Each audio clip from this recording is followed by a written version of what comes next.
also have micro degree as our skilling partners. Once again, I request all the partners, all the dignitaries and the industry anchors to take their seats. Today we're embarking on a journey that promises to put Mangalore as a region on the global technology map. And I, Aparna Rajesh from KDM, will be your host for the day.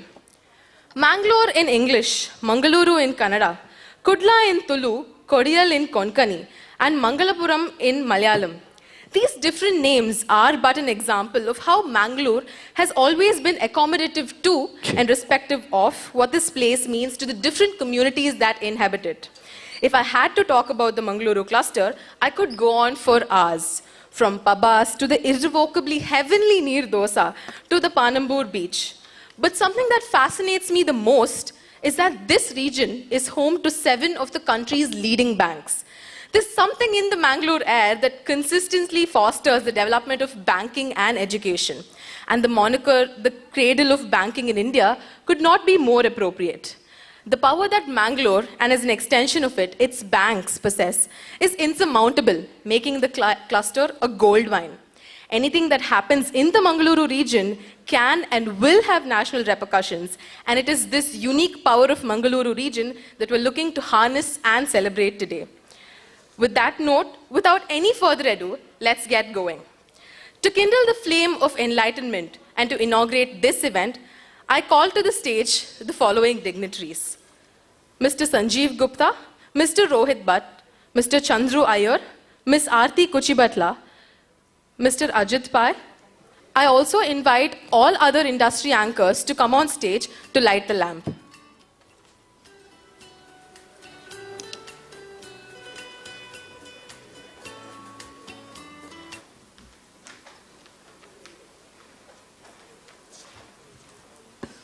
I request the audience to stand as the Nada Gite will be played.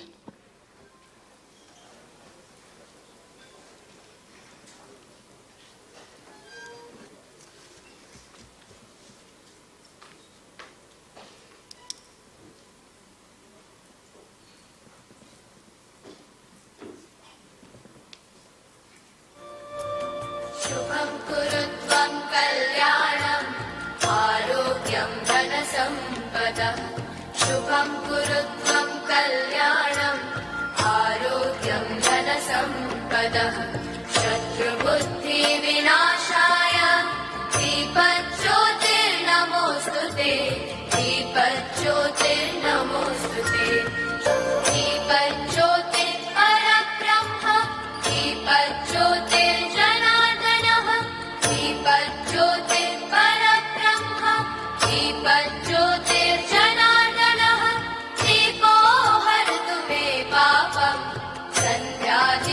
नमोस्तुते ओ दीप ब्रह्मरूपस्त्वं ज्योतिषां प्रभुरव्ययः ओ दीप ब्रह्मरूपस्त्वं ज्योतिषां प्रभुरव्ययः आरोग्यं देहि पुत्रांश्च मतिं स्वच्छां हि मे सदा रवेरस्तं समारभ्य यावत् सूर्योदयो रवेरस्तं समारभ्य यावत् सूर्योदयो भवेत् यस्य तिष्ठेत् गृहे दीपः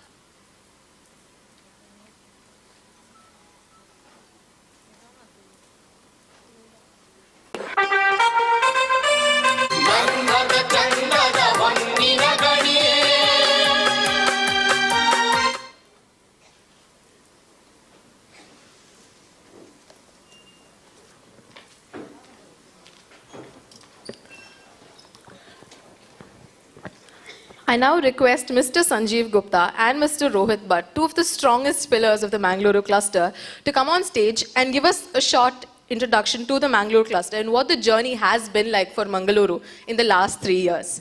Over to you, sir.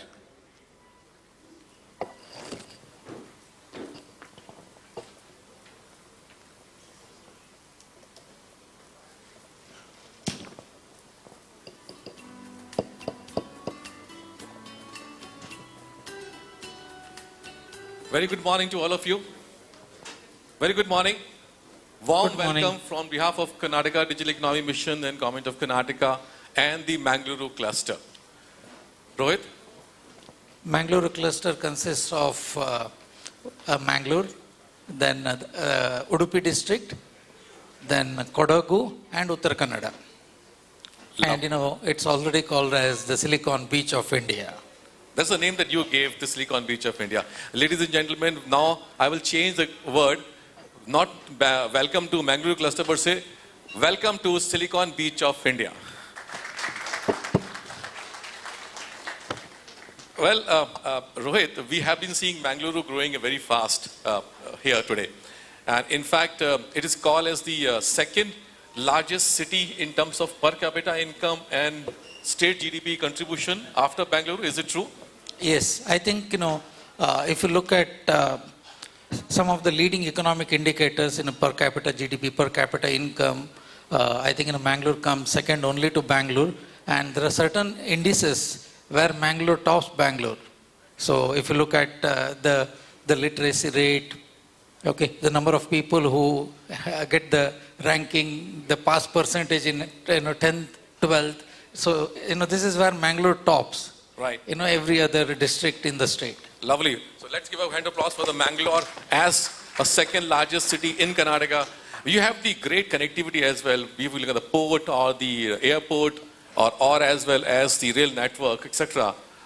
Any specific highlight that you want to talk about of the port and the airport connectivity here in Mangalore? Yes, I think it's the only city in Karnataka which has all four types of connectivity. That is, port, airport, the roadways as well as the railway lines, and the only other city to have an international airport. So I think there's a lot of potential out there in how the city can grow, in this area because of the connectivity that we have in this region. Correct. And I'm very happy to share with you that the smart city project, which was taken up in Mangaluru, around 800 crores has been given for the smart city in Mangalore itself. So it's a great effort put together for the city. And then the smartness which is coming up from the IT services and IT applications in a big way in the city as well. Do you think that the companies which were there earlier has really grown faster here in Mangaluru? Any example that you want to share with us? Yes, I think at this moment I am very, very excited about where we as a geo we are headed towards.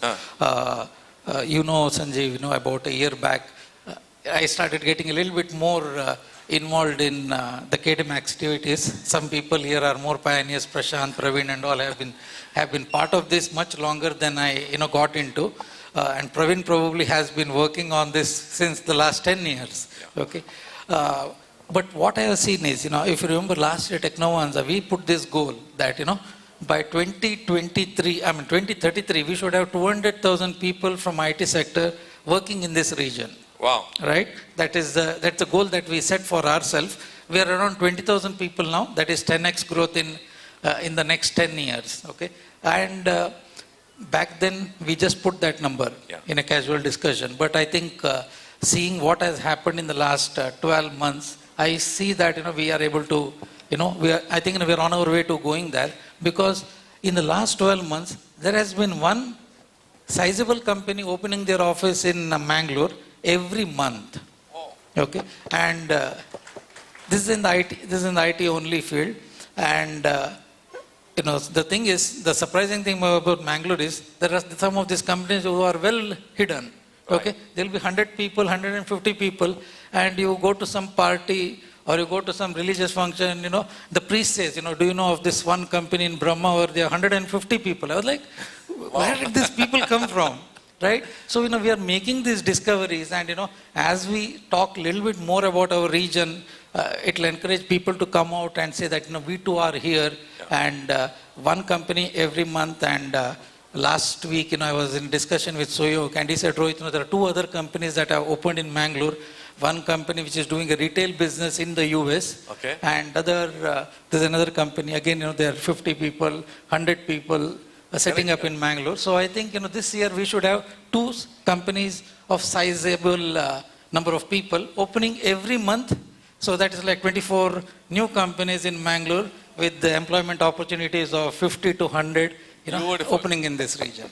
Beautiful, beautiful. Also, friends, I want to share one more statistic to you, to my surprise. Many companies just started their operations some, let's say, 4 or 5 years back, or maybe a little bit more than this. They have started growing from 100 people to 200 people. For example, Navigo, 1,000 people here in Bangalore. That's a growth. If you pick up the Nivea Solutions, they're growing very fast from 2013 onwards. Amazingly growth that we're seeing. You see the existing companies growing very fast. New companies start coming in place. Are you happy? Oh, extremely happy. Extremely happy. Yeah, I'm very happy that this is finally happening in our region. Great. And you also see the healthcare, the gaming, new dimension of the Mangalore attracting some of the gaming companies, some of the healthcare companies, because a lot of medical colleges are here. The color of the Mangaluru is shifting towards creating an edge.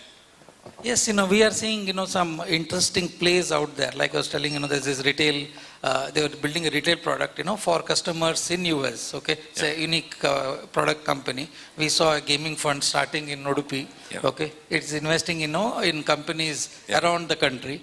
So there's a new gaming company that Arti was telling me that, she was speaking to them last night. I am curious to know who are they in Arti. So, there are some of the discoveries that we are doing ourselves, we didn't know. So that's a good thing, because events like this give an opportunity for people to come out and, make themselves, Just take an example of the Unicode as well. Last time when I was here, I visited them, and Prashant is here. Prashant, thank you so much. Ladies and gentlemen, the founder of the company, grown up 500 people in Mangalore now, and providing all the legal services to US and others. In fact, now the other countries are asking them to set up their operations in other part of the world as well. That's where the Mangalore has taken a global position, and I think it's a very proud moment for us. With this thought process, one more fact is, last Technovanza we did Technovanza 2.0. No, there is one more important thing that I, got to know very recently. Okay. We had one of the largest exits from this region, which is, Robosoft exiting, and a MNC coming and buying them. But we did something more cooler than that. Okay. GlowTouch, Shyam is there. Yeah. They acquired a company in Philippines for over $50 million. Wow. Right? Come on, Shyam.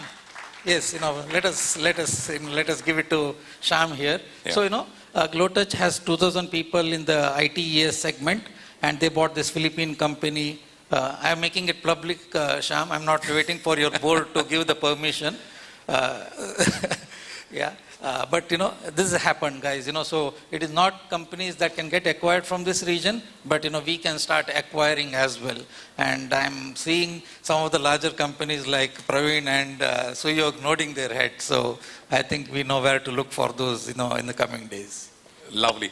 From the Technovanza 2.0 to 3.0 version, we see a very different change. Change of almost, for example, let's say we have some 30 great speakers last year. Friends, we have 45 plus speakers with various brands of the organizations, from Accenture to the Power Schools to other companies which are joining us. And also, we have a lot of, I would say, embassies and high commission offices has shown very keen interest to start working very closely with the clusters like Mangaluru. So all of them, fly down from Bangalore and Delhi and Mumbai, and they are here today too. So we'll have a very fantastic session today, Rohit. I believe you want to just highlight that what are the major sessions going to happen today? Yes, before that, I think one of the things, we should do a better job, all of us, Sanjeev, is, giving more visibility to the companies from this region at a national level. Yeah. In fact, Bhaskar is here from NASSCOM. So, I had asked him, hey, Bhaskar, come early so that, I can take you on a tour. So ever since he landed yesterday, I've been, taking him from one company to another. And he's like, Rohit, all this cool stuff is happening in Mangalore, and, we are not even hearing about it. So, which is something we need to work on, and we'll probably do in more and more of that in the coming days. Thanks, Bhaskar, for, taking the time to be here with us. Great. Yes, I think. Wait for the full day where you will have the sessions on the GCC, you will have a session on the gaming, you will have sessions on women, how women workforce are getting attracted and what are the efforts we're being put together, why Mangaluru is a talent college, a superpower of talent, and what is new things which has been come up. Great speakers are there today. So look forward for a very engaged, fruitful day. And you will have a lot of other people joining us from the department, from the government, and the Keynote chairman is also going to be here very shortly. They are on the way from airport to this place. Ladies and gentlemen, once again, warm welcome from Silicon Beach of India. Thank you so much, sir, for helping us understand the kind of wonderful work the Mangaluru cluster has been doing. If it's 3 successes back to back, you call it hat trick. But when it's 12 successes back to back, when it's 4 hat tricks continuously, I think that deserves a huge round of applause. So let us all put our hands together for the kind of work that's been done in the Mangaluru cluster. Before we begin the sessions for today, we kindly request that you put your mobile phones on silent to ensure an uninterrupted and focused gathering. We encourage you to stay connected and share your insights by tagging us on LinkedIn and Twitter. We have 25 startup showcases here, so please feel free to take a stroll across the campus, engage and network. Feel free to reach out to anyone from our team for any kind of help that you might require throughout the event.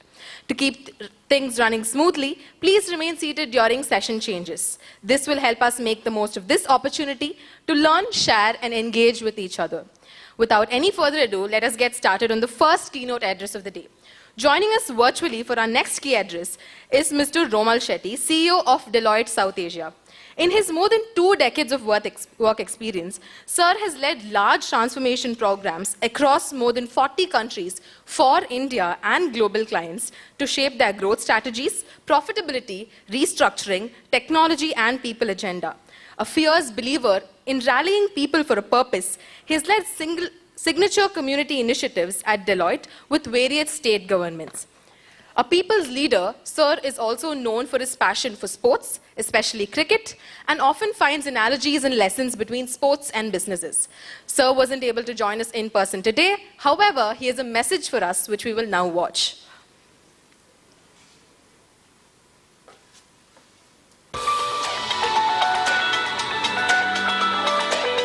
Hello everyone. I'm sorry I couldn't be there with you today. Honorable Minister, the Secretary, and the distinguished leaders from the industry, thank you for your presence and support today. This is a testament to the importance and relevance of this event and the Mangaluru cluster. Your guidance is a catalyst for the growth and development of the IT sector in Karnataka and beyond. I'd like to take a moment to acknowledge the Government of Karnataka, the Department of IT BT, and the dedicated KDEM team led by Mr. Sanjeev Gupta and Mangaluru cluster leader Mr. Rohit Bhatt. You've done a remarkable job of organizing and hosting this event despite the challenges and uncertainties. Your commitment and passion for fostering a vibrant and dynamic IT ecosystem in Mangaluru and Karnataka is commendable. Karnataka is the 4th largest technology cluster in the world and ranks first amongst the innovation hubs in India. While Bengaluru has spearheaded the growth till now, I believe Mangaluru is well positioned to lead the next phase because of these 5 factors. First, corporates come where talent resides. Mangaluru has 20 to 25,000 experienced professionals and 50,000 graduating annually.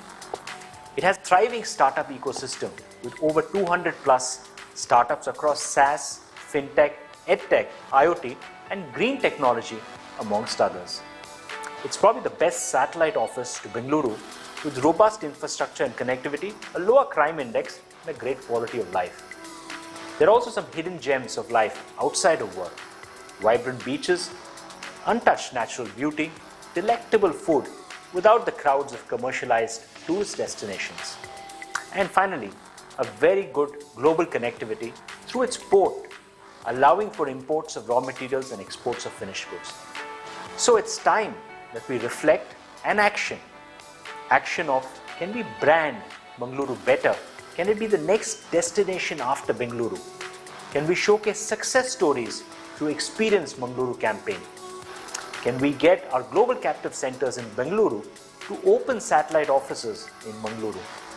Can we bring back Mangaloreans employed in Tier 1 cities?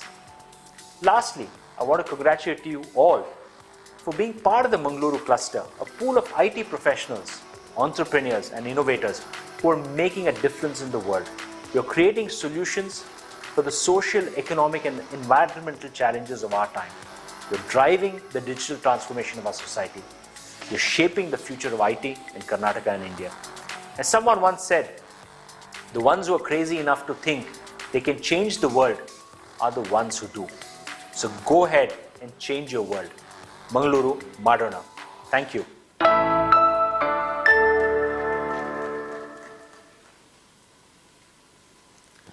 Thank you so much, sir, for leading by example how Mangaloreans can change the world. So next up, I call to the stage Mr. Chandra Iyer for our next keynote address. Mr. Chandra Iyer is the Deputy High Commissioner to Karnataka and Kerala. In addition, he is also His Majesty's Deputy Trade Commissioner for Investment for South Asia.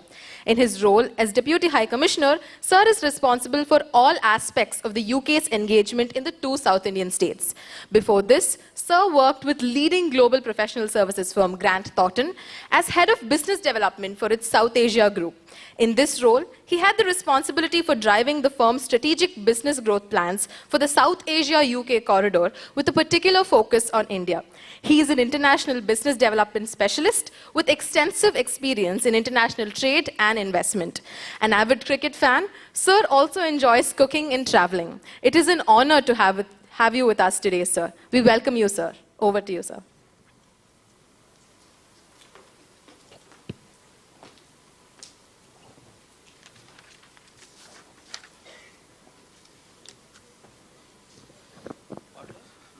This one.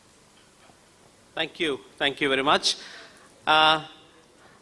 Namaskara to all of you.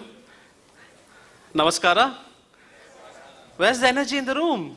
You're all in the tech sector, the energy field, buzzing sector, isn't it? So let's show some more energy. Namaskara. Excellent. That's more like it. Very good morning to all of you. Sanjeev, Rohit, the colleagues from the tech sector. It's an absolute pleasure to be on the Silicon Beach of India today. Absolutely relevant name, and when I heard about it for the first time, I said, yeah, if there can be a Silicon Valley of India in Bangalore, there can be a Silicon Beach of India in Mangaluru. So absolutely apt name, and it's an absolute pleasure to be with all of you this morning. Technovanza 3.0, I could not make it to 2.0, so when I got to know about 3.0, I made it a point to say that, I will be here, and I'll be here to talk about the UK story. I'll be here to talk about how we can create further linkages between this fantastic region, Mangaluru in particular, and the United Kingdom. I'll try to talk a bit about the opportunities and things that I would like to share with all of you in three phases. So one is to start about talking about the India-UK landscape. The relationship between India and the UK is a very strong relationship, a very strategic relationship. It has stood the test of time. And both the prime ministers of the two countries are very keen to further engage and grow this relationship and take it to the next level. We have a roadmap to 2030, wherein we would like to double the trade and investment numbers between the two countries. And we are working in that direction. You would have heard about the free trade agreement discussions happening between the two countries. We have extensive Indian investors investing in the UK, as well as big British companies who have a presence on the ground in India, and more importantly in Karnataka, which I'll be alluding to a bit later. The trade and investment number between the two countries is currently around 36 billion pounds, and the idea is to, as I said, double it by the turn of the decade. And the tech sector has a big role to play in that. And not just the big boys, but the startup ecosystem also has got a fantastic role to play in that. The two countries, we are the fifth and the sixth largest democracies in the world, and economies as well. Vibrant democracies, rule-based governance, we believe in diversity and inclusivity. And much of the growth in both the countries has been led by science and technology, a sector that you all are a part of. And there are 5 basic pillars on which we have this growth story of India-UK relationship based on. One is what we call it as a living bridge, is the people-to-people connect between the India and United Kingdom. It starts from the very top back in the UK with our Prime Minister, who's of Indian origin, and he's got strong connections to Karnataka and Mangaluru. We have Living Bridge as an example, wherein a lot of Kannadigas from the state have made UK their home and contribute to the United Kingdom in more ways than one, whether it's the NHS, whether it's members of the House of Lords, or contributing to the law enforcement of the country, and so on and so forth. So that contribution is in terms of the Living Bridge, which is a very strong bridge between India and the UK, and more so with Karnataka as well. The second is a focus on security and defense, where the two countries work extensively. The third is healthcare, great example of how Oxford University came together with AstraZeneca and Serum Institute when we had the pandemic to come together and come up with a vaccine which was instrumental in saving a lot of lives. So it's a great story which further strengthens the India-UK narrative on the healthcare sector. Then we are also very big focused on climate and sustainability. That's a big focus area for us as well.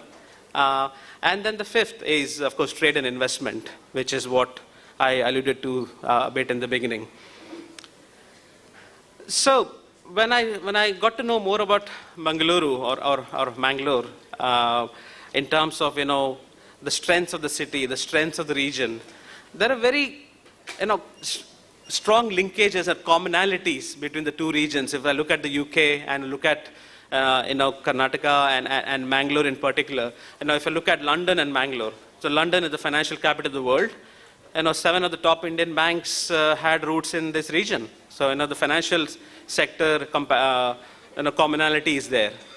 The tech commonality is there. And that's how one of the reasons why Mangalore has become a fintech region as well is because of finance and technology coming together and making this happen. So that's something that there's a common linkage that runs between London and Mangalore. And another focus area for us, as far as the UK is concerned, is around the leveling up agenda. We are not just about attracting investments into London, but we feel that investments should go around the country. So it's not just about London.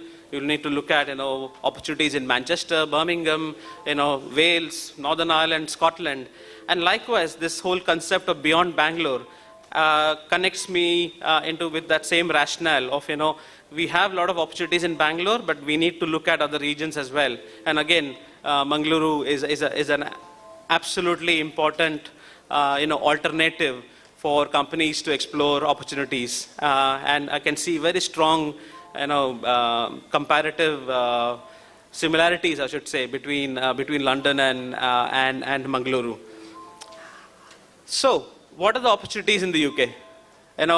I don't want to get into the areas, because there are a lot of experts here who are going to talk about it, whether it's AI, whether it's cyber, whether it's forensic, and the list goes on. But let me talk about the numbers, just to tell you the sheer size of Indian investments in the UK. So today, there are more than 1,000 Indian businesses in the UK, generating revenues in excess of 50 billion pounds, employing over 200,000 people. And out of those companies, they're not all big boys. A lot of the startups and early stage companies have gone to the UK and done exceptionally well. A great example I like to talk about all the time is a company called Kayako. I don't know how many of you have heard of this name called Kayako, which is a SaaS-based software company. Came out of Jalandhar, and they wanted to grow their business and take it to the next level.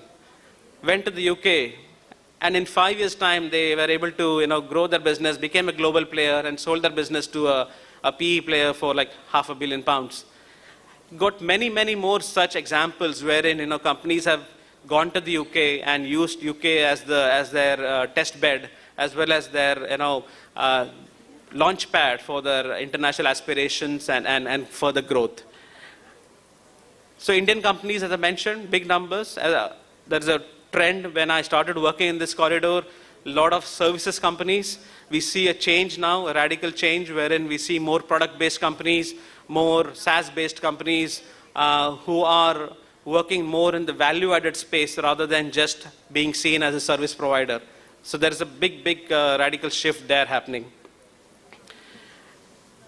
And to look at the international aspirations of companies like yours, it's very important that so I'm not a career diplomat. I've worked in the private sector for a very long time in the world of consulting. I've helped over 400 Indian businesses to go and set up in the UK over the last 15 years. And my experience, I just want to share with all of you that, trade and investment is very cyclic in nature. When we talk about this region and saying that, we need more investors to come here, more opportunities to come here, that can only happen if the businesses from this region have got international aspirations. And towards that, it's very important that we look at which are the regions where those opportunities can be there. The US is there definitely as an area which is generally has been an area of interest, and a lot of companies from here have gone there. But look at other opportunities. Look at the UK for example. It's a place where businesses have gone and thrived and done exceptionally well. And just to as a summing up message from my side, I would like to talk about something called a London Tech Week. Do look up to this event. This happens in June, from the 9th of June. A week of activities in London where the whole city is basically converted into one large tech hub. A week full of action, a week full of engagement with relevant stakeholders, talking about opportunities. And we at the British Deputy High Commission in Bangalore, we will be facilitating that. Last year was a big success for us. We took over 125 companies from India to London Tech Week, and we want to go bigger and better this year. And I do hope that out of that delegation of companies that we will take to London Tech Week this year, a lot of them are from this region. So wishing Technovanza 3.0 all the success and some good deliberations and fantastic engagements. Me and my colleagues are here. If you would like to come and talk to me about, or my colleagues about the opportunities in the UK and how we can help you, please do reach out to us, and have a wonderful day ahead. Thank you very much.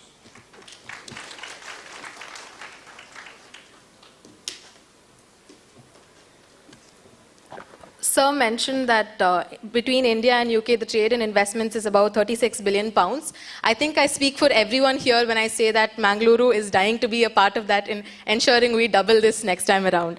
I now request the chief guest of today's event, Shri Sharat Bache Gowda sir and Ekrup ma'am, to come on stage, to please take their seat on the dais.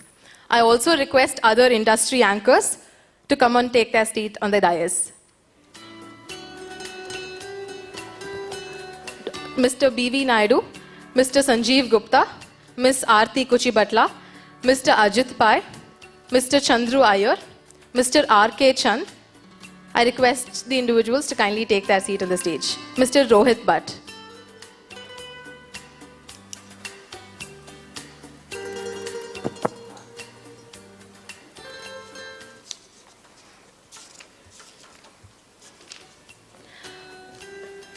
For the next address, I call onto the stage Ms. Arti Kuchibatla, Managing Director and Lead of Government Advisory and Strategic Partnerships at Accenture in India.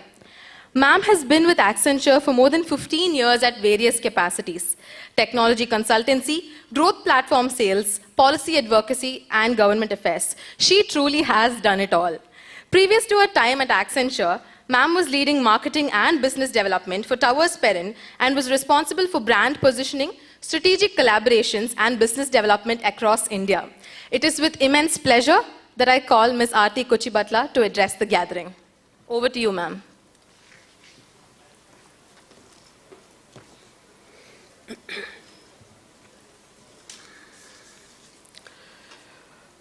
Good morning, ladies and gentlemen, esteemed guests, and my fellow panelists and speakers. I'm honored to be here today and invited back to this serene city of Mangaluru. This conference serves us as a reminder that for the Indian economy to truly reach its potential, growth has to diversify from tier 1 cities to other regions, other parts of the country. I'm delighted to witness that this starts here, and I'm excited about the possibilities that it is bringing up. Let me take the next few minutes to lay out the opportunity landscape and the emerging challenges. I'll conclude with a brief overview of Accenture, what we do, and its presence in India, more specifically in Karnataka. Today, global capability centers have evolved more from the tactical, operational support teams to more strategic hubs, strategic innovation hubs, if I may say, with empowered leadership. As per industry estimates, about 500 net new GCCs are expected to be in India by year 2025, taking the total number to over about 1,900. We'll continue to see further growth in the GCCs in the coming years across the industries in India. This provides a great opportunity for a place like Mangaluru with a strong infrastructure and an easy access to the skilled workforce, talent, ecosystem partners, academia, and the research centers to attract investments. Government initiatives like Startup India, Skill India, Digital India provide a great platform to build the value proposition of Mangaluru. This will require a focused approach, though, to train and skill talent to scale and to harness the possibilities here. Last but not the least is the fact that India remains a compelling choice for establishing and expanding the GCCs, driven by affordable, skilled digital talent, robust startup, maturity, and a supportive ecosystem. For India, women participation in workforce is at the mere 35%, is also an opportunity to be tapped onto, waiting for to be tapped onto. While the opportunity landscape is compelling, global headwinds are not to be taken lightly. There is a 2-year-old Russia-Ukraine war, unrest in the Middle East, slowdown in the EU, real estate challenges in China. The biggest challenge, however, is the onset of AI, the impact of which still is being discussed and deliberated. AI stands as a vanguard, a force reshaping industries and redefining which is possibilities. What is possible? It will have profound impact on employment, skilling and pioneers in a revolution that transcends the boundaries of imagination. AI is no longer a concept confined as some science fiction. It is here and now, and any plan and policy developed has to take this into account. We must foster an environment that encourages interdisciplinary collaboration with the brilliance of engineers, ethicists, public policy think tanks, and entrepreneurs to come together to shape the future that benefits all of us. It should be a guide to navigate through the future of skills and the technology. Accenture is a leading global professional services company. We are about 743,000 strong workforce serving clients across more than 120 countries. In India, we are approximately about 350,000 folks. We've been an early entrant in Bangalore and has built global delivery centers. We combine our strength in technology and leadership in cloud, data, and AI with unmatched industry experience and the functional expertise. By the end of the day, I'm sure we are covering most of these themes that I have just stated above. I look forward to the most engaging and interesting themes and deliberations. Thank you.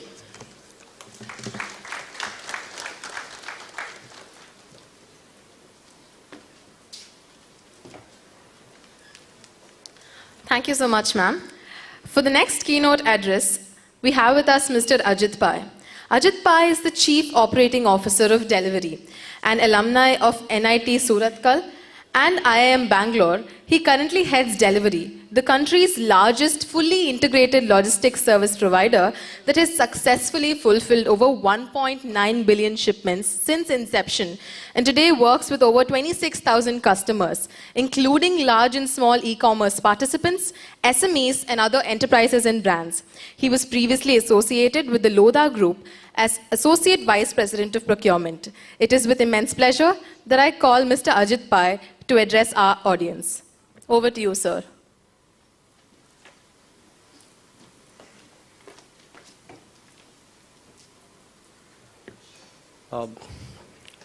All the dignitaries on the dais and all the people participating in this event. First of all, it's an honor for me to be here. I am from Mangalore, did all of my schooling, education in Mangalore. While I have not been actively working in Mangalore, Mangalore stays very close to my heart, and I'm here very often. It is immensely heartening to see that Mangalore is once again moving to the forefront of business, technology, and with a focus on the cutting edge of where business and technology is going in the future. Historically, when we were in school, we all saw the banks which had originated from Mangalore and became, extremely large national organizations. They literally reshaped the economy of this area of the state and, in a sense, post-nationalization of the country itself. If we really go back to why it happened from this area, I think the answer comes back to a single sort of point, which is basically that banking was a business which required a lot of, I would say, human resource, good brain power, and an ecosystem back in those days. Technology today is nothing but the same thing in a different form. It requires exactly the same ingredients, and it is a pleasure to see that the Karnataka Digital Economy Mission is now, with its Beyond Bangalore mission, has actually zeroed in on Mangalore as one of the key cities where this ecosystem can develop. I think as we think about how this happens, a few messages, or I would say inputs, that I can look at from a perspective of our own experience as delivery.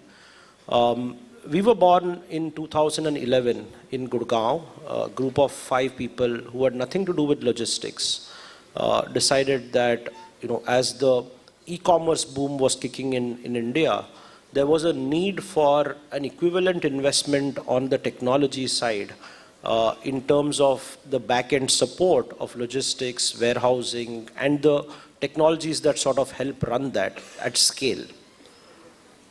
Why did it happen and how did it happen is a very interesting story, because if you actually think about, if you actually go to Gurgaon, if some of you have been to Gurgaon, there is a sector called Sector 44.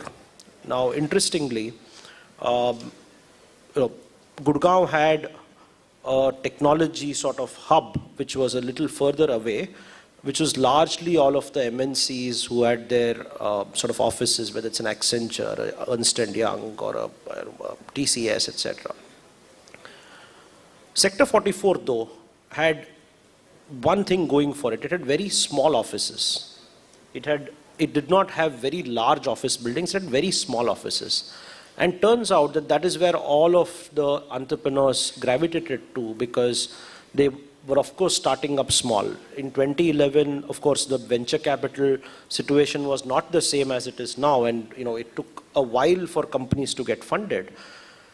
With the result that effectively what happened was that probably about 40, 50 big startups came out of that sector, which is a sum total of maybe a kilometer a kilometer and maybe about 50 buildings. So if you look at the three key ones that listed in the last couple of years, Zomato was born there, Delivery was born there, Policy Bazaar was born there, right? Why this is important to know is that even in a world which is so digital, where we are all on calls all the time, there is a lot of value to what a physical ecosystem brings. When people can meet each other, when they have the ability to socialize with each other, the ecosystem develops. It attracts more people into it. And as more people come in, more ideas come in, people jump around, they move from one place to another, they carry those ideas together. And in a sense, fostering that in Mangalore, to my mind, is really what the KDEM is doing.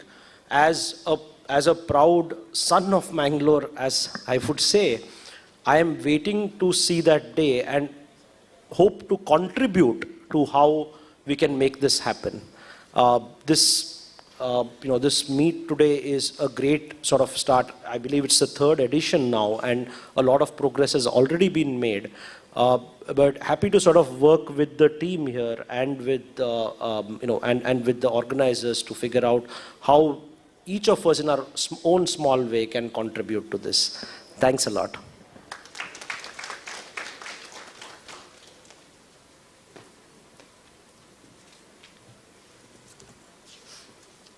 Thank you so much, sir. For our next address, I call to the stage Mr. R.K. Chand, Executive Director at the Mill, Technicolor Creative Studios, India. An alumnus of Visvesvaraya Technological University, he is an experienced executive producer and business development director with a demonstrated history of working in the animation and VFX industry for the last 19 years in various leadership roles. Previous to his role at the Mill, he was an executive producer at the Moving Picture Company and at Trace VFX Mumbai. Ladies and gentlemen, put your hands together to welcome Mr. R.K. Chand, Executive Director at the Mill. Over to you, sir.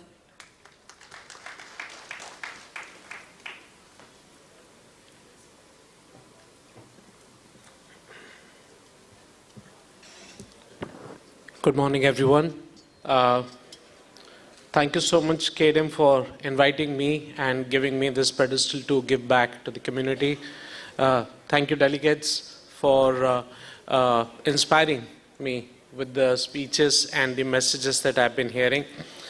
A little bit about myself and then Technicolor. When I was studying here as a first batch of Visvesvaraya Technological University as a young engineer, I was always inspired by films and storytelling.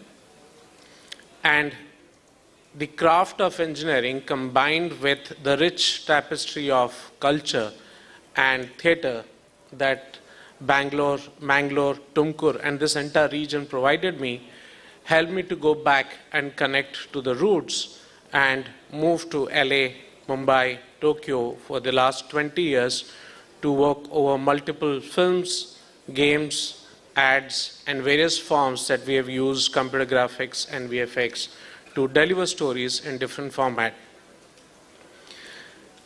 Technicolor, as many of you might know, is a 110-year-old brand which started off with making film color and now has pivoted to deliver some of the best visuals across audiences, from the smallest screens on your TV to the largest screen like the Sphere in Vegas. Whether it's the movie like VFX for The Lion King or Jungle Book, or it's for the latest of the game cinematics like Valorant, Diablo, or the ads of Meta or Apple and such, you'll find one of the brands of Technicolor always part of it. I'm happy to say this, that with artists and technicians from the region of Bangalore, Mangalore, and down south, as well as from different parts of India, we have been able to have 3 nominations in this Oscar this year for the work that has been done from Karnataka. As mentioned by Honorable Minister Priyank Khage sir and Shri Sharat Bache sir and ma'am during the recently concluded GAFEX in Bangalore, I think we all are immensely lucky to be part of a state which has the support of the ministry, the department, and the community to inculcate the talent and the skills that this industry needs. I've been trying to build communities over the last 22 years in this different parts of India and trying to connect the Indian artist to studios far east as well as far west. But I think there is something in the culture and there's something that the way that we in India mix our technical skills and our creative skills that gives origin to different kind of studios, and I think Rohit sir is a big example of that, been here since the beginning, and I think I know him for almost 18, 19 years now, but I'm very happy to be sharing stage with him today.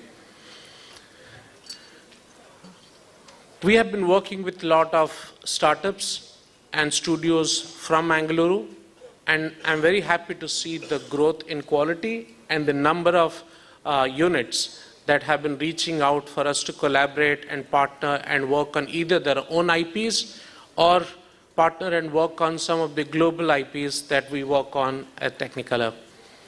I would love to network, meet, and find more about the kind of talent that we have in Mangaluru, and I'm very sure that Technovanza will be the right platform for us to collaborate and do something big in the future. As part of Abai and as part of the community here, I would strongly recommend for you to go through the newly launched AVGC policy that was launched at CAFEX last week. It's one of a kind and is a leading, I would say, enabler for all startups and the industry in AVGC to take the next step towards growing into the global offering that we have in the AVGC industry. So all the best for this event. We were a little delayed, but I had really planned to actually show more visuals and videos and reels of some of the work that we have done. But maybe we'll do something after this in between, and I'll take help from the team. Thank you so much again, and all the best for the rest of the day. Thanks. Thank you so much, sir. I think I speak for everyone when I say that we completely agree with the fact that there's just something about India, specifically something about Mangalore, where we love to bring together our tech skills and our creative skills to build something bigger and more beautiful. Next up, we have a special address by Dr. Ekrup Kaur, Secretary, Department of Electronics, Information Technology, Biotechnology, Science and Technology. Ma'am is an IAS officer of the 2001 batch. She has 20 plus years of experience in various fields of public administration, including general administration, implementation of development programs, and planning and public policy making. She received the Prime Minister's Award for Excellence in Public Administration for her work in implementing the Mahatma Gandhi National Rural Employment Guarantee Scheme. Dr. Kaur has held key positions in government, including positions of Secretary of Finance, dealing with state budget, resources and expenditure. She has also headed the Karnataka State Finance Corporation. She has the unique experience of running the country's largest urban transport company, BMTC. Besides receiving many awards for her work in BMTC, she was also involved in various committees and groups at the national and international levels and contributed towards shaping policies and strategies for public transport. Join me in welcoming Dr. Ekrup Kaur, Secretary of Electronics, IT, BT, ST, Government of Karnataka. Over to you, ma'am.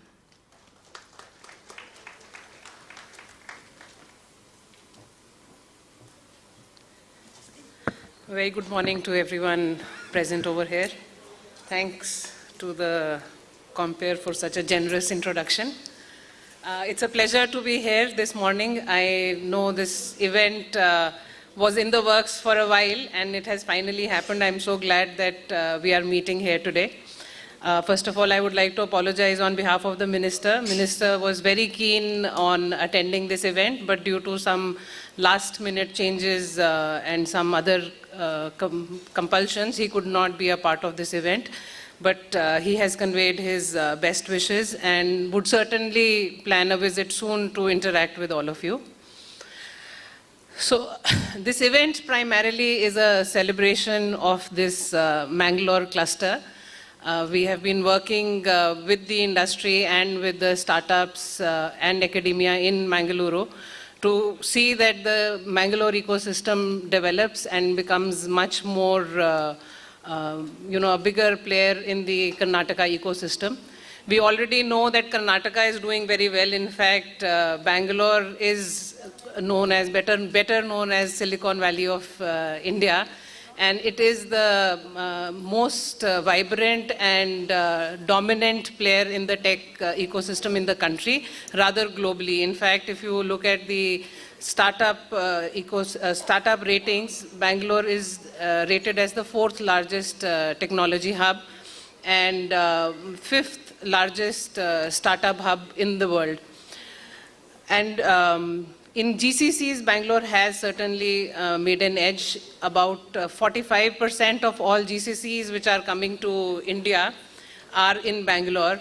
And we have many of the Fortune 500 companies which have their largest office outside their headquarters, which is in Bangalore, whether it is HP, Accenture.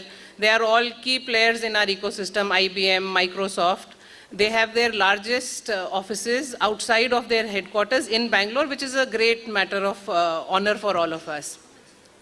However, our endeavor has been over the years that we should look at, this prosperity moving beyond Mangaluru, and that's why the theme of our today's event and our program Beyond Mangaluru, we would want to see all other clusters also develop very well. In the first phase, we are focusing on 3 clusters. Mangaluru is one of them, Mysuru and Hubli, Dharwad, Belgaum. These 3 clusters are our focus. And Mangalore happens to be the front runner in that because of the rich culture, the rich educational,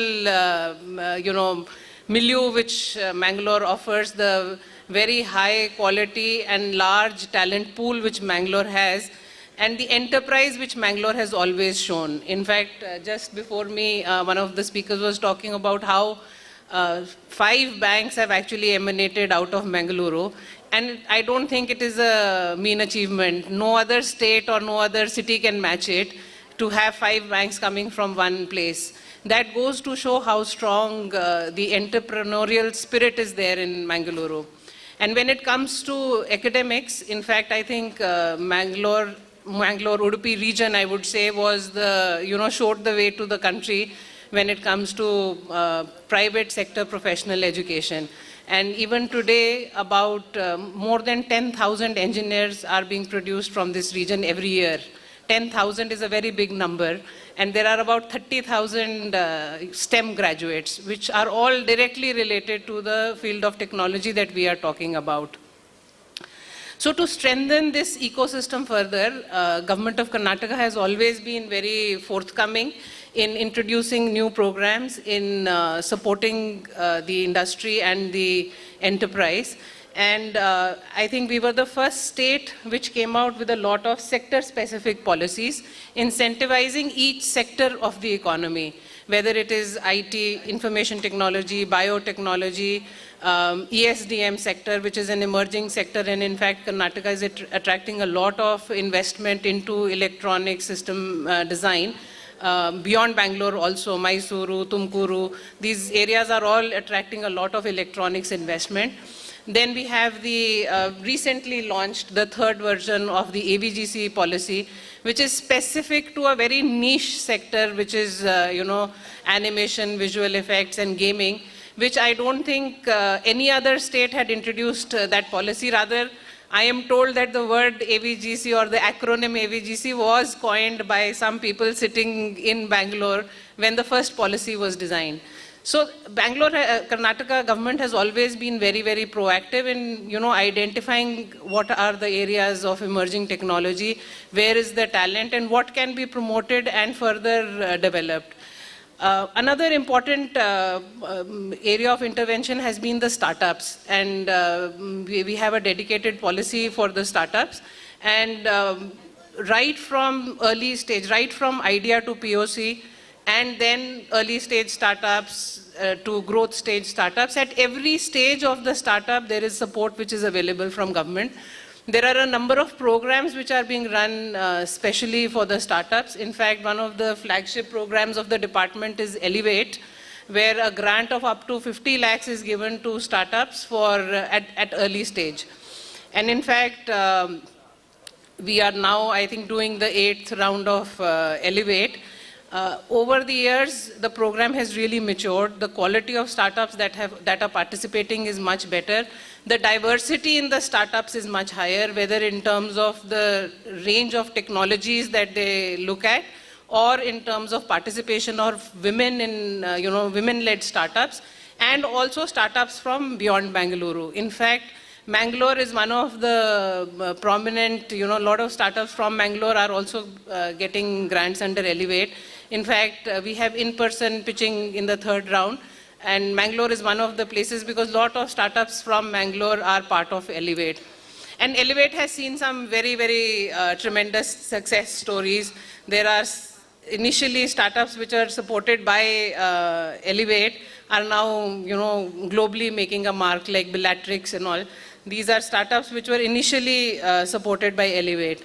So that way, Government of Karnataka is very proactive in seeing that, whatever can be done to facilitate. We don't like to directly control or, have any stakes or monitor or anything this sector. Idea is to gently nudge, support, facilitate, create a larger ecosystem which helps the industry to grow.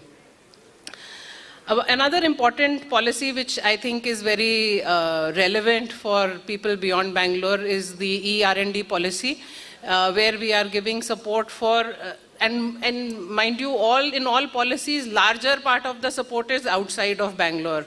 Bangalore, because it already has a fairly developed ecosystem, fairly mature ecosystem, not as much incentive is given in Bangalore as it is given outside.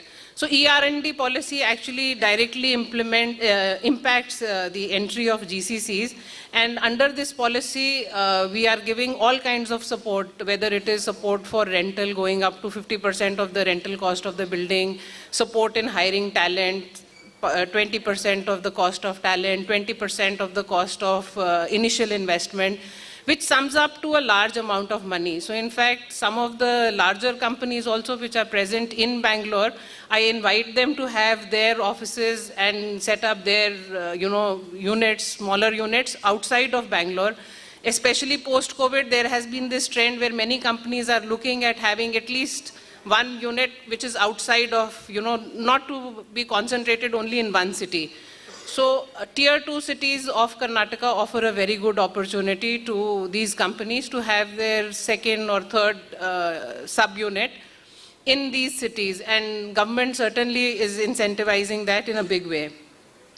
One more thing that we are really concentrating on is to bridge the talent gap, if at all there is any. Especially with my interaction with industry, I have understood that after doing engineering, because this is such an evolving sector and technologies keep changing, a small, 3 to 6 months course in terms of skilling and giving them the right talent set is very important. So government has taken up a skilling program in a very big way.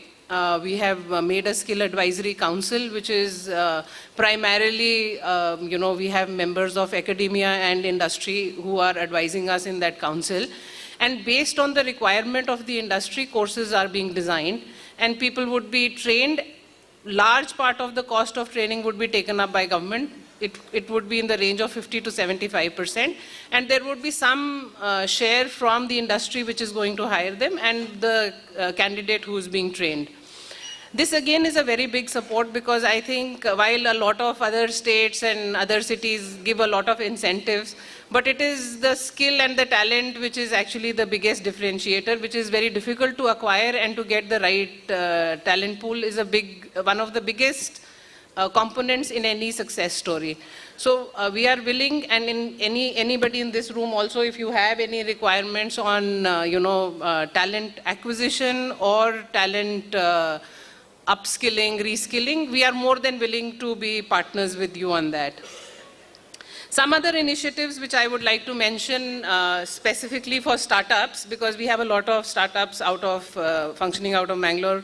I think 250 plus startups are there in technology domain alone. We have a very active market access program which we have started. It's a global market access program. We have started this year. We have had 3 batches which have been sent. First batch was sent to UAE. Another batch recently went to Singapore. And now one batch of people, as we talk, they are leaving for Belgium. And in March, one group is going to Australia.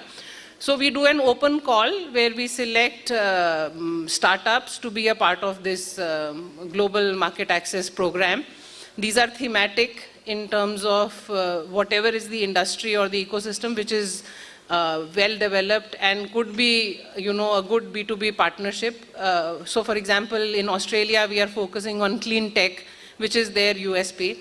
So based on that theme, startups which are working in that area, we connect them to the businesses in that country. And businesses could be helpful in terms of mentoring, in terms of B2B connection, in terms of marketing, and also expansion. Many of the Indian startups are looking for having a base outside of India as well. So it is a very good program and we have got tremendous response for it.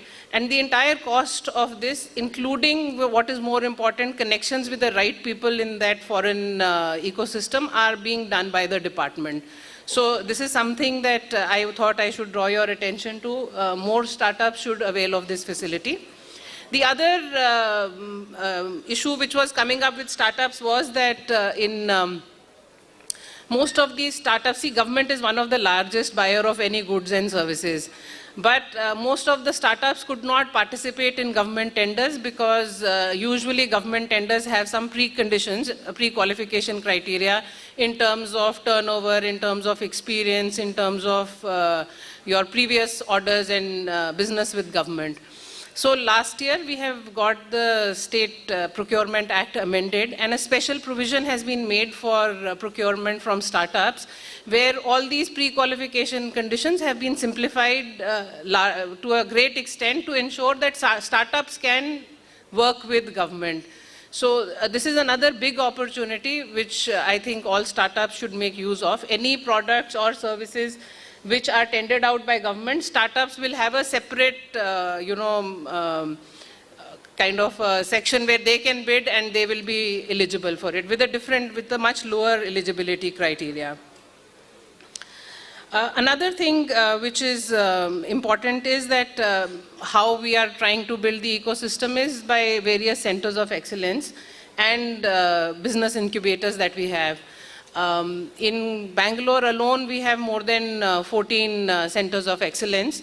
These centers of excellence are, besides providing incubation space for startups, they are also working on cutting-edge research and skilling.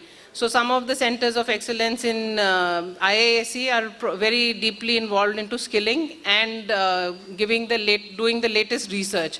So this is another support which is again a hands-off support because the department does not directly run these centers. They are run in collaboration with industry, which is being given to strengthen the ecosystem.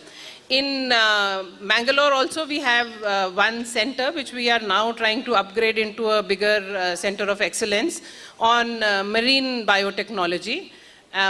In fact, we will be very shortly opening up an expression of interest. We have got some foreign partners, especially Australia, which is looking at partnering with us in this. I think that can be another, source of growth for this area because marine products and marine ecosystem, I mean, no better place to do it than Mangalore. And there are some colleges, some academies in Mangalore which are doing very good research in this sector. We would like to support and strengthen that and encourage more startups for applications on marine biotechnology.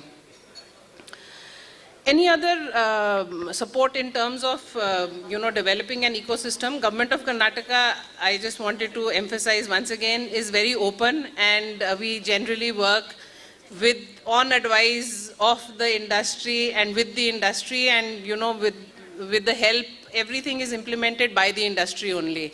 So now that we are here, I would also, at the end of this probably inaugural, if there are any suggestions that you have and anything that you would like the government to do or support, we would be more than willing to support. Bangalore certainly is a very important cluster for us, and all our attention and focus is on Mangalore, and we would want more companies and more enterprise coming out of Mangalore. Thank you so much.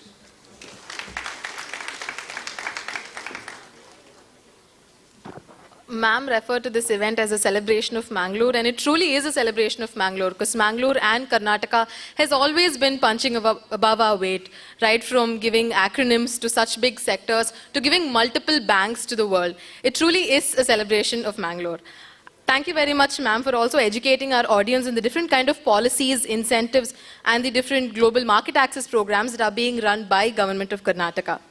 For the next address, I'm about to call on to stage someone without whom me and several other people wouldn't be here. To say he's just an entrepreneur or a mentor or a facilitator would still fail to cover the kind of work Sir has done. With over 30 years of experience in entrepreneurship, Sir has played a seminal role for the growth of the IT industry of India in his capacity as Director of STPI during the years 1991 to 2007. Sir has facilitated the growth of the software exports from less than 8 million with 13 companies in 1991 to $12 billion from more than 1,800 companies in Bangalore by 2007. A recipient of the prestigious Karnataka Rajyotsava Award, Sir is one of the most prominent industry leaders in India and the chairman of Karnataka Digital Economy Mission.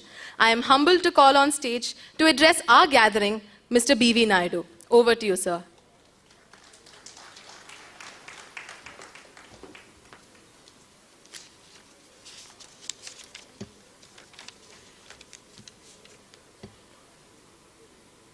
Mr. Sharat Bache, Chairman of the Kionics, and Dr. Ekrup Kaur, the Secretary ITBT, my colleague Sanjeev, and other dignitaries on the dais.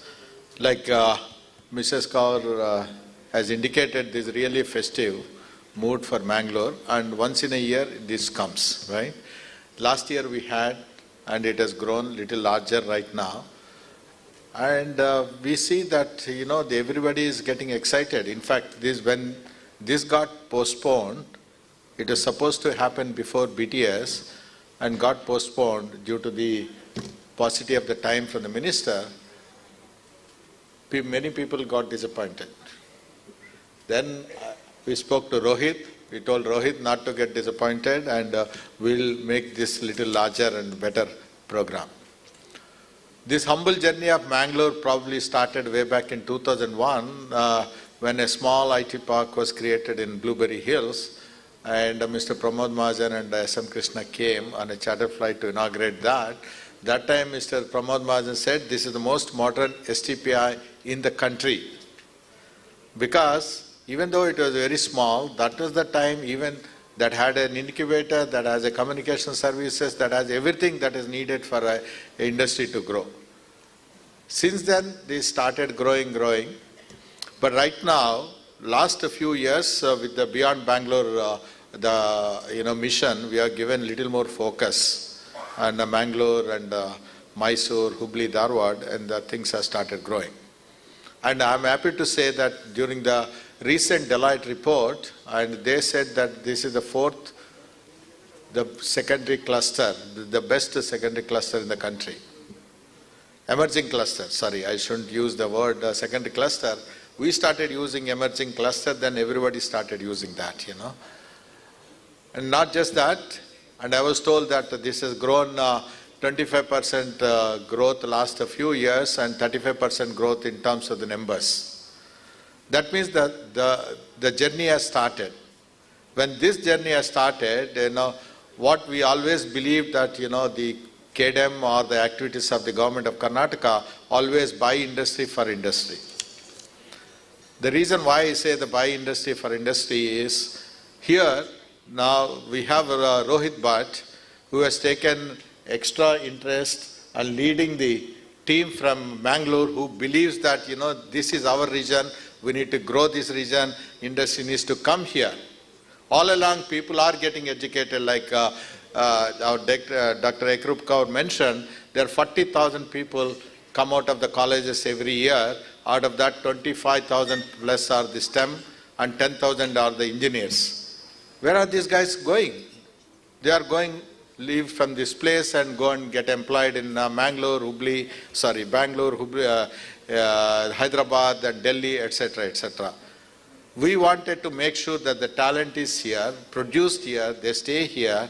We like to bring the industry here. That is what the whole high-level mission of the KDM, high-level mission of the Beyond Bangalore, and the high-level objective of the government of Karnataka. And the time is ripe right now. The time is ripe for many reasons, See, for any industry to grow, you need to have the soft infrastructure, the talent, which I already told, and then the hard infrastructure. The hard infrastructure is nothing but, I believe that there are around 500 seats, co-working spaces is there, and there are 4 IT parks are coming. I was just telling Mr. Sharat Bache Gowda that, Keynote should do the IT park. The time has come. This IT park has been under discussion for probably last 8-10 years, but never happened. The time has come. We have a very, very active young minister. He is very, very progressive, supported by the very progressive high energy secretary. And of course now the chairman from Keynote, he said, I'm coming here to tell the people that Keynote's IT park is going to happen. Right? So, and in fact, I was telling him, when Bangalore IT journey has started, this journey started with ITPL during the Mr. S.M. Krishna's time. ITPL was created, that has really helped the Bangalore to reach whatever it is right now. It's a small beginning. Likewise, you should do the beginning here. And your IT park, like S.M. Krishna did in Bangalore, you and our minister should do that to make a beginning in Bangalore, and that will be a great journey forever. This all happened. The third is an opportunity. We all talked about the industry has grown with an opportunity as a service industry to global community. While that is continuing, we also wanted our own economy to grow, right? So now the recent report says that India is going to achieve around a $7 trillion economy. Out of that, 35% is going to be the southern states, and out of the 35%, absolutely 1/3 or 40% is going to be from Karnataka. That means around probably around $1.2 trillion is going to be the economy of Karnataka by 2030. If $1.2 trillion economy, how much is going to be the digital economy in that? We generally did a back of the envelope estimate around $450 to $500 billion will be the digital economy. That will not happen only with Bangalore. That requires the support of the clusters like Mangalore, Mysore, and Hubli, Dharwad. That is the reason the government is putting the more focus on these regions to grow. And I was asking Sanjeev, how is the progress last 1 year?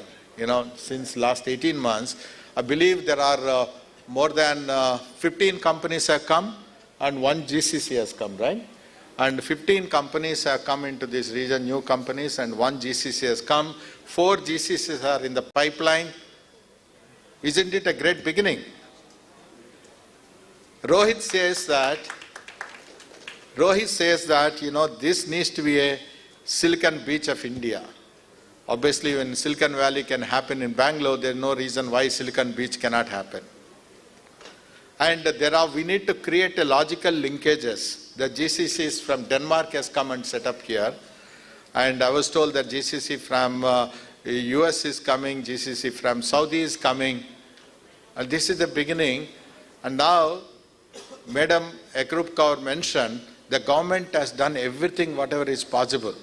Beautiful policies, beautiful programs, the startups. The vision of the group is to create 2,000 startups from Mangalore, and the vision of the group is to create 100,000 employment here, and the vision of the group is to attract around 150 companies to this region with 15 large companies.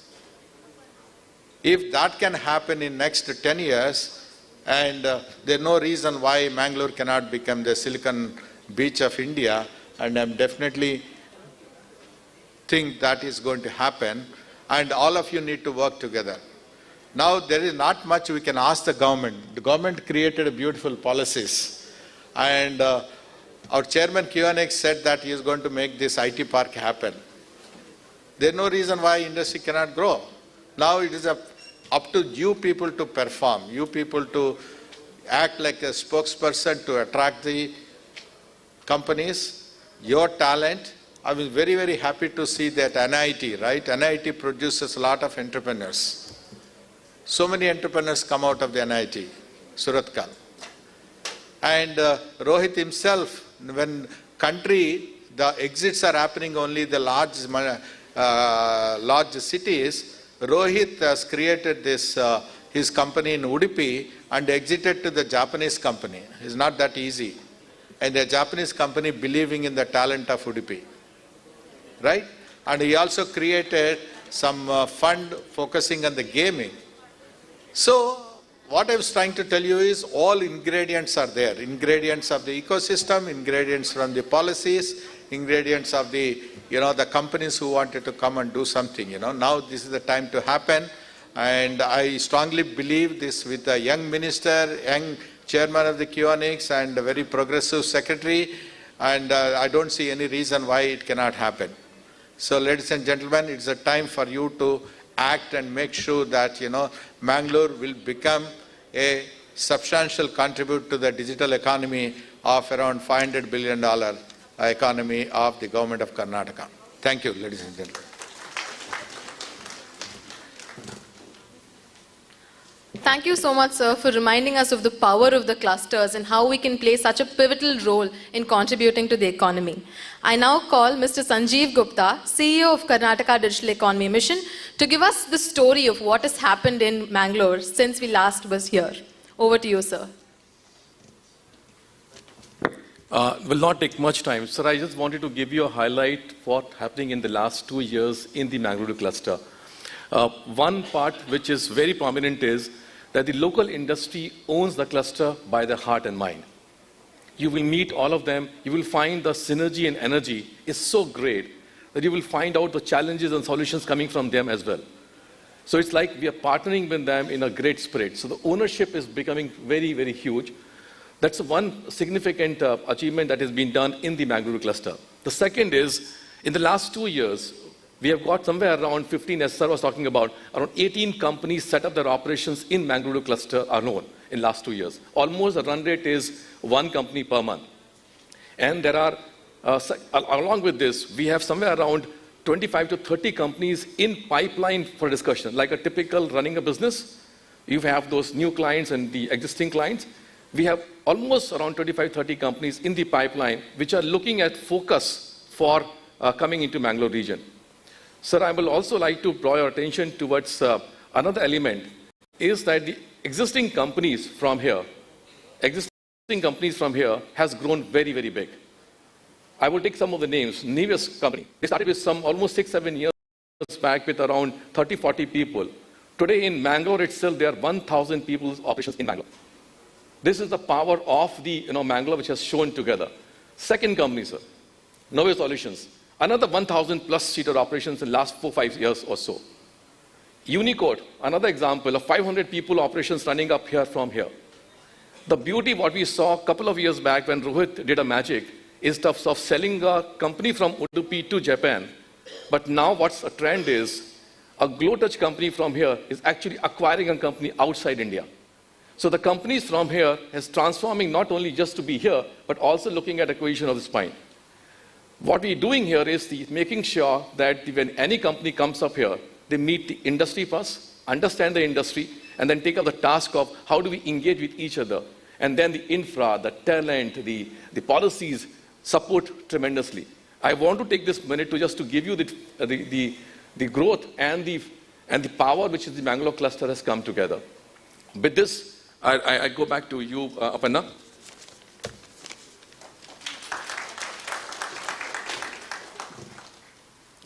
Thank you so much, sir. The word celebration is being said a lot right now. So what exactly are we celebrating? So for the next few minutes, we're going to be seeing what exactly the Mangalore cluster has been doing for the last few days. There are so many new industries here, so many products are about to get launched. So I just have one bone to pick with this audience. Mangalore, as we know, we're not stingy. We're not stingy with our street smarts or our achievements. So I really don't think we should be stingy with our applause and the cheer that we have, that we're going to be giving for the new industries that are here in Mangalore. So can I have a big round of applause? Over the last year, Mangalore has seen a lot of new industries, and we would like to take a moment to congratulate them and express our gratitude for their role in creating more jobs and enabling the cluster ecosystem. I request the representatives from the following companies to come on stage as their names are being called. Firstly, Exfino has now set up operations in Mangalore, creating about 30 plus employment. Representatives from Exfino, please come on stage. I request the dignitaries to come forward.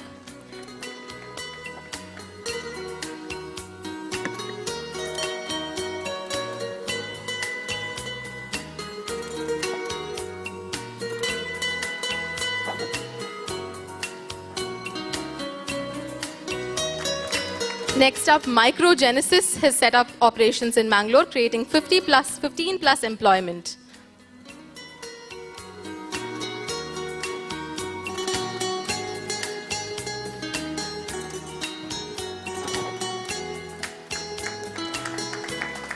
We also have two other companies, Tech Mahindra setting up in Mangalore with 100 plus employment. We don't have representatives from Tech Mahindra as they were not able to come, so I request one of our industry anchors to collect it on their behalf.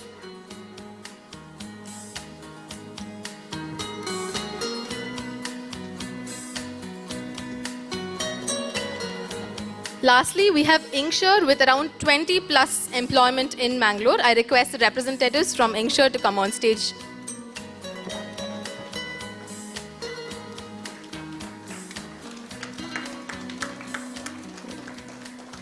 Guys, can we have a bigger round of applause? Setting up an industry is no easy feat, and I think everyone in this room is aware of exactly how much work goes into it. Next up, for the product launches, I request the founders and the team to be prepared to come on stage with their product. Audience, I request you to cheer our Karnataka startups with the biggest round of applause ever. From Karnataka to the world has always been the goal, and we see this happening right now. Firstly, we have Icona X Innovative Solutions based out of Manipal. They are a product-based company working in the domain of healthcare with specific interest in dental innovations. They are launching their product Tassier X, which is a comprehensive intra-oral radiographic stabilizing system that is a cost-effective, complete solution for obtaining accurate dental X-rays by eliminating all errors for patients of all age in a single attempt. I call to the stage the founders, Dr. Shruti Acharya and Dr. Shruti Singh, to launch their product Tassier X.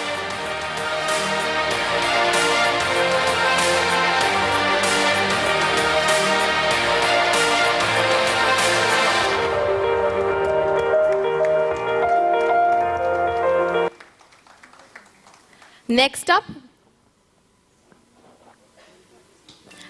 up, we have Flashmits. Flashmits is a prop tech company building technology for housing and real estate. Their platforms and products allow users to buy, sell, rent, and manage all types of housing and properties, and they have users in over 25 plus countries. Flashmits is launching their product Flashmits for landlords. I request the founders to come on stage. This platform is now open for owners and managers of all types housing and properties, including homestays, land, PGs, hotels, enabling users to sign up as landlords and list their property for rent and for sale. A big round of congratulations to the founder, Mr. Amrit Shinava, for launching his product.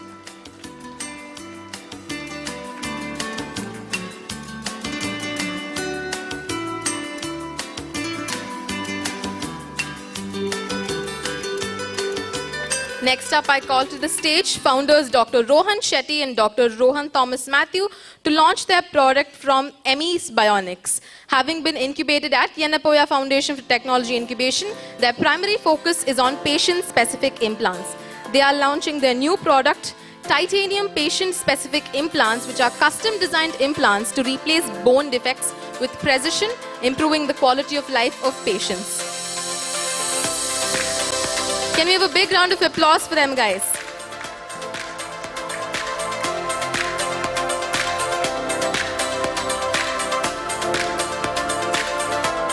Next up, I call to the stage founders Dr. Shruti Acharya and Dr. Shruti Singh. Pardon?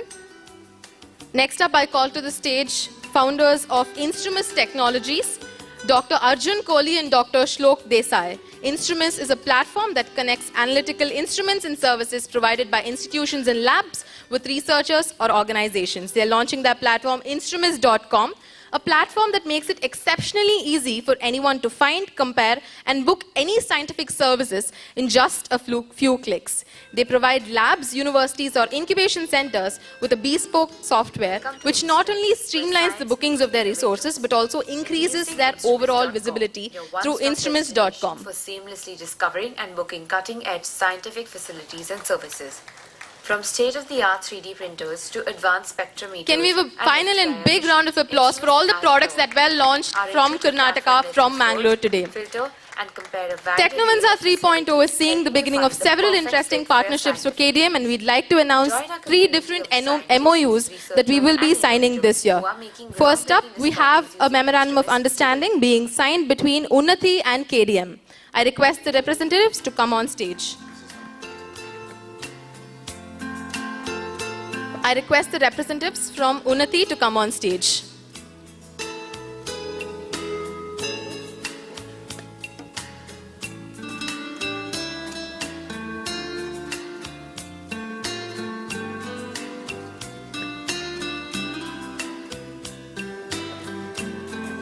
This memorandum of understanding between Unnati and KDM is looking to enable the skilling ecosystem in Mangalore.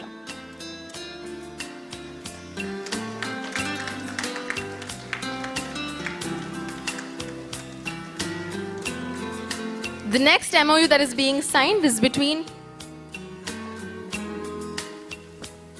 DBS Bank and KDM. I request the representatives from DBS to come on stage.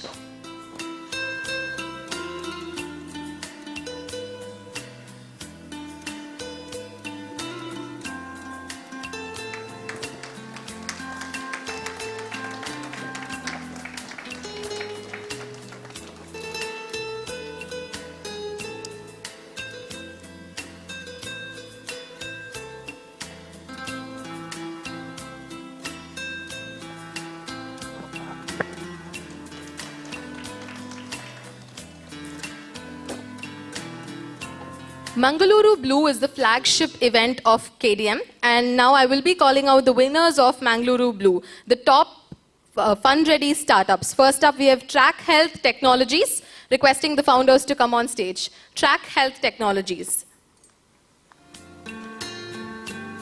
Remit Easy Technologies.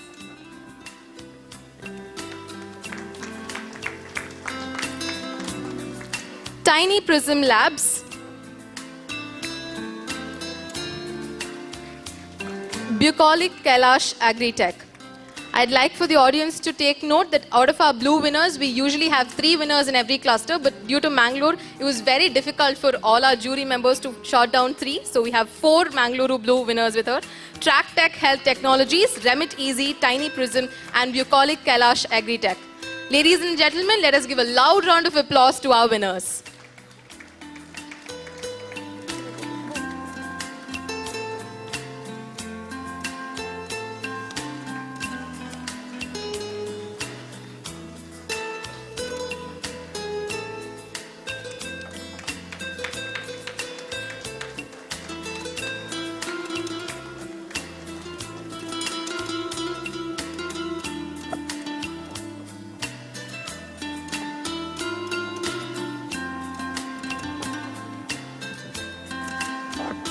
With that, we come to the end of this session where we facilitate and felicitate all our different stakeholders. I request the dignitaries to take their seats. Can we have one final round of applause for everyone, for all the industries, for all the winners who've done so much for the Mangaluru cluster?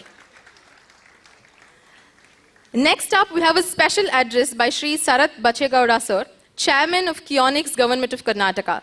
Sir is a dynamic young leader and is a member of the Karnataka Legislative Assembly for the Hosakote constituency. Over to you, sir.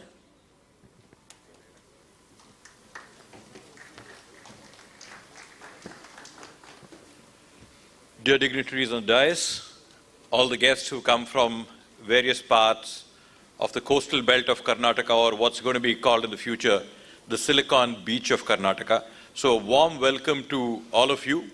And first of all, heartfelt apologies for the delay in the start. It's not that we started off late. We were on the tarmac for 1.5 hours in the aeroplane. There was a thick, heavy fog in Bangalore, the kind which we've never seen in years. And on account of technical glitches, there was a delay in getting over here. The Honorable Minister was very keen to attend this program. He wanted to be here personally and interact with all the people, all the entrepreneurs, the startups, the companies, the industries which are based out of the coastal belt. But on account of, as A Group Madam said, being drawn away for other programs, he was unable to be here, and he extends his most warm regards to all the entrepreneurs and all the industries which are present in this program. First of all, let me just say that what a pleasure it is to be here in Mangalore. Mangalore, as I've known, has been a very entrepreneurial region in Karnataka. The people of Mangalore have a real entrepreneurial spirit to it. I think as Ajit was saying from delivery, if you look at Mangalore, things which have come out of Mangalore, right? So Ajit was saying that finance has come out of here.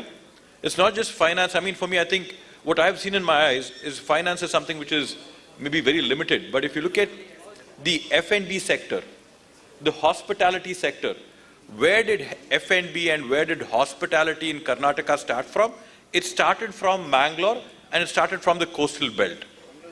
Then if you go ahead and further look at where else entrepreneurs have started from, if you look at the health sector, I think one of the shining beacons in the health sector have all started their journey from the coastal area, from Mangalore. So I would say inherently it is in the blood and the culture of Mangalore to be entrepreneurial and to be industry leaders. And to that extent, it is a real, a matter of pride and joy for us that the government is coming over here and investing in making sure that the talent stays anchored over here. I think the biggest problem which we're facing is that Mangalore's got all the infrastructure we need. We've got colleges, we've got people who are disciplined, people who are well literate, educated. I think as A Group Madam said, one of the most literate parts of the country is probably the coastal belt, right? This is not just in terms of statistics and numbers, it's not just in terms of quantity, but if you look at the quality of the people which the coastal belt has produced as well, we have a really good quality of talent pool over here as well. But the issue is the drain of talent. How do we hold on to the talent in Mangalore? How do we make sure that the talent which is present in Mangalore doesn't get drained to Mumbai, doesn't get drained to Bangalore, doesn't get drained to the Middle East? How do we make sure that the talent which we have stays over here? I think to that extent, the kind of effort which the government of Karnataka is making to have these regional clusters, be it Mysuru, be it Mangaluru, be it Hubli, be it Ballari. So if you look at any other state in the country, I think you would struggle to see such, maybe calling it a tier 2 city would be wrong, I would say emerging cities. I think to see such kind of emerging cities anywhere else in the country is not possible. Karnataka is unique that it has such a diverse number of emerging clusters. I think one thing about industry promotion over here is, 10 years ago or 15 years ago when we used to be in college, Mangalore used to be a lot more cosmopolitan. I think if you looked at the culturally, whether how Mangalore was compared to Bangalore, Mangalore always had a much more cosmopolitan feel to it than Bangalore did. But over the years, maybe over the past 10, 15 years, I would say probably in terms of maybe the influx of people into Bangalore, maybe Bangalore being more of a cultural melting pot, we've seen that the cosmopolitan nature of Bangalore has grown, whereas Mangalore has tended to stagnate or maybe not progress as fast and not be as cosmopolitan as we expected.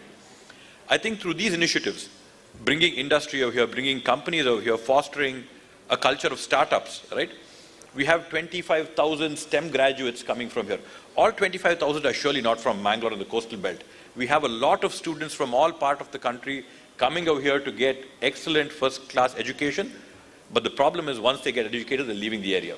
We want to make sure that they stay here and contribute to the economy over here.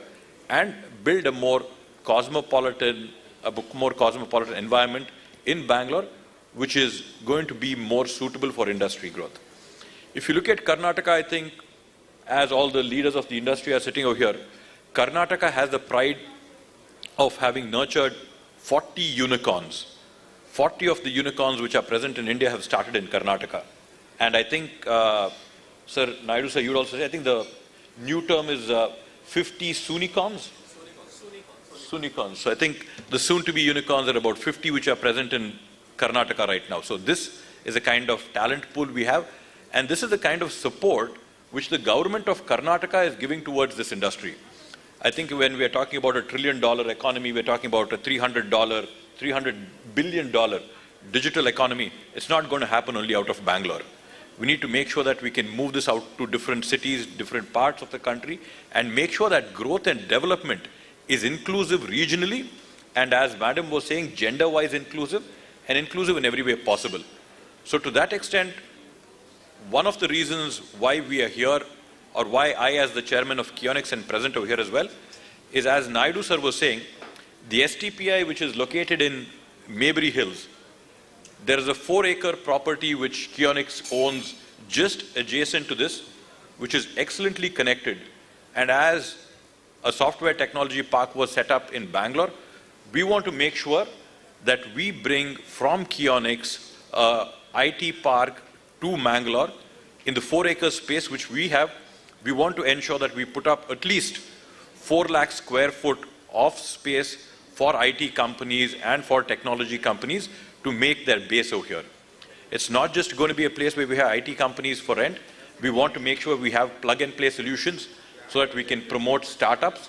People who are short on capital can come and use our facilities to grow their companies, to go from maybe an idea to a POC, and from a POC to a more advanced stage. So we want to make sure we create space for them. Marine technology, marine biology, marine biotechnology is a very exciting field for all of us. And we want to ensure that the space which we have at Keynote, we want to utilize to put up a center of excellence which is going to focus on marine biology and marine technology. All this is possible only through the support of the government of Karnataka, and to that extent, it is my most heartfelt thanks to the Chief Minister, Shri Siddharamaiah ji, and to the Deputy Chief Minister, Shri D.K. Shivkumarji, and of course, none of us can forget the dynamic, progressive IT/BT minister which we have in Priyank Kharge, who is really driving this industry, making sure investment comes here, making sure we have policies in place which is industry ready, making sure we have skilling programs which can ensure that the workforce is ready for whatever jobs come in the future. So thanks to all the team who are present over here. We are really running short on time. There are loads of things to discuss. We need to go and have a site visit as well. So thanks to all of us, thanks to all of you who have invited us to this program over here, and wishing you all the best and all the success. Thank you.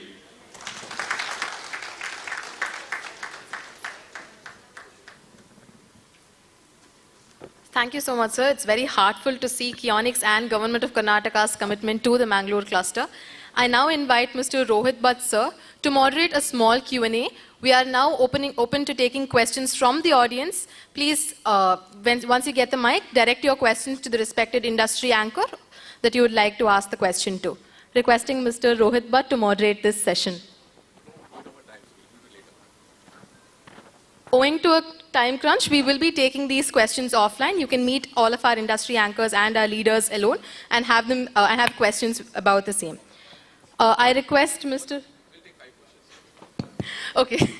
We will be taking 5 questions, guys, so choose wisely. You get to ask 5 questions. Okay. I think, 5 questions, I think, industry anchors, we have asked you to collect these questions. Can we quickly have the 5 questions out, please?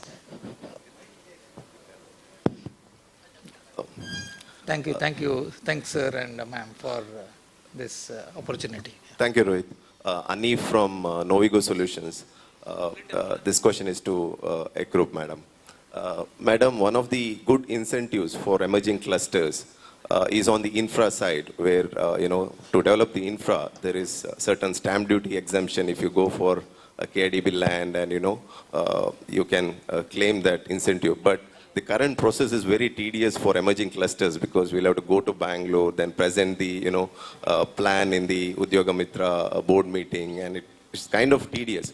So can we simplify the policy incentive into two things? One, can it be exempted for non-KIDB land as well? That is point number one. Second, can the incentive up to a certain limit, can it be exempted at local level itself, perhaps at a sub-register office by the KDM Mangalore office overseeing things rather than we having to travel to Bangalore?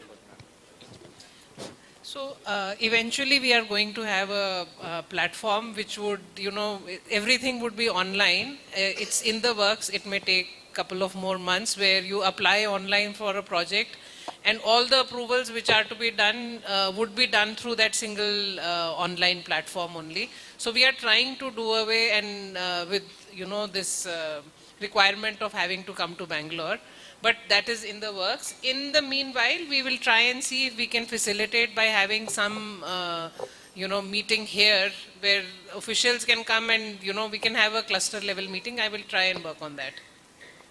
Yes, madam, maybe beyond Bengaluru for availing all these incentives as well. We can look at it that all applications from this area are clubbed, and one day we fix a meeting here and clear them. Okay. We can facilitate. That will be very, very helpful, madam. Thank you. Suyog, I think you had a question yesterday when we were... Good morning, ma'am. I'm the CEO and the co-founder at Nivius. This is again related to the policy rollouts. I think it's very encouraging to see the kind of policies which is coming out from the government. And I think if you look at it, if it's done right, the ecosystem will benefit substantially. But I think one of the key challenges what we are having is operationalizing most of these policies, especially on the IT/BT side of it. I think there are incentives on rentals, electricities and other stuff. But I think to get it operationalized and to kind of take an advantage of it today, one, the process is tedious and it takes a very long time to actually benefit, for any companies to benefit out of it. So the discussion is, can some of these policies be simplified, and can the policies also be relooked in the way that it could benefit the upcoming and smaller companies over here? Yeah, I agree with you. Some policies, in spite of the incentives being very attractive, the offtake has not been good. So definitely there are some challenges in the implementation part of it. So recently we launched the AVGC policy. We had extensive industry consultation before we, launched the policy. Because in the previous policy, again, the offtake was not very good. And we wanted to understand where are the glitches and what is, what is the gap between the policy and it actually materializing. So we will look at it. In fact, I was just telling Mr. Rohit Bhatt also, if you can list out what are the specific problems that you are facing in getting those incentives, I assure you we will work on it and see that it is simplified. Whatever comes directly under the purview of the department will be done in a very short period of time. If there are certain things which are beyond the department, like for example, we have to take help of revenue department in stamps and registration or other ESCOMs, that we will then try and create a SOP where department can facilitate your interface with that department. So I don't have a solution right now, but I am willing and open to work on a solution. Thank you, ma'am. Thank you. One more question? Yeah. Sorry if you're bombarding you only with all the questions.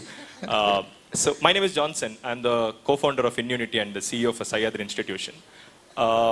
Because Mangalore is now booming as a startup hub, we are also focusing a lot more initiatives to promote more companies to come here, as well as more youth to encouraging them to grow into startups. Talent becomes the key.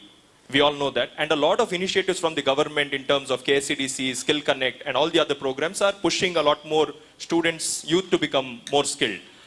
We also have almost 18 engineering colleges, 20 engineering colleges here. We have about 6,000 students rolling out of these institutions. Can we have a teacher training institute through PPP model here? Because all the institutions can also contribute to it. But if we can have a specific teacher training center here, a lot of these faculties can get really upskilled with the emerging technologies, and that way they can actually impact more students directly. So this is one of the requests in terms of the policy initiatives to the government. Sure, we can do it. In fact, in this skill advisory where we are working on,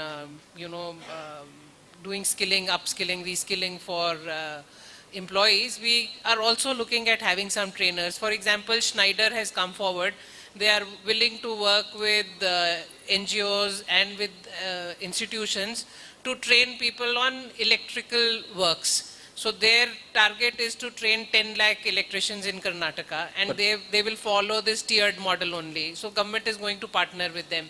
Similarly, there are other companies also which are showing interest. We are open to doing it. I would request you to specify what kind of training, which is the particular skill set that you are looking at for TOT also, so that we can tailor a program around it. Yeah, would love to have a centralized facility of sort, and all of our industries could come together and... Yeah, so when we say facility, we are not looking at creating any physical infrastructure, but we will certainly deliver the training program. We can find a place to deliver that. But you let me know what is the specific skill sets for teachers that you are looking at. Similarly, in cyber security also, we are doing a tie-up with some very big firms for training. So, yeah, so as the chairman Keyonics just announced, we are now very shortly going to start our IT park also, work on the Absolutely. IT park. That could also, part of the space could be used for skilling. Absolutely. Thanks a lot, ma'am. Yeah. Good morning.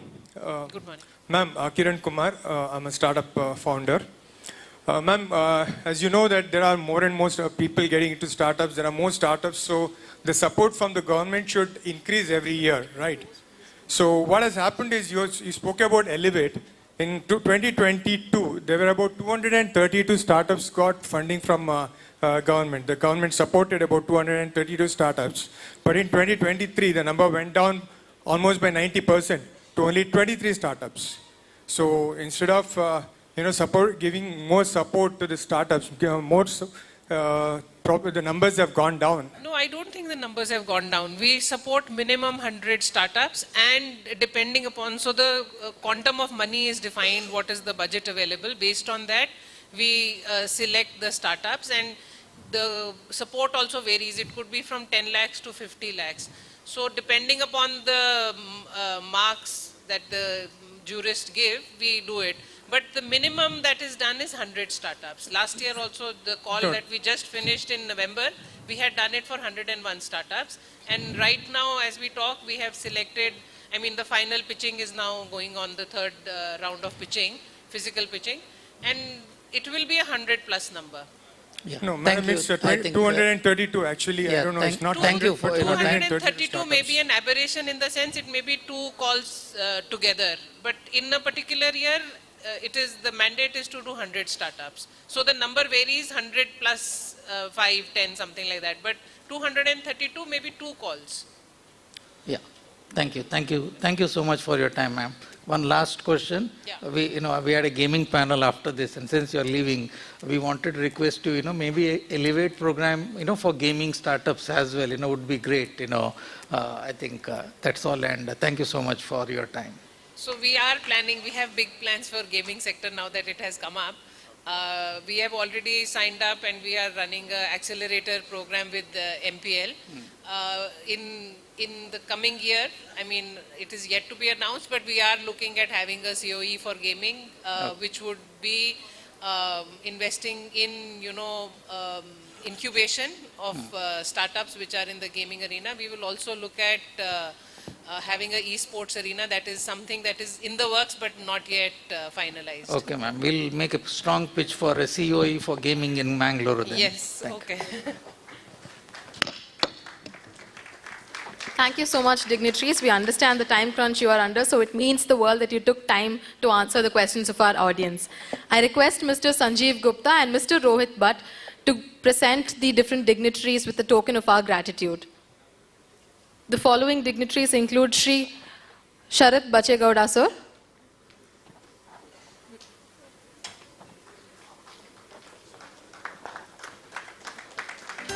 Dr. Ekroop Kaur,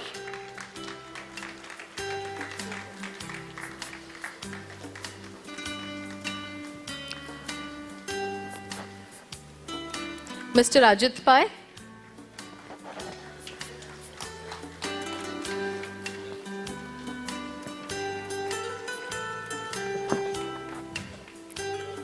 Miss Arti Kuchibatla,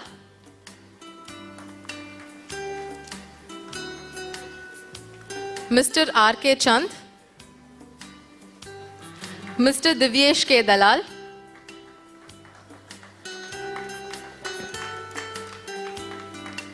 and Mr. Chandra Iyer.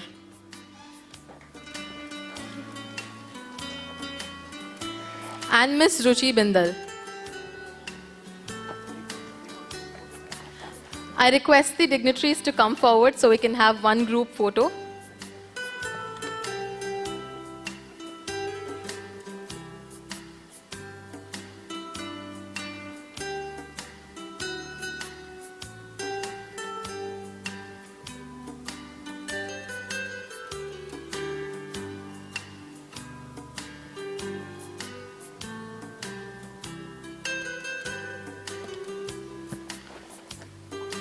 Thank you so much, dignitaries. Before you take your seat off stage, I would like the dignitaries to leave the Mangaluru cluster with a message. To our right, you see is a board where you can be a part of the growth story of the Mangaluru cluster. So I request the dignitaries to leave our audience today with a message on the Mangaluru cluster board.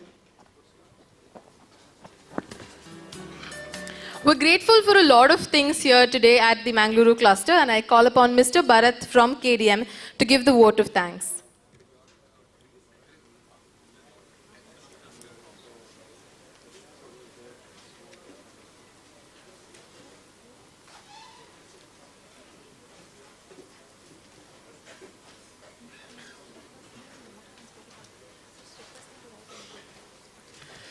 Namaskaram Mangaluru. Dear esteemed guests, as we bring this inaugural session to close, I extend heartfelt gratitude on the behalf of Department of ITBT, Government of Karnataka, the Karnataka Digital Economy Mission, and our valued industry partners. My sincere thanks to Mr. Sanjay Gupta, CEO of KDM, and Mr. Rohit Bhatt, founder 99 Games, for shedding light on Mangaluru's promising role as a hub for GCC's Health Tech, FinTech, and AVGC.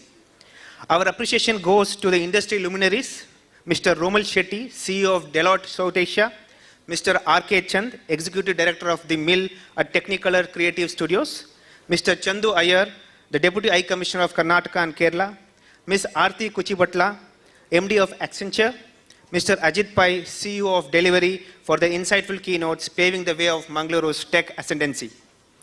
Dr. Ekroop Kaur, Secretary of Department of Electronic ITBT, SNT, Government of Karnataka, Mr. B.V. Naidu, Chairman of KDM, and Shri Sharat Bache Gowda ji, the Chairman of Keynote, Government of Karnataka, your addresses have not only highlighted the strength of the collaborative efforts, but also has outlined the visionary path for the state, undoubtedly propelling its growth significantly. Our deepest appreciation goes to our Honorable Minister for Information Technology, Biotechnology, Rural Development, Panchayat Raj, Shri Priyanka Kharge ji, for his continual guidance and support for the Department of KDM and ITBT. A special mention to the felicitation product launches MOU showcasing Mangalore as a vibrant hub for the innovation's collective triumph powered by the visionary minds. We also extend our gratitude to our title sponsor, Work, banking partner DBS, and all other industry partners, ecosystem partners such as ASOCHAM, ISA, and NASCOM, our media partners, academia partners, skilling partners, incubator accelerators for their continuous support. In this room filled with intellect and determination, Mangaluru tech ecosystem is not just taking flight, it's soaring. To our passionate industry leaders of Mangaluru cluster, your invaluable contribution are fueling the propelling us to unparalleled heights. Let's continue to foster this flame of innovation and collaboration, ensuring the Mangalore remains a shining beacon in the global tech landscape. Thank you. Here is the boundless possibility that lie ahead. The show doesn't end here. It is just the beginning. Next, we will witness a series of panel discussions, fireside chats with eminent speakers on various technology streams, startups, GCCs, talent development, women returning to work, and many more. We look forward to your continuous support. Thank you. Jai Hind, Jai Karnataka. Thank you so much. I'm informing the audience that we will now have a short break for the next 15 minutes. I request the audience to be back by 12:15.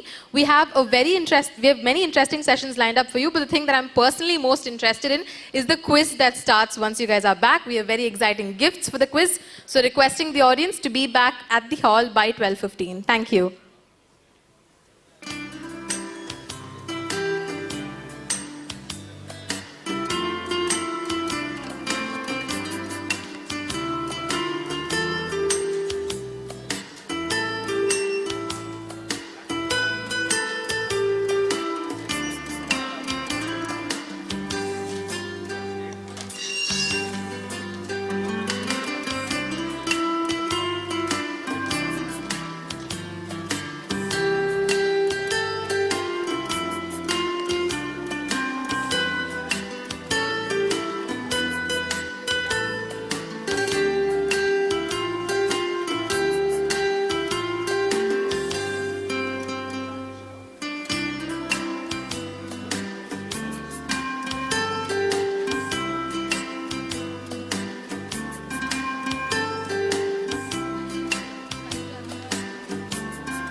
We will be starting in just a minute. I request the audience to get your tea and come back to the hall.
I request the audience to be seated as we will be beginning in just a minute.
I have a question for the audience. The audience, if you could give me your attention, how many people here are from Mangalore? A raise of hands would be nice. How many people here are from Mangaluru? I have Bharat from KDM enthusiastically walking towards the auditoriums. How many people here are from Mangaluru? I thought we took pride in being Mangalorean, guys. Are we shy of being Mangaloreans? Okay, so now I have two questions for people. Not specific to the Mangaloreans, but for everyone. So for every answer, we have one gift. Are the Mangaloreans ready for the quiz? Can I have a show of hands? The first question is, which ancient empire once ruled Mangalore? Was it the Mauryan Empire, the Gupta Empire, the Chola Empire, or the Pallava Empire? The person with the answer can just walk straight up to the stage, tell me the correct answer and get your gift. I request the audience to be seated, but once you know the answer, feel free to walk straight up to the stage.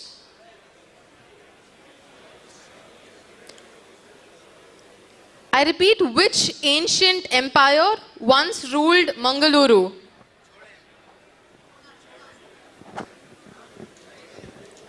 We have one answer. I'm looking for another answer, the right answer.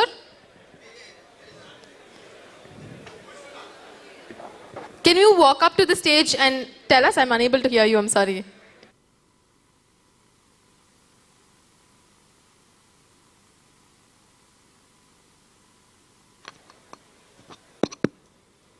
Is it the Vijayanagara Empire?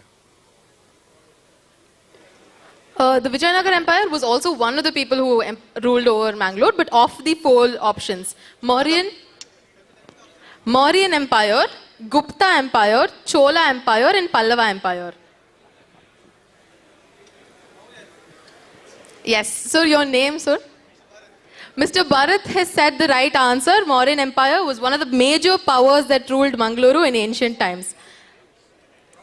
We request a representative from DBS to come on stage to give Mr. Bharat the prize.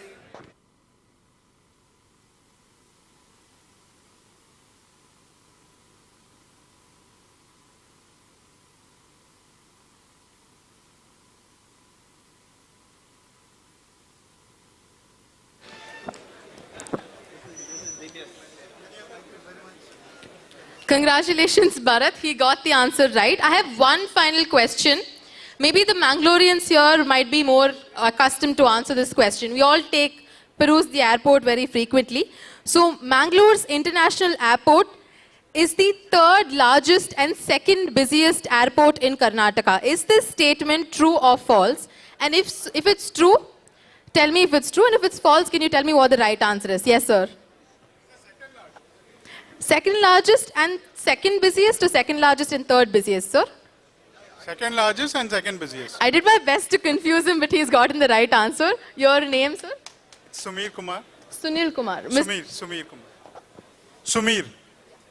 Mr. Sumir Kumar has gotten the right answer. Congratulations, sir.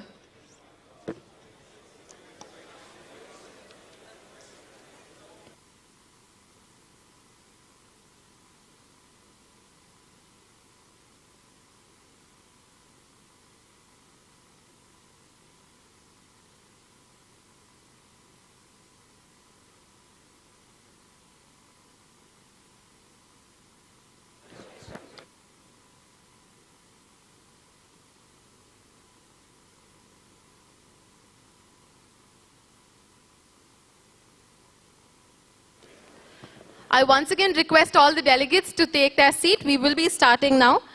So we are just coming back from Bengaluru GAFX, Karnataka's annual summit for animation, VFX and gaming, where several exciting things were unfolded, with the Kitwin Fund for AVGC being one of them. Karnataka has been committed to growing the AVGC sector for years now, with Karnataka being the first state to have had a dedicated AVGC policy since 2012 and the only state in the country to have launched the policy for a 3rd period. Our next panel discussion, titled Gaming Domain and Gaming Policy, an Edge for the Emerging Mangaluru Cluster, will discuss the new gaming policy that was passed and how the government of Karnataka's commitment to the AVGC sector can benefit emerging tech clusters like Mangaluru. Joining us for this session are the following panelists: Mr. K. Rajesh Rao, Mr. Ganesh Hande, Mr. Sudhir Kamath, Ms. Shailaja Rao. Moderating this session for us is Mr. Rohit Bhatt. Mr. Rohit is the founder and CEO of 99 Games. He also founded RoboSoft in 1996 as a Mac OS only development company. In 2007 and 2008, Mr. Rohit started Global Delight and 99 Games, which created productivity apps and games for various web-based, desktop and mobile-based platforms. In the last 25 years, he really has done it all: coding, product design, sales, marketing, partnership management, team building, trade shows, evangelism, fundraising, exits. You name it and he has done it. We're immensely grateful for all his efforts as our lead industry anchor for the Mangaluru cluster, and we couldn't be more delightful to have him moderate this session for us. Over to you, sir.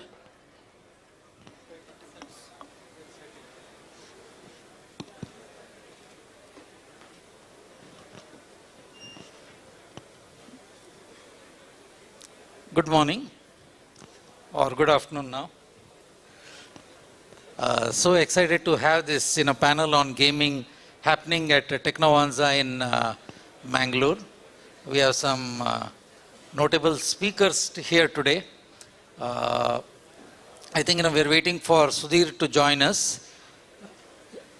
Suvin, can we have Sudhir on the display as well?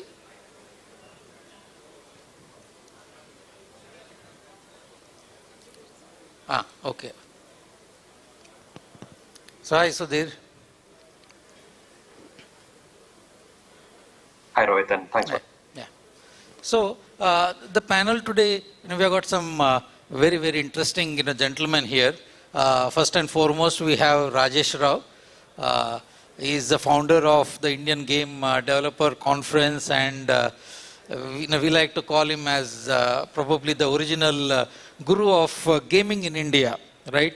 He started in gaming at a very early stage, and some of his efforts and the efforts of the group that he formed around gaming in India went on to define how the gaming as a field evolved in the country.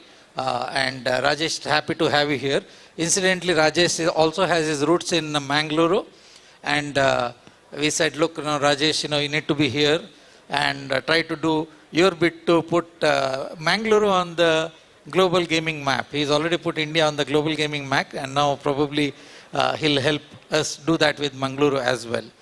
Second, we have Sudhir Kamath. Sudhir is the COO or Chief Operating Officer of Nazara Technologies, India's only public company, a publicly listed company into gaming. Sudhir incidentally is a very busy person running a public company, and one of those companies which is doing extremely well in the current context. And again, Sudhir has his roots in this region, and we are very happy to have Sudhir also join us today. Delighted to be here, Rohit. Thanks. Next, we have Ganesh Hande. Okay, now I think everybody is getting the pattern. Everybody has roots in this region, passionate about gaming, and roots in this region. So, Ganesh has been co-founder of a company called Encore Games, a very audacious goal of building a AAA gaming title in the Indian context, and he co-founded it, and he was earlier with in a larger global gaming studio in India, and again one more veteran of the industry. And then we have Shailaja Rao. Shailaja Rao is ex-Chief Operating Officer of Robosoft before she founded the gaming venture capital fund. She's got a first time game general partner, not new to gaming, because in an earlier avatar at Robosoft she was also leading the delivery functions, and we in fact, a lot of games, more than 100 games were ported during her tenure there. And lastly, myself, Rohit Bhatt. My name is Rohit Bhatt. I am the founder and CEO of 99 Games, a mobile gaming studio based in Udupi. People who are visiting the startup cells, I request you to be seated and kindly join us in this panel discussion. Thank you. I once again repeat, people who are visiting the startup cells, we request you to join us for this panel discussion. Yeah, thank you. So this idea of gaming panel, Rajesh, Ganesh, Sudhir, and Shailaja, this happened. This was triggered during the recently concluded IGDC Indian Game Developer Conference in Hyderabad, where I noticed one trend. The trend was that we were seeing a lot of gaming startups coming to the show, but from non-metro cities, right? Earlier, whenever we used to go to this gaming show in Hyderabad, the largest gaming show in the country, most of the people who were pitching the games used to come from the established, metro cities. But this year I saw, a big difference, that a lot of these companies were coming from tier 2, tier 3 towns and trying to build games that are culturalized, for the Indian market. And I was like, okay, this seems to be like an interesting trend. And because Mangaluru is very dear to our heart, Mangaluru and all, I was thinking, okay, maybe there is an opportunity here for Mangaluru as well, to see if we can change this, transform this region also into a gaming hub. It's a long-term vision and maybe a 5-year, kind of a plan. And that's why we put together this panel, because gaming as an industry is a huge industry worldwide, $200 billion in industry. Mobile gaming is 100 billion in that. Okay, is there an opportunity for us to create a conducive environment in our region so that the next generation of gaming, can start from this region and probably go on to make a mark at a national level or international level. Some amount of inspiration also comes from the success of Kantara movie. Okay,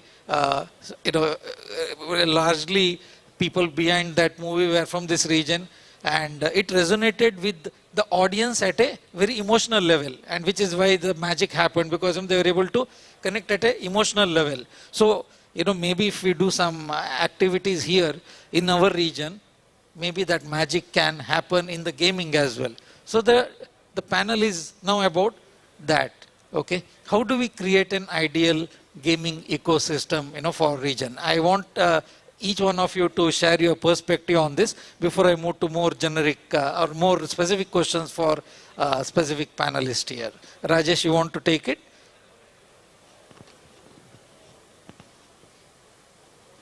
Hello? Yeah, hi, thanks. So, I think for a gaming startup ecosystem to kind of really take root in a region, you need the different elements of talent to primarily come together. Now, we have a lot of STEM, 20-25 colleges in Mangaluru, Udupi, this whole region. So you have plenty of programmers. But we also, for gaming, you need multiple disciplines. You need a lot of artists. You need a lot of designers. Storytelling is something that is already present. As you rightly said, Kantara is a good example of really good storytelling. But I think we need some domain-specific training for the talent that exists. There's no doubt that it exists. It's just that they have not got the exposure to skill development, be it in game programming, be it in game design, or be it in game art. And these are key elements that have to come together. So my view is that it is a long-term process to get this going. If we have some of the leading colleges here starting to introduce these courses, then you will start having a pool of people. Initially, they may still leave Mangalore and go to greener pastures like Bangalore or Mumbai, but then there will be a time when people will say, let's go back home, let's go back closer to the roots.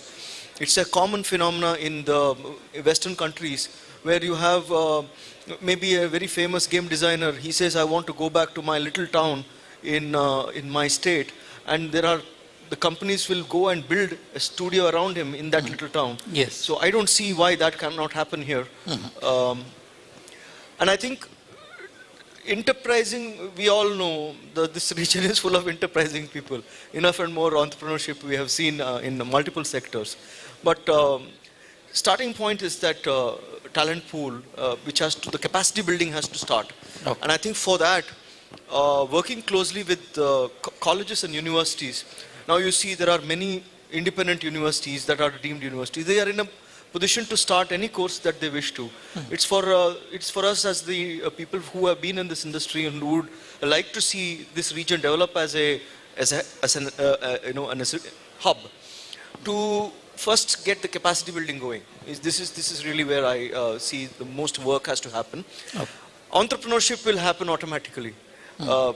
You have seen very well how even your one company in Udupi has spawned a few entrepreneurs out of it. Yes. So that will happen on its own. Okay. Ganesh, your take? Sure. So gaming as a form of entertainment has been picking up really well in the recent past. I was actually surprised, like while coming to this place, right next door there is a gaming lounge, which is really surprising because when I was growing up, gaming was considered like only kids play. But I think that trend is changing right now. not just kids, but even adults are kind of using it as an escape from their day-to-day routine and getting engaged with gaming as a form of entertainment. Now, when we talk about game development, I think it is expected that it is a niche skill. There is a lot of creativity required. Of course, I'm not disregarding that there is creativity is not required, but there are different skills which come together and make a game. Like say, for example, you need game developers, game designers, you need people who can do analytics for you, game art. Mangalore as a town can actually start taking up some of these micro departments within gaming and start becoming the satellite offices to bigger studios in Bangalore or Mumbai or Delhi. That can be the starting point where Mangalore can become the gaming capital of India. Rome was not built in a day. I know it's a cliched, overused line, but it is true.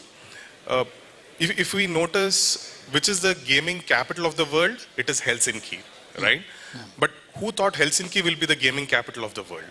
It is just about how the talent pool came together and they formed companies which gave out quality products which made them the gaming capital of the world.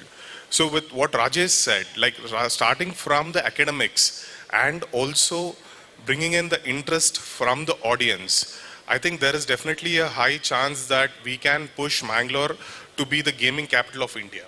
Okay, thanks Ganesh. Sudhir, you want to take a stab at it? And firstly, again, Rohit, thanks for having me, and my apologies for not being there in person. As you mentioned, we are listed, and today is our board for the quarterly results. So it's the one day when I just could not travel. My apologies. But I think this topic and what's been said so far, if I just add a couple of things. To build a startup culture and a growth culture, I think talent is clearly one item which is needed, and I think Rajesh touched upon that already, so I will not repeat those points. Couple of other things which are needed. I think there is mentorship. So when you have talented individuals, either at very early stages of their career or maybe slightly later, one is to encourage them to start their own companies. And towards that direction, it's a question of encouraging funds like Ventana or government-enabled funds which give money for incubation of early stage starting. I think that's one piece. And providing mentorship to those startup founders in situ in Mangalore by having maybe industry leaders like yourselves coming and talking to them more often if they're not there already in Mangalore, people from Bangalore or Mumbai coming down, which again the government can facilitate. The second way that mentorship can happen, in my belief, is when people work in much larger companies and learn from better or more experienced folks. That's something that in the Helsinki example was a great one. I think Bangalore, clearly, we have seen that. Hyderabad, we've seen that. But if you want to create that in Mangalore, maybe the way to go would be to encourage more GCCs, capability centers for larger global gaming companies to be set up in Mangalore. And the government already, I think, has various initiatives, but maybe it needs to be amped up a little for the first maybe 2-3 years and maybe marketed more so that more of these global companies consider that as an option. I'll just add one last point, which is for individuals working in gaming companies, especially younger folks. I think one thing which is important is the quality of life that they get outside of work as well. And I think Mangalore already has great weather, the sea, locations, food, but maybe a little bit more in terms of weekend entertainment options, restaurants, nightlife. I think those which, again, will happen by themselves, but maybe can be encouraged, or maybe in certain clusters can be encouraged, which will then lead to more people wanting to stay back. I'll just pause there. Thanks. And Shailaja, your take? And congratulations, you just made one more investment yesterday. Yes, thank you on that. Yeah, thanks, Rohit. We just made an announcement yesterday. So talking in line with what Rajesh or Ganesh mentioned, I think what is important is increase awareness of what career opportunities are there in gaming itself. I mean, we have seen things change a lot over a period of time, through years. Today, the awareness has increased at the Gen Z, if I have to call it. They consider this as an opportunity, as a career opportunity. Parents are more receptive to, the kids pursuing them as a career opportunity. So that bit has definitely, changed. And I think we all agree that media consumption has increased over a period of time. So all these are good things from an industry perspective. And we were just having a conversation with the IGDC team also as to how we could increase this awareness at an academia, level, and talking more about what career opportunities exist. Because I think there are so many streams, kids or students don't even know that such opportunities are possible for them to build and enhance and take the growth path. So I think that bit of awareness creation is an important aspect. And then collaborating, say, with platforms like Unity, Unreal. I think again talking about how they can help with the skill enhancement programs. I think these are all initiatives we've been talking. I think it's time for us to kind of take it to the next level and work with the institutes. I'm sure the institutes around are open to working with us. So if we take these initiatives, then there's no limit to what we can do in the region to kind of increase the gaming studios over a period of time. Oh, thank you. I think we got a broad range of perspectives on what we see as a way forward. See, in building any ecosystem, I think it's always about three things. One is what can the industry do, to help kind of get things off the ground. And probably a lot of industry is sitting right now on the table, at least representing it in some form. Then you have the actual institutes itself. There are people from some of the education institutes in the audience today. Gaming is a very niche field, for a lot of them. And they are an important player. And the third player is the government itself. The Karnataka government, we heard Dr. Ekrup Kaur, talk about the focus of gaming, for the Karnataka government. Okay, they have a role to play. Now, what do you think, should be the key asks, as a cluster, if we want to position this, what should be our key asks, with the government? Right? I think maybe we can start with that, and probably we can go around the table and say, okay, what can the industry bring to the table, and in helping turbocharge this. Again, Ganesh, you want to take that first?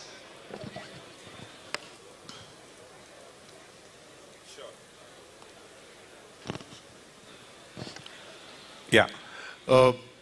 So I think it was really surprising and good to know that Karnataka government is strongly thinking about the AVGC sector, and some of the initiatives which they intend to take are in the right direction.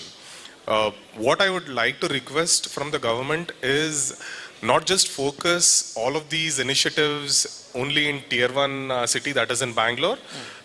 There is without any external help, I think cities like Bangalore will continue to boom, they'll continue to grow.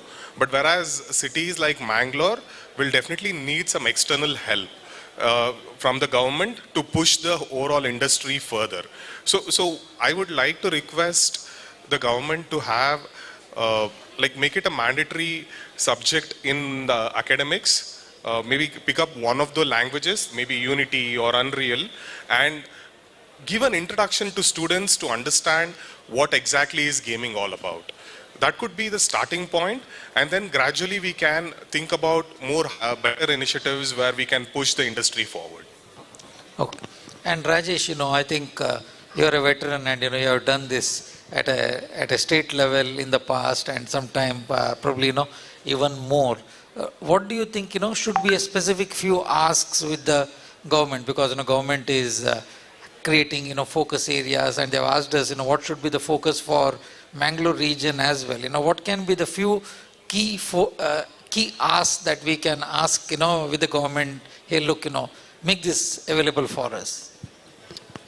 I think, my opinion, more than the government, the opportunity is for us to work closely with some of the educational institutions, many of them are run by private entrepreneurs, and many of them are looking at the new areas in which they could launch courses. And if we can help some of these universities and colleges to launch programs that are of relevance to our industry, that would be a great starting point, because I think the government comes a little later. We need that talent pool which is ready to start absorbing things that could come a little later. Like, you could launch an incubator, but if you don't have enough youngsters to come together to form those startups, you will not have much occupancy of that incubator. I think, and for the educational institutions, they don't have to worry about placements when it comes to this sector, because this sector has got a terrible resource crunch right now. I think anybody in the gaming industry knows that we can't have enough programmers, we don't have enough game artists, we don't have enough game designers. So even if they launch a course in 6 months, they are sure that all their people, if the course is well designed and the training is given by the right people, 100% placements. They will have a queue of companies. That's the starting point. And then there will be some kids who will want to stay back in Mangalore, and then you have talent and entrepreneurship coming together. And at that point, an extension of that Elevate program, which is a great program, would work really, really well. Because then it will put some money into the hands of these young startups. That's how I see it. Yeah. Understood. And Sudhir, I think you meet government officials often, and I'm sure you get to hear their perspective as well. What are your thoughts on what can we do for Mangalore?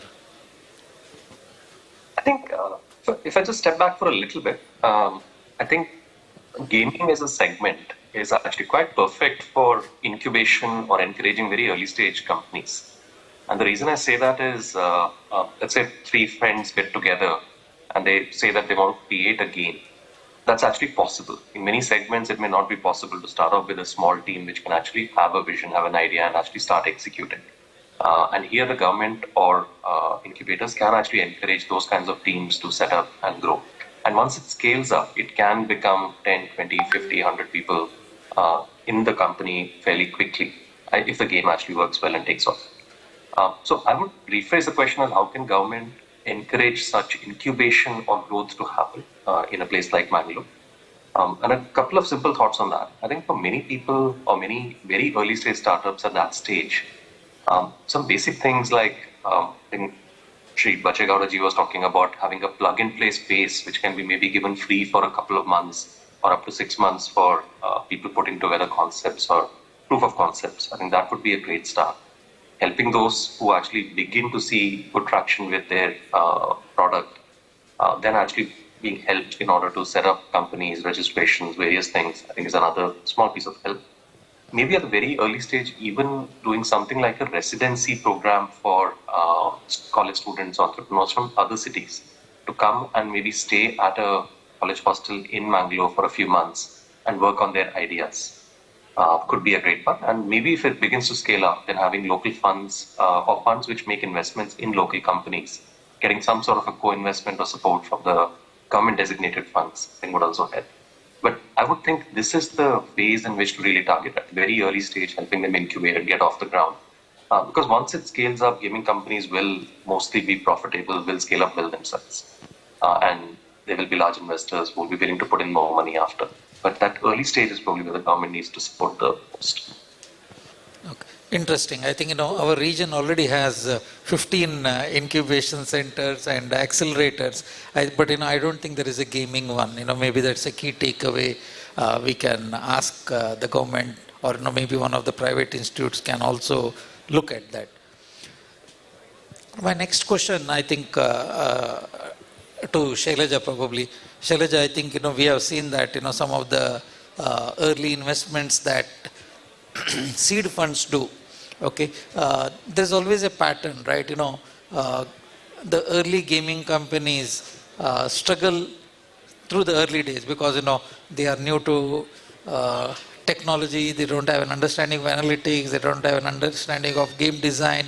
Okay, there are several aspects, to a game development, process. What are the common issues that, you have seen with the early stage, companies? I think, Ventana invests in companies, from POC to early market, kind of companies. What are the typical problems that, you see in these companies, and, is there a way of accelerating that?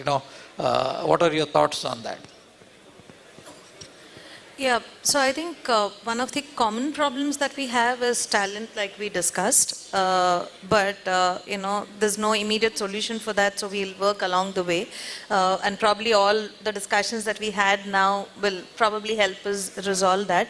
But apart from that, there's other aspects that we can support them, and what we commonly see is they don't have a lot of processes that they put into place, and that's something that we work with them closely. Because what I mean by process is not just in terms of the financial aspects of managing your books and things like that, but more on the technical side. How do you manage your source code? How do you manage the whole storyline, and having the production pipeline, being cleanly managed. So they don't have clarity on all these things, and this is where we come in and support them. We keep guiding them on all these aspects. And then once they've reached a stage where they have kind of launched, then they don't know how and what to measure, in terms of metrics. So these are some of the areas that, we try and guide them, saying why it becomes important for them to measure these metrics.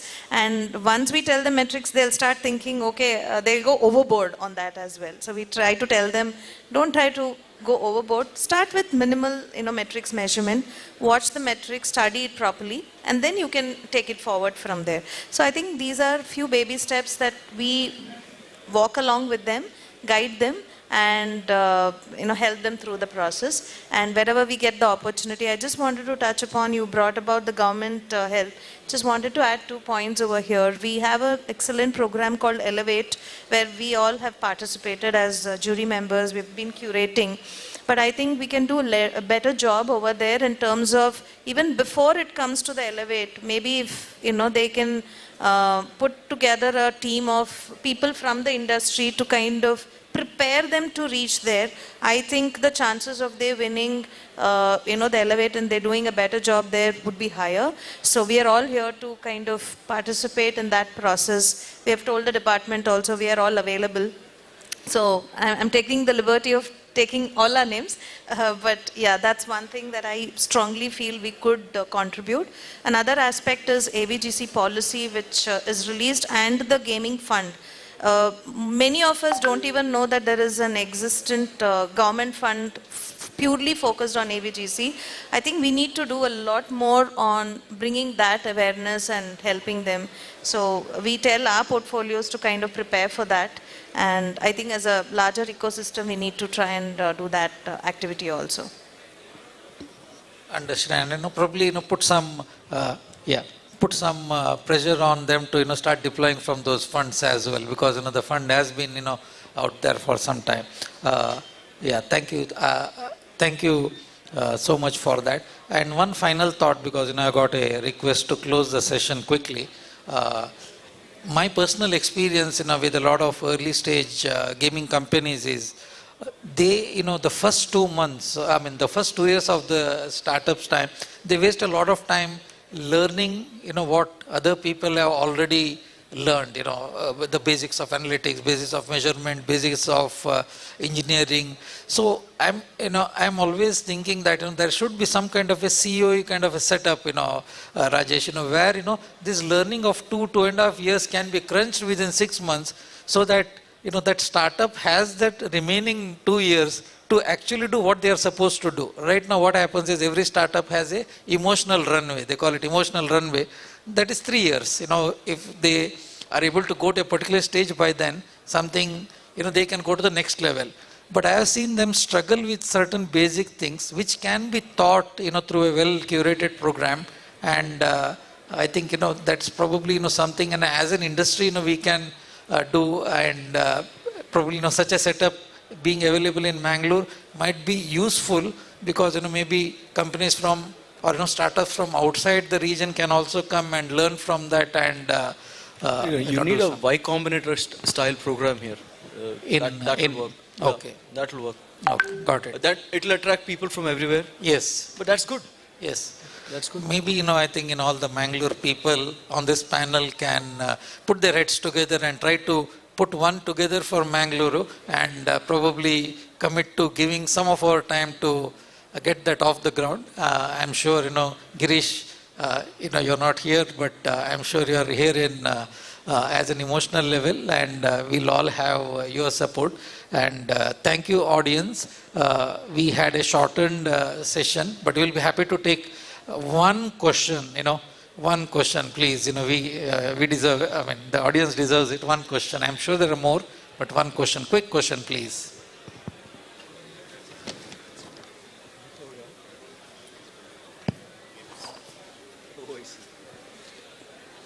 Yeah, keep it short and quick, please.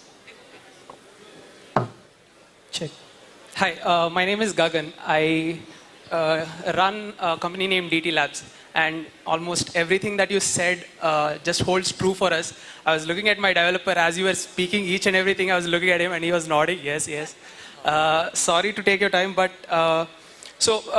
one thing which is I find us, like you said, learning and development is taking too much of our time. We are self-learned. There's like abundance of resources for us to learn gaming, but the problem is that there's nobody to tell us this is the way it is done, or this is the standard way to accomplish this particular task. And I wholeheartedly agree that there should be some way, some channel for us to directly ask somebody who is really capable, like you said, some GCC center or somebody who's already done it, and to get to the insight immediately. And the other thing that I wanted to ask is, I see many companies gravitate towards the outsourcing way, building some game for others, and I just, got to know that Ganesh sir is building something of his own, like your own IP. And I wanted to ask, how difficult that is, because we are also trying to do something like that.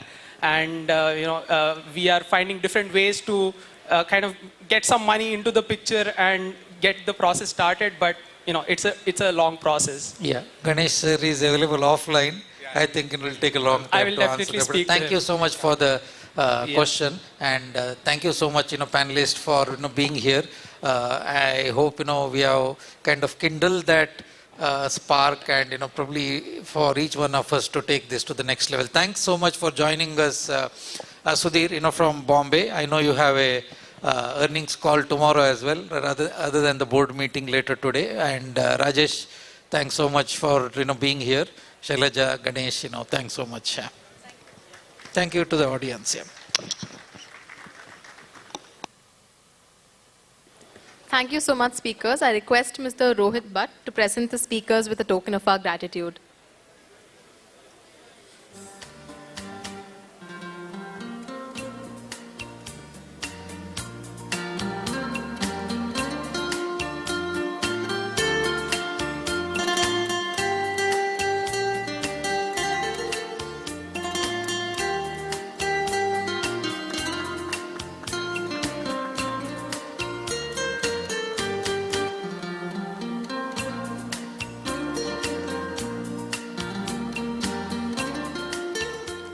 Once again, I thank the speakers for both providing us with an overview of what the gaming domain looks for the Mangaluru cluster and for helping us understand what the path ahead is. Coming up next, we have a rapid-fire session with Mr. Divyesh K. Dalal, Managing Director, India Head of Global Transaction Services, SMEs and Institutional Liabilities Business, DBS Bank India Limited, and Ms. Mohua Sengupta, GCC Expert. To moderate this session for us, I call to the stage Mr. Sanjeev Gupta, CEO of Karnataka Digital Economy Mission. Over to you, sir.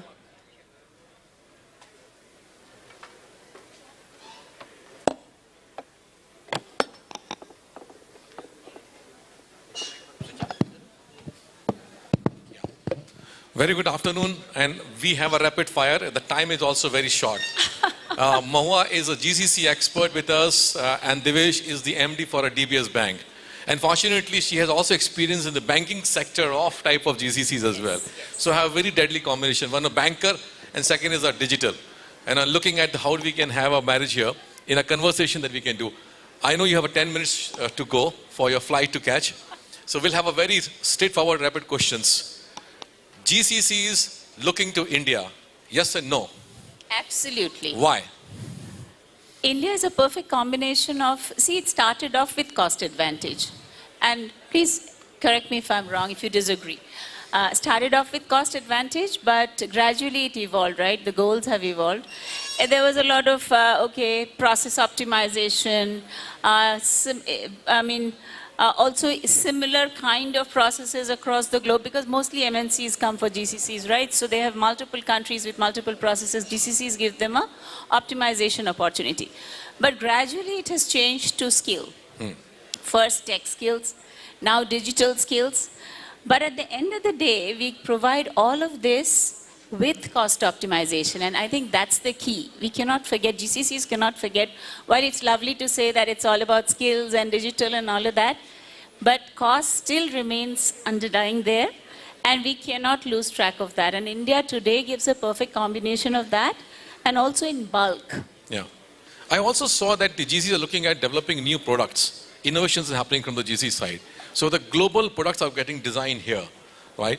And in your view, in the financial sector, do you think that the global products are also getting researched properly here in the GCCs here, or not yet? No, it is happening. It depends on the GCCs. There are certain GCCs who are focusing more on innovation. It depends on where you are in the life cycle.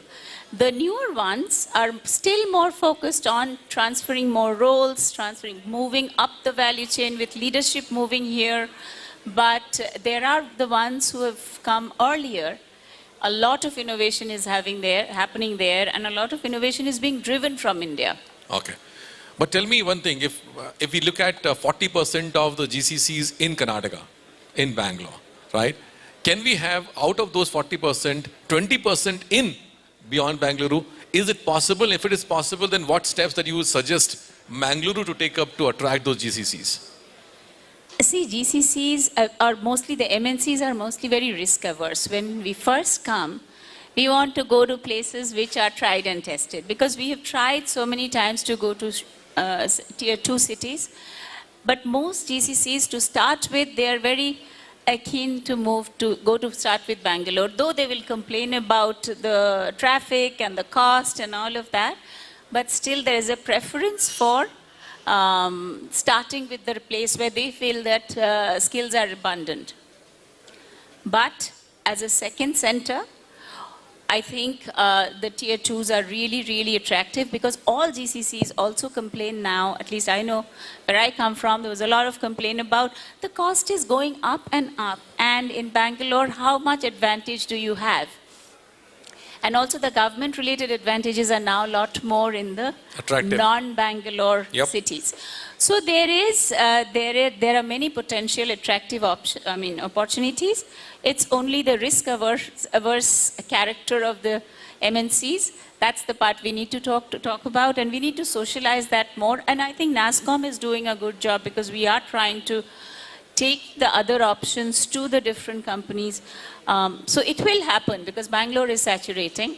It will happen, it's just...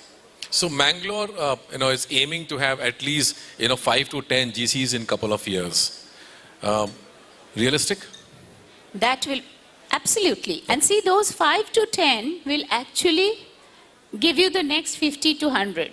Because see, the minute there are first movers, the risk aversion comes from the fact that, well, it's not tried and tested. It started with Bangalore, now Hyderabad, Gurgaon, all of them have taken off. You need a few success stories. So if 5 or 10 are coming, that will give you the next leap, absolutely. Amen, amen. And I think yours and the NASSCOM's partnership with the Mangaluru industry clusters here, I think there's a strategy getting designed, and Bhaskar is here. He's putting his whole efforts to ensure that the strategy works in place, and at least we get quick results in 1 or 2 years, and then we start building up this momentum. I really look forward of this deadly combination, and we look forward from you as well to commit something. At least give us 2 leads of GCC for Mangaluru. Absolutely, we'll try my best.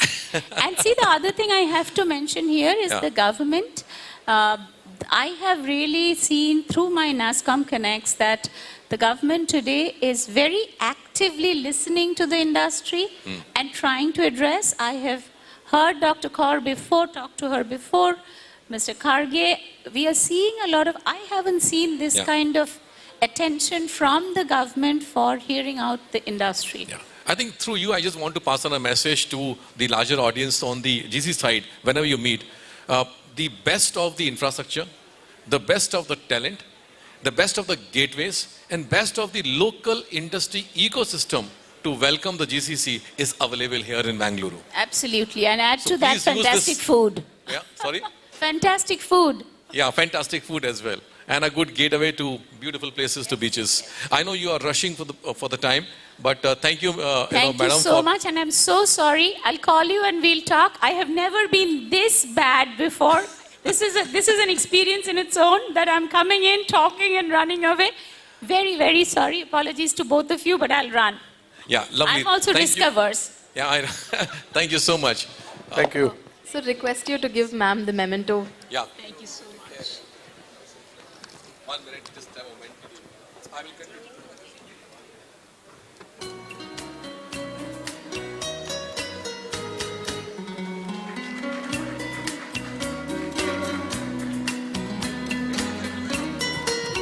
Give a big applause for Moma because she has flown from Bangalore for this particular session. Come and share her expertise and commented that she will give us 2 leads in GCC for sure for Mangalore.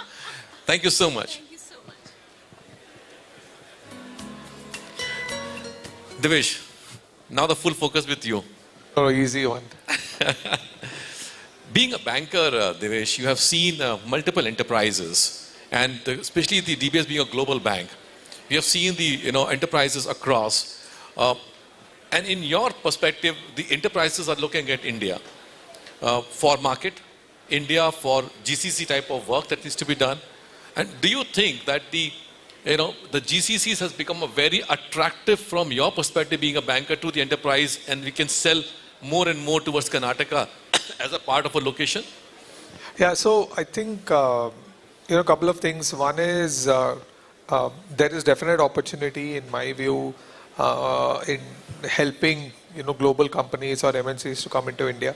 And obviously, Karnataka is a big destination, as Mawa rightly mentioned.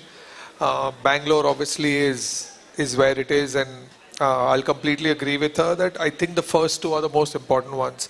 So like we do in the bank when we actually launch out a product, and most people will agree, is the first 10 customers which are most important, right? They give you the most insight and they'll tell you, what you should do, right? And it's important to listen to them, and I think the same thing needs to happen out here.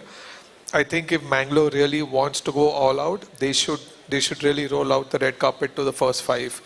Yeah, it may not be profitable initially, but I think it's just after that, the tsunami that will come in will be most important. So I think clearly we also look at it that way. We also introduce markets, the smaller markets, in my view, the tier 2, tier 3, because that's where the opportunity is, and for banks also, and also for GCC. So I always look at it as you have to invest initially. And as they call it, you prim the pump a couple of times, it will start throwing out the water you want. So that's most important in my view. In a banking, normally what we've seen is there's a strategy for growth. Enterprises, accounts needs to be come to you, the credits and the debits needs to go into a lot of products to design it. Now these days, do you think that the banking, especially like your bank, is having a very focused strategy on GCCs as the client? Or it is like enterprises overall, clients and GCCs are part of it? Or you're having a very special focus that, okay, fine, a GCC's banking requirements, now DBS is having a strategy for it? Yeah, so look, I think just a couple of things which are important to kind of, lay out here is, we don't look at a customer from a pure play customer flow perspective, but we look at it from an ecosystem perspective, right? So like I was mentioning to somebody last evening, that if you want to capture a GCC, you don't have to look at what the GCC does as just, hiring some folks and providing services to, the head office, right? That's not what you have to look at as opportunity. There are various opportunities around real estate. There are various opportunities around equipment. There are various opportunities around IT services. And then on top of that, you have the basic, FX, etc. that will work. I think it's the whole ecosystem around it that makes it more compelling rather than just the fact that you'll bank a GCC. Everybody banks a GCC, right? So I think that's the most important piece for us.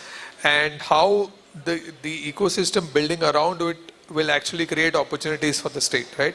So for example, I had some folks who came from JLL out here, right? So you'll have JLL folks who will be providing services, and I'm sure the Dells of the world will also provide hardware, and there'll be software guys also. And I think that's where the opportunity is significantly larger. It's not that you're just capturing the talent flow in Mangalore to actually come in and sit here. It's actually the ancillary which is far more effective in my view. So if you look at that, I think that will give a big boost than just hiring, let's say, 1,000 people or 2,000. The basket become bigger. Yeah, the ecosystem is most important. It's not that hiring is not the only piece. I think the ecosystem will drive a lot more commerce in the state. I was talking to your colleagues a couple of weeks back, and when we were discussing with them, I said, look, can a bank and a government entity, like let's say a partially government like KDM, work together to attract the companies from outside India to Karnataka and to Mangalore? If it is possible, what will be that working relationship between a bank of yours and the government entity like us to make a portfolio to go to market together? What could be your design of that? Yeah, so look, I think in my view, I was just talking to a couple of people at the break right now. So there are two big opportunities in the market right now, and I'll just give you an example of where this may work very well is. One is this whole ONDC-led market disruption, and the second one is one of the biggest, fintechs and a payment bank that has a challenge on the street, right? Both these are big opportunities for any player in the payment space, local or global, who would want to go ahead and establish themselves in a market which could be as granular as, tier 3 town, right? You can go to Salem and even run down to Salem. Or you could probably go to in Bangalore and identify that as these are two big movers in the market, right? Like how UPI moved the chain significantly. I think ONDC and this other one is a big one. In my view, if anybody can partner with a trade association, right, to actually drive down the digital adoption at the merchant level, I think that's the biggest mover, right? Because the challenge is not in getting a resident in, let's say, in Bangalore to kind of go ahead and adopt ONDC. It's around how you can do it in tier 2, tier 3 cities and let's say ODP and further down, right? And that's where I think any bank which can partner with a fintech company along with a government association like KDM or even Keynote, we're trying to do that tomorrow in ODP with one of the trade associations. So if we partner with them, get a tech company, get a fintech startup to see how we can get, let's say, 1,000 merchants in ODP to come on board to actually counter the current opportunity that's on street. I think that's what we can do. Now, whether we do that with a fintech in India or outside India doesn't matter, but I think that's where the biggest opportunity is in my view. Once we're able to do that, I can guarantee you can take this outside India. So for example, let's say if there's a startup in Mangalore which can actually address this problem, you can actually go and take this to somewhere in Europe and US also. Because what is happening in India is actually way ahead of most of the mature markets. So driving ONDC, driving interoperability, some of those are way ahead of time, right? So if you can do that, I'm sure going out will be far more easier. Yeah. No, I agree with you. I think that's also catered to a lot of SME segment, which can become a very important element for the growth on the digital side, as well as for the banking and other services that you can look into. In fact, I was mentioning that earlier also. The startups actually need financing. It's not that they don't need, but I think the biggest piece they need right now is ability to generate revenue. So if you're able to help them generate revenue, I think that's like gold for them, right? I mean, 2 years back it was funding, but now it's revenue. And if you're able to do that, I think these are biggest opportunities where you can show revenue. Got it. Second last question before I go to the last question one. If we identify 20 top enterprises that has not entered in India, in the world, DBS worldwide might have a relationship with them in some way in some part of the world, assuming that, right, say. So you have some relationship. Then can DBS and K&M work together to go for these identified 20 companies and say, can you start looking at India and Karnataka and maybe Mangalore? And it's win-win for both of us. One, obviously when they come here, the entire piece of the banking goes to you, which is great partnership to have. And second is when they come here, we get the enterprise or a GCC operation coming here. Like both of a sales team, in fact I do have a sales team, like your sales team and my sales team can combine together to approach these 20 top identified clients. Yeah, so I'll tell you, it's quite amazing that you've just spoken about this. So we do this, the market actually does this very proactively on the capital market side. Yeah. Okay, so on the capital market side, I'm sure you'll appreciate, you do this when you want to get FPIs to invest in India and you do roadshows. Some of them are done with SEBI, right? The states have never stepped up and the individual bodies like KDM in states have never stepped up. So is there a model that exists? Answer is yes. Can we go to markets and do this? Yes, we can do. I don't think it's an issue at all. Is India a destination?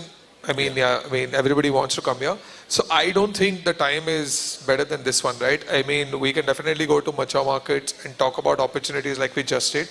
And there will be definitely, good interest from some of the larger names. And I can tell you all the large ones, not in services, even in manufacturing, I can tell you, most of them would definitely see some of these markets as investment opportunities for sure. Absolutely. And I think one takeaway that I'm getting with this conversation with you is we can look at collectively going to the market. Yeah. And strategies could be simple, like a roadshow. Yes. Strategies could be a relationship calling, which we can build up on this. So maybe we can design that. Absolutely. But a good takeaway. So friends, for this commitment from Devesh that let's work together for reaching out to at least top 20 enterprises in some way or the other, in some part of the world, and bring them an attractive power of India, Karnataka and Mangaluru. So please give him a hand of applause for his passion for giving this commitment to Mangalore. Right? Thank you. Definitely. Last question to you before we sign off is, DBS by itself can have their great operations. Now look at the Mangaluru. It's a cradle of Indian banking. Right? Now you have the genetically trained, talented people on the accounting, in finance here. Is it possible for you, I know maybe your decision or maybe your global leadership decision, to look at Mangaluru as some part of DBS operations here in some way or the other? And if that to happen, could be a smaller portion of that. How do we engage with that and how do we make it happen? Yeah, so I'll touch upon it two ways. I mean, can it be done? Answer is yes. There's no reason it cannot be. As you would know, we acquired a bank in November 20. Yeah. And that bank had a Karur as their headquarters. And so we have a massive setup in Karur. So if we can have in Karur, why not in Mangalore? So I don't see that as an issue. We have to just see, what areas of the bank wherein back office operations or technology operations, which ones can be done. So I think that is one. We can definitely evaluate. There's no reason for not to. But I think the bigger opportunity is here and now, right? In my view, we partner with fintechs in a massive way to actually help our customers to go to the next level. So for example, we tie up with fintechs along with even Tally. We've done this 5 years back. We tied up with Tally to actually help MSMEs go more digital, right? In that regard, right now we're talking to a couple of fintechs and we are happy to do that with fintechs in the city itself, right? In Mangalore itself, to see if they can help us get to ONDC or even the other opportunity I spoke to you. So there are those which we can definitely do right now. There is no reason for us to wait for DBS to identify, can we set up a facility here? So we can definitely do that, right? And as I said, I'm a firm believer if we can help them generate revenue, I think that's money for the jam right now. Lovely. We'd rather do that than wait for 2 years and then, we come through 2 more sessions like these and I overcommit to you. I'm ready to work with, people where there's an opportunity, join to market. And look, as I said, I'm traveling to UDP tomorrow for that. So it's not just for this session, right? So we're committed far more than, just one session. No, right? absolutely. Thank you so much, Devesh. And I think my team, which will work with your sales team for those 20, but a very specific person will work with you to convince you to having a small operations of DBS in Mangaluru. And we will try this part. Always. So friends, we are getting someone who is saying, let me try this out, a banking back office operation in Mangaluru. Let me try this out. With this, Thank you so much, Devesh. Thank you. We look forward for another more discussions carrying on offline as well. Thank you so much. Thank you. Thank you so much, sir. I request Mr. Sanjeev Gupta to present Mr. Devesh with a small token of our gratitude. There's also a small video about DBS that will be played. Hey, here's a question. Can you start banking with Asia's safest bank instantly? Yes, you can. But can I also find a branch before I finish this? Yep, you can on your phone and at 500 plus branches in India. We are where you are. But what if I need a bank outside? Overseas, of course. Partner with a bank that connects Asia straight to you. Okay, that's impressive. And what if I need a bank for my business? We've got you too. A trusted partner for all your banking needs. For not just small businesses, but for the really big ones too. We are a bank that has everything you need. Because you deserve more out of life. And that's why you can expect more from us. We are more, so you can live more, bank less. DBS. Thank you, DBS, for being our banking partner and making Technovanza 3.0 a bigger and better success. We also thank Work, our title sponsor.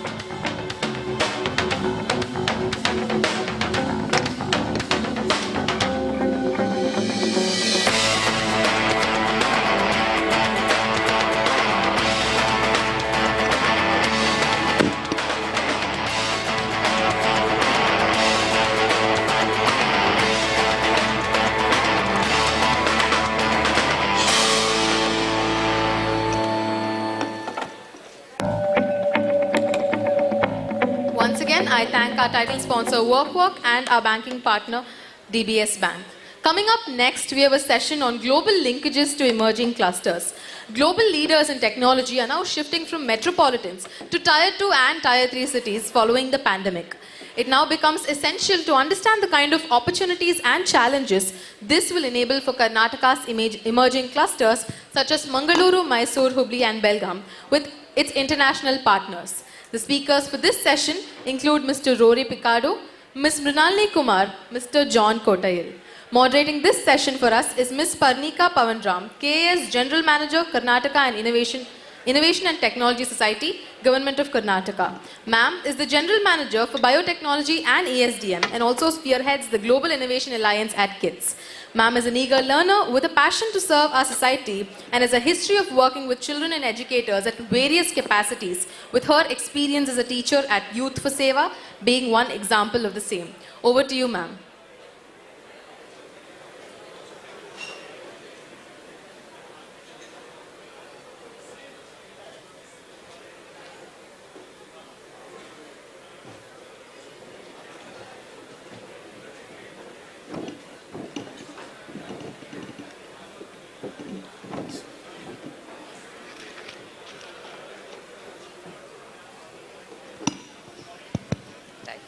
So, very good afternoon to all of you. And I know that we're all keeping you from your lunch, but we'll make sure that this session is crisp and will give us the most benefit out of the time that we have. It is an honor for me to have my fellow panelists for the day. Mr. Rory Picardo, representing the UK. Ms. Mrinalini Kumar, representing Italy, and Mr. John Kotayil, representing Invest in Bavaria. So the conversation today is going to largely be to help us get insights on three major things. One is to get a sense of what is their experience been with emerging cities and clusters, and if there are any best cases that we can study about. The second would be to understand what has been their presence in the state, and to also look at what best practices they have back home in terms of the innovation ecosystem and the support that they offer for startups. And lastly, and most importantly, which is for setting the context for the event here, is to understand what would a country/company look for in an emerging ecosystem. What is the one thing that a city must have if a company or a country would want to take their focus. So this being the context of the discussion, let us begin with Mr. John, and my question to you would be, given the history that the state shares with Bavaria, and this was actually news to me, I only learnt about this today, is that it's been 2001, back in 2001 was when Bavaria set up their state office here in Karnataka, and they have had an MOU, active state partnership agreement with the state since 2007. And there has been a lot of ongoing engagement in this sphere, and I would request Mr. John to elaborate slightly on that, and also to talk about what innovation support the country has.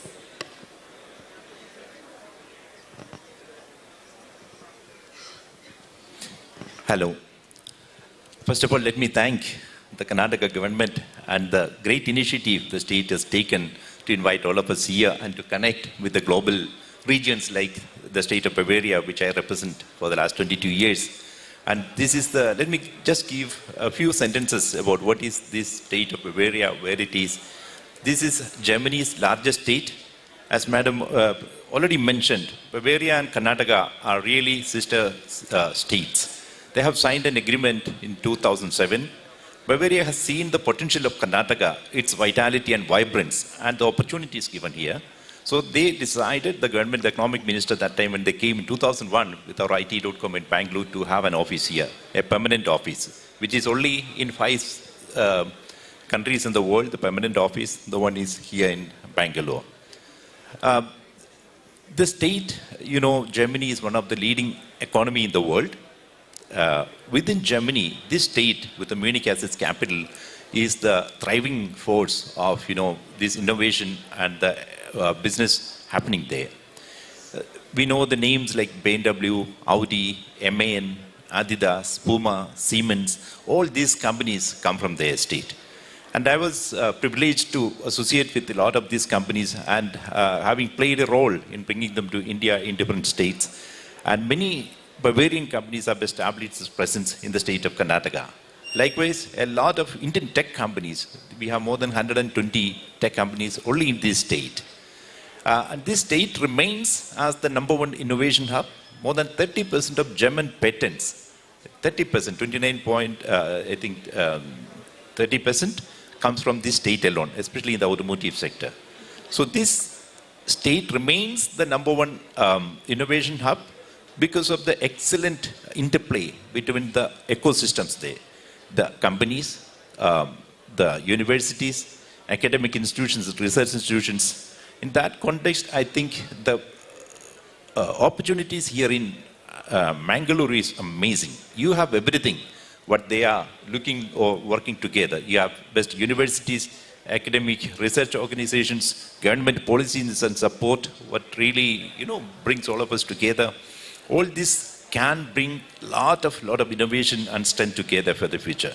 I would be glad to connect, because in the political framework we have already a MOU existing, Karnataka and Bavaria. I would be more than glad to connect Mangaluru with the regions of Bavaria. Maybe there are other cities like not only Munich, cities like Regensburg, Nuremberg, Augsburg. These are all excellent centers of economic growth and diversified economy with a remarkable presence in the world also. The small SMEs also, they call themselves hidden champions because they are either the German or European or world leaders. They may be having 200 people. But that is the strength that Bavaria has fostered. And the many initiatives which I can mention that, to be fit for the future, what are the future technologies? There they are investing also, the government with its policies and huge investment in all these new age technologies, whatever with this connected with the digitalization, be it additive manufacturing, quantum computing, then clean tech, all other emerging future-ready technologies they are investing heavily into. That is what we have to look into it and to think how Mangaluru can benefit from this kind of collaboration what we can have. I would be glad to connect with the clusters. We have 17 industry clusters in the state alone. Okay. So these 17 industry clusters, 1 or 2 where Mangaluru is strong and Bavaria has great interest to connect with. I think I would be glad to accelerate and make it possible that this relationship comes up soon. Yeah. That's really good to know. And I'm happy to hear of the kind of activities and the collaborations that we have in terms of potential with Bavarian state. Moving on to Italy, Ms. Mrinalini. So could you throw some light on Italy's presence in Karnataka and also on what kind of best practices exist in Italy for the kind of emerging clusters that we see? So we had a discussion on this, on how there are, smaller clusters for each sector, specific clusters which are found across. And that in turn ensures that the development is more decentralized. So if you can throw some light on that, that will be great. Hello. First of all, thank you so much for the opportunity. It's an honor to be here and to be representing Italy and talking about how we can help these clusters scale up to the global level. So I work for the Italian Trade Agency, which is an investment promotion agency and based out of the Consulate General of Italy in Mumbai. And I take care of investments from India to Italy. So with respect to the first question, the presence of Italian companies in India, I would say there are about 715 companies in India, which is a huge number when compared to just a little over 140 Indian companies in Italy. So we know that Italy has a lot of potential to expand, but India has always been that market where everyone wants to expand to. So we have about 270.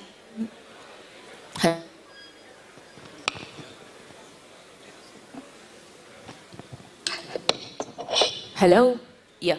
So we have about 270 companies with production sites in India, of which 34% belong to manufacturing sector and 23% to the automotive components and 16% in construction and infrastructure largely.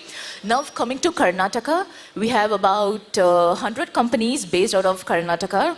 I'm really sorry, we have not really tapped on the district level as to how many companies have been present in each district. But some of the highlights I would like to point out are we have one of the largest investments ever made in Gulbarga in 2006 in the cement manufacturing sector. So that is something I would like to highlight because for an Italian company to be tapping on the potential that Gulbarga has to offer, it was massive, and in a time when Indo-Italian relationships were not as good as it is right now. So, and also we all have 5-6 edtech, health tech startups that are based out of Bangalore. Italian startups who have made Bangalore their headquarters right now. And so of all the 100 plus companies that I've told you that are existing in Karnataka, you would be surprised to know that there is no company that is into the education and BFSI here as of now. So I think considering that Mangaluru, this belt is known for education and fintech, it would be surprising for you to there's a lot of potential that you can tap on that front, BFSI and education. Other than that, the companies are broadly in agri-food, automotive, infrastructure, machinery, engineering, furniture and fashion. The ones in Karnataka are. So this is a larger picture of what it is like, and also in terms of activities, also I would like to highlight that it was only in the month of October we understood the potential Bengaluru and the other southern states have to offer for Italy. Hence, we opened a new Consolato Generale d'Italia in Bengaluru. So I think that would serve as a first point of contact for all economic, cultural, social, and also investmental collaboration between Italian government and the entrepreneurs here. And so more specific to what Italy is doing for encouraging emerging clusters within Italy, so that if there's something that we can learn from that model, we would definitely want to. Okay, so with respect to what Italian ecosystem has been, is that of course majority of the activity has always been on the northern side, which where Milan is, and where the higher technological startups and everything are based out of. But what the government is also doing is organizing startups and other events, annual events on the other regions of Italy, so that every region gets a focus, like the local investment promotion agency also takes part in that, and also to give a focus to those smaller regions, I would say. We promote events, and also we, I would say that there have been innovation districts, innovation zones that the government has set up in those areas, wherein you have universities, R&D centers, incubators, accelerators, everything coming under the same roof, including residential complexes and also retail complexes. So these are some innovation districts that have been planned in Italy, so that a region that could support a certain type of activity can foster startups and research happening in that sector. So this is something we have been doing. I think we're halfway there, and that's thanks to KDM, because we're already in the process of organizing events like these, which is half of what you said. And I think innovation clusters or innovation centers, districts is something which is a good model that we would definitely want to understand better. So moving on to UK, Mr. Rory, we've seen active participation from UK in the Mangaluru Tech Summit. We've had various engagements at the state level with UK. So what is it that we can learn from UK about encouraging emerging clusters? And it would help if you can throw some light on the engagements with the state. Thank you very much. Firstly, thank you. It's a wonderful city. I am from here, so I have a bit of an idea of what it has to offer. And is it okay? And in terms of our presence, we are across India, but particularly in Bangalore, we have a wide team. We look after sectors. I'm in a tech, education, innovation, and skills. So we have massive participation from UK happening here. We have close to 115 plus companies from the UK in Karnataka, and 700 plus companies from the UK in India that we are aware of. Yeah, there might be much more than that. But I'll specifically, because I think so most of the areas have been already mentioned in terms of the focus, but I would touch upon just technology, education, and healthcare, because that's our focus area from where I come from. And we feel in terms of technology, we have companies like ARM, which are one of the best ESDM design companies. And in terms of healthcare, we have Bache, which is a training academy, which is working in Mangalore. We have universities. We have 2 universities, Cardiff and Swansea, who are tying up with Raichur, Mangalore, and Shimoga in terms of setting up their presence and capacity building in specific areas like cybersecurity and innovation. So that's the kind of engagement we do. But one thing which, with my fellow countrymen, which we do a little differently, and the reason we say, come to the UK, is give me one more reason than just business. And in UK, we say tourism. So if you are in the UK, you do your business and do something else. And that's the commonality which we see in Mangalore particularly, and Karnataka in general. It's got massive. We're just discussing about Dandeli, we're discussing about the beaches here. So for me, for my UK clients, when they are here, one of the things they love to listen is, where can I go to visit? And I don't think I actually tell them a lot about Bangalore. I always tell them go to the beach. I tell them go to the mountains, which are the ghats here.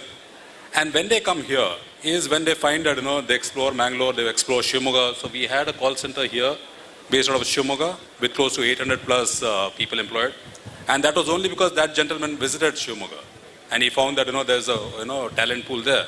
So with universities, with healthcare, and with the kind of, ecosystem in fintech, I don't see any reason why we can't have that kind of a tourism, healthcare tourism, and of course, financial services in terms of incubation centers. I'll stop there.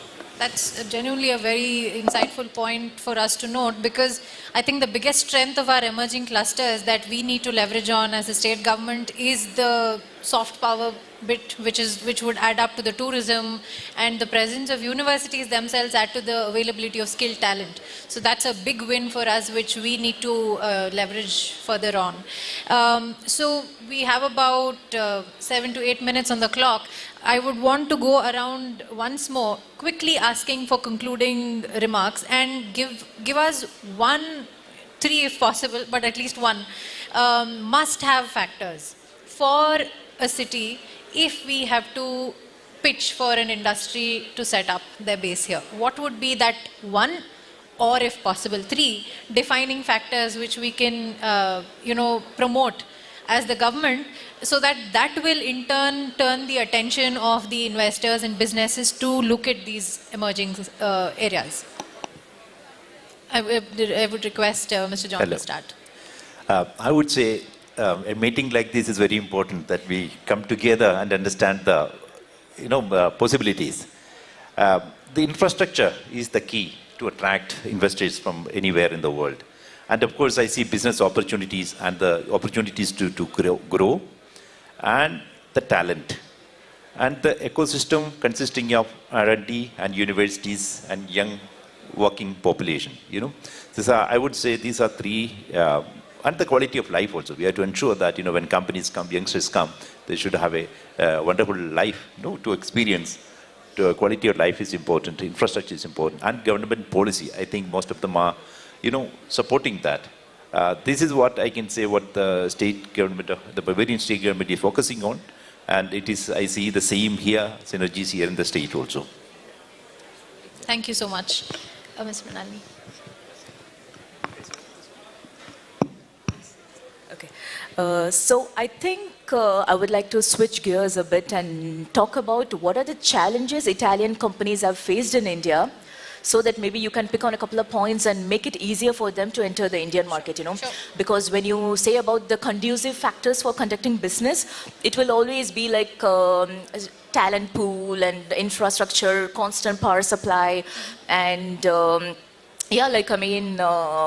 cost of living, etc.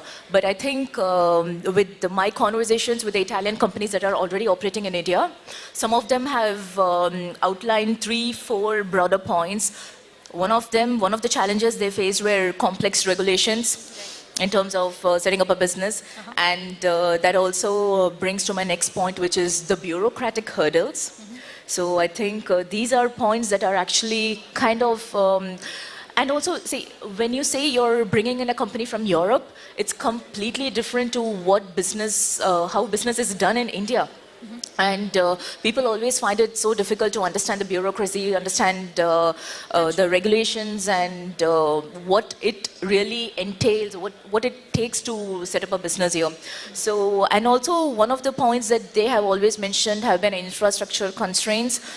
I mean, for a country as huge as India, yes, we have really well-developed infrastructure, but I think somewhere Europeans do have certain hurdles when it comes to that. So these are the points that they have broadly outlined. Other than that, the broader side, the positive side, that why they have entered India have always been the same reason, talent pool and competitive cost, lower capex, opex, and generally the same points, So I think that's also a very keen observation to make, that we have slowly shifted from being cost-effective talent option to being a very, talent-rich talent option. Very so true. In that sense, that shift has happened gradually over time, and we can, I think today, successfully say that companies reach out to us not because we're the cheaper option, but because we are the better option. Absolutely. So I think that's a good trend going forward, and we definitely do understand that infrastructure and those challenges are there, ease of doing business also included. Ease of doing business, and exactly. That is definitely a feedback for the state to work better Exactly. towards. So I think you can pick on those points and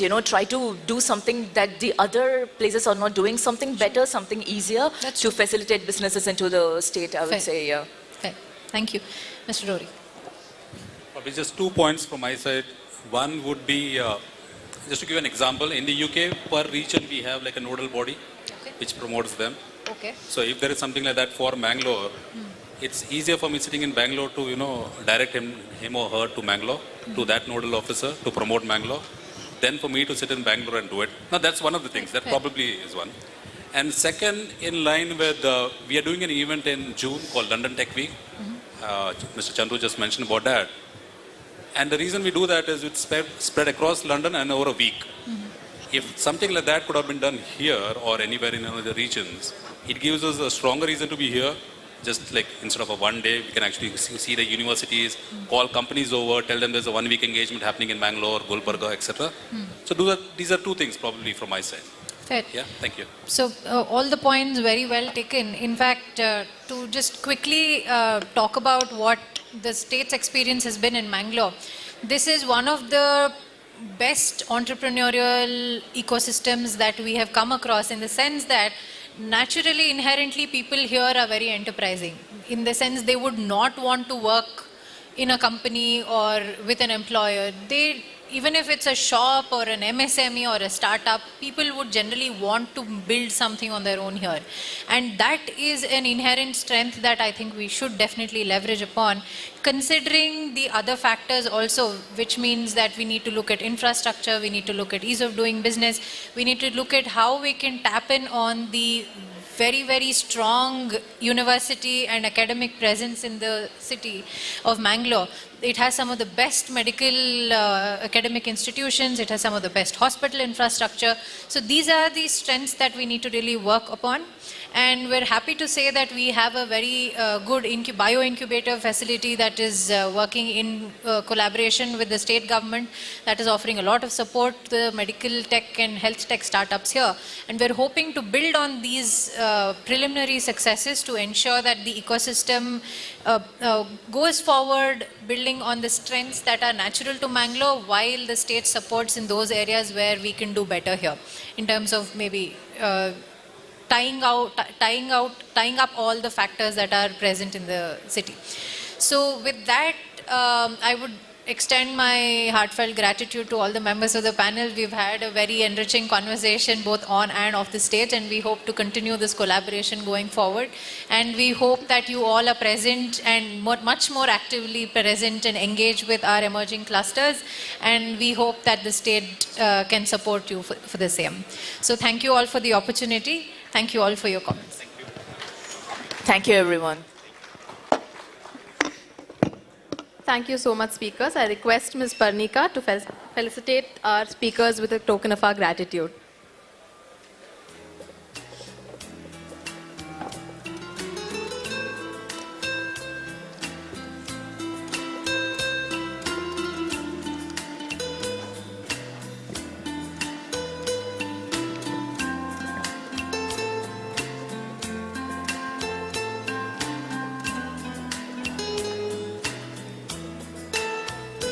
Thank you, ma'am.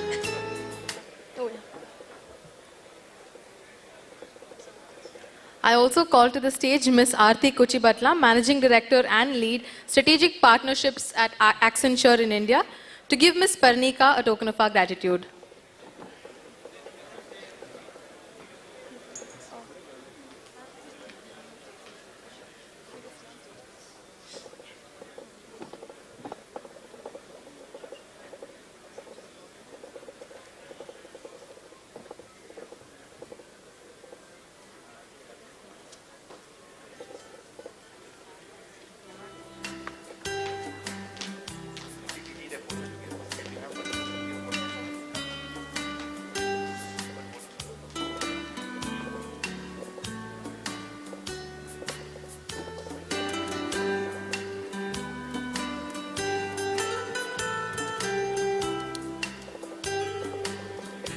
With that, we come to the conclusion of the first half of our day. Before we break for lunch, I'd like to take a moment to thank our title partner, WorkWork, and banking partner, DBS Bank, for their collaborative efforts in bringing Technovanza to light.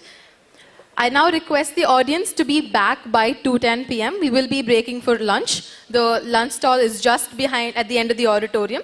We will be starting sharp at 2:10. I request the audience to be here for another quiz round.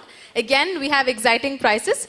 Looking forward to seeing you here at 2:10. Trust me, you don't want to miss this one. Thank you.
Ladies and gentlemen, for your kind information, the lunch is served in the back side of the hall in the dining area.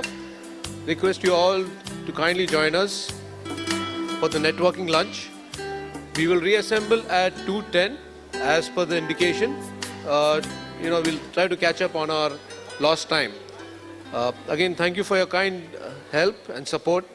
Also encourage you all to visit the 25 startups that are available, present with us today. They've got some fantastic innovation, IPs, both products and services from the Mangalore belt. So, it'll be nice to meet them, interact, mentor, partnerships, business, potential collaboration. Please take this opportunity to, interact with them. So, meet you shortly. Thank you.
Good afternoon, folks. I request everyone to come back to the hall.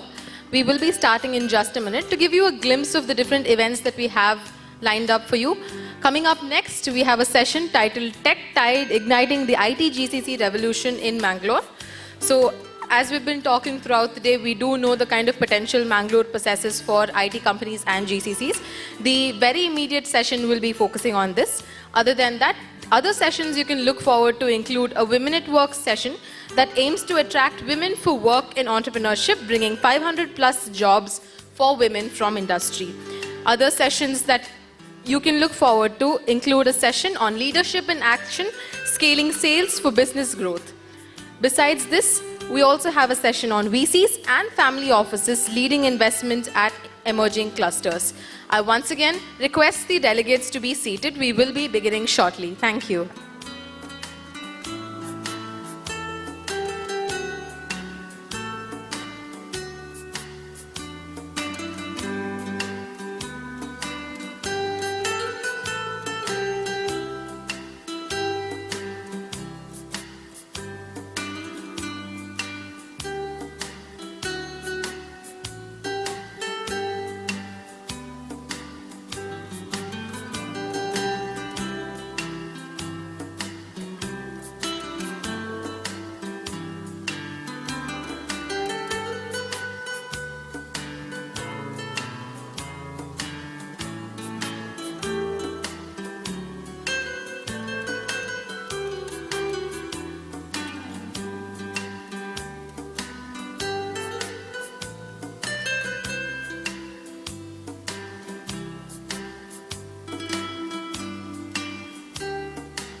Good afternoon, folks. I request the delegates to be seated. We will be beginning shortly.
Good afternoon, folks. Before we get started with our session, I have a bit of Mangalore trivia questions again for you to test the true Mangalorean in you.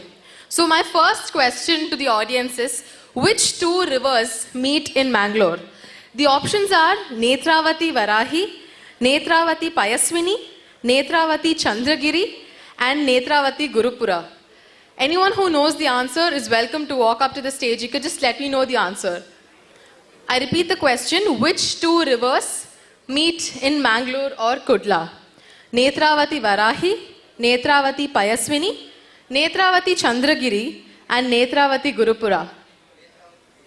Yes, thank you so much. So your name, please? Kantraju. Kantraju. Mr. Kantraju has said the right answer. I have another question for you. I hope I get more responses for this one.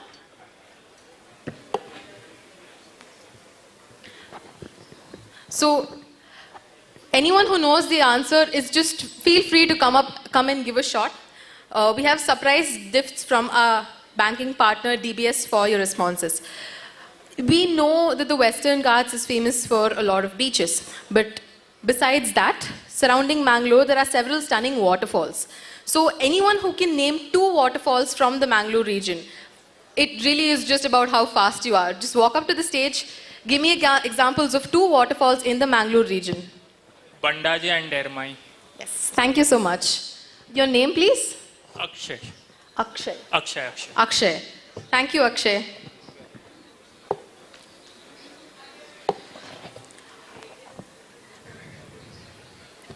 Another question that I have for you, are there any people who are passionate about Tulu movies here?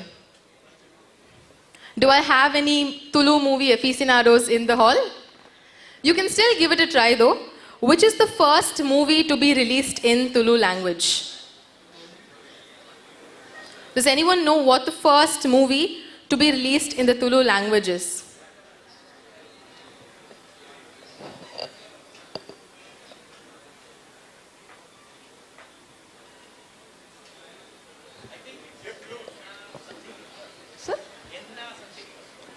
Enna Tangadi. Yes, I think both of you were halfway there. Yes, please do tell us your name though. Anish. Anish said the right answer that Enna Tangadi is the first movie to be released in the Tulu language. The last question that I have for you, it's a bit of a difficult one. It also requires you to be in touch with Tulu culture, but after Anish, I have a lot of trust in my audience. Who is the author of the Tulu epic, Sri Bhagavato? So maybe you can take a go at this one. Who is the author of the Tulu epic, Sri Bhagavato? Do you want me to read the options, sir? Nrupa Tunga, Vishnu Tunga, Naranappa and Mudanna.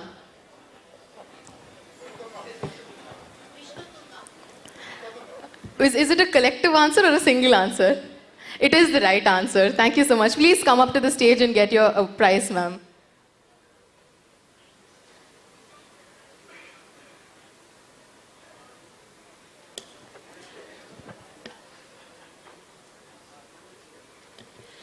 So with that, we can start the second half of Technovanza.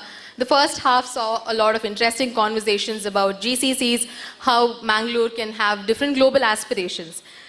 Now we're going to shift into a more nuanced conversation about the same. As we know, Karnataka is home to 44% of the 1,580 GCCs in India and is home to nearly 80,000 of the 1.6 million GCC talent base in India. Moreover, following the pandemic, we have seen a shift in GCCs moving to Tier 2 cities for cost and talent advantages. The kind of opportunities this holds for emerging tech clusters like Mangaluru are many. In our next panel discussion titled Tech Tide, Igniting the IT GCC Revolution in Mangaluru, we aim to understand the growing prominence of emerging technology clusters in India and set the tone for discussions about the latest technological advancements and opportunities in Mangaluru or other such emerging tech clusters. The panelists for this session include Mr. Bhaskar Verma, Ms. Arti Kuchibatla, Mr. Satish Sundaresan, Mr. Arindam Banerjee, Mr. Girish Kamath, and Ms. Sharmila Khan. Moderating this session for us is Mr. Mohammad Faraz Khan. Mr. Mohammed spearheads the global COE transformation facet of the Global COE Accelerator Program. He has deep domain expertise in the areas of cost optimization, talent transformation, globalization strategy, center charter definition, and GCOE transformation.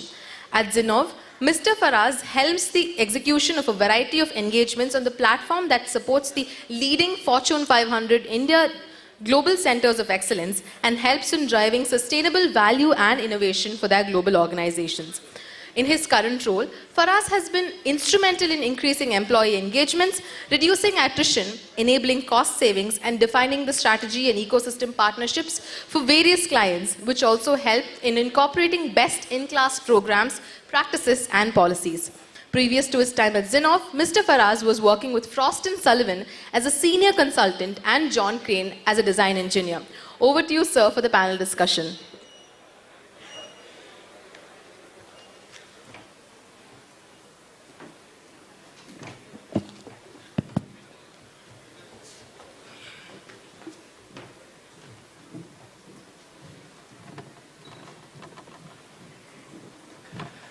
All right, thank you so much. Right, to start with, if I could ask everyone to kind of settle down, and we have been joined by some eminent panelists, and I'm sure the conversation is going to be very interesting. All right, so what is a GCC, right? And we're talking about GCCs, and I know there were several conversations earlier as well referring to GCCs. Just want to maybe start with defining what a GCC is. GCC stands for Global Capability Centers. In essence, any global MNC that is specifically driving, engineering, IT or BPM type of work, which, in some sense is called an ODC or Offshore Developing Center, is what we today refer to as a GCC. It's an industry-wide terminology. This does not include, by the way, the services organizations typically. Yeah? Typically, we're looking at product organizations or enterprise organizations as part of this group. We're going to talk a little bit about that. And before we really start, I'd like our eminent panelists to introduce themselves, and then we'll start with a little bit of context setting. Sal, if I could ask you to start with a little bit of an introduction about your organization, as well as what's your India setup like?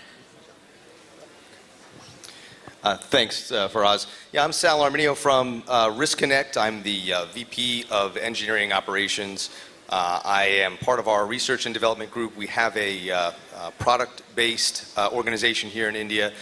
Risk Connect does risk management software, so usually we have a suite of product lines related to risk management. Integrated products that span from claims administration to policy management, resilience and business continuity software, project risk management, and governance and risk and compliance, so a whole suite of products there. We have been in the Mangalore area for about 10 years and have about 160 people associated with the Mangalore office, about 90 of which are in R&D itself. So we have a presence here that has been quite a journey. We started with most of our products built on the Salesforce platform. So over the years have acquired different products and have leveraged the India operation to be able to expand that operation. So it has been a fantastic journey for us, and we're looking forward to taking advantage of this operation here going forward as well. Thanks, Sal.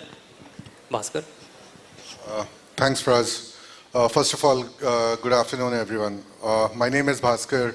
I'm regional head of Karnataka and Tamil Nadu. So I will go a little bit on the NASSCOM, what we do, and in just one single line, what I can tell you, the vision of NASSCOM is think digital, think India. If I will zoom in, and this is more in the context of we are all gathered here in Mangalore, how we can help the emerging hubs to grow. It could be, in the morning I have heard about people are talking about the satellite offices, whether the emerging hub would be a part of a satellite office or starting a new operations here. So there could be different models. What NASSCOM is trying to do, whether you pick innovation, you talk about talent, you talk about market access, you talk about policy. In the morning, we also, and I think there are a few questions on the policy and operations of those incentives. There are a few things which we are discussing with government along with KDM. My request is we are all there to support you, help, whatever ways and means. If there are any specific requirement in terms of representing the government, I think we can definitely help you. In terms of talent, reskilling, upskilling, there are different platforms of NASSCOM, what we call as the future skills. And the beauty of that platform, what we see is, anybody who is 16 plus years of age in India, they can go onto the platform, register, and they can go through the reskilling and upskilling on any technology. So there are multiple avenues, and NASSCOM is there to help grow and build together. So with that, over to you, Faraz. Girish? Yeah, thank you, Faraz. Good afternoon, everyone. This is Girish Kamath. I'm a Mangalurian. Happy to be here. My pleasure to be here. My introduction: I come with a tech and product background. I worked in various product companies, primarily in Bangalore. For the last 10-12 years, I've been heading different GCCs, and for the last year and a half, couple of years, I'm helping GCCs set up in India. While experience has been broad-based tech, predominantly it has been in gaming. One of the GCCs I'm setting up is called Zithro Games right now, and we're building that both the GCCs in Bangalore. I really look forward to our day when we start building GCCs out of here and grow the centers from here. That's my pleasure to talk to you all, and looking forward to this conversation. Thank you, my name is Satish Sundaresan. I represent Electrobit. It's a German headquartered automotive electronics software organization.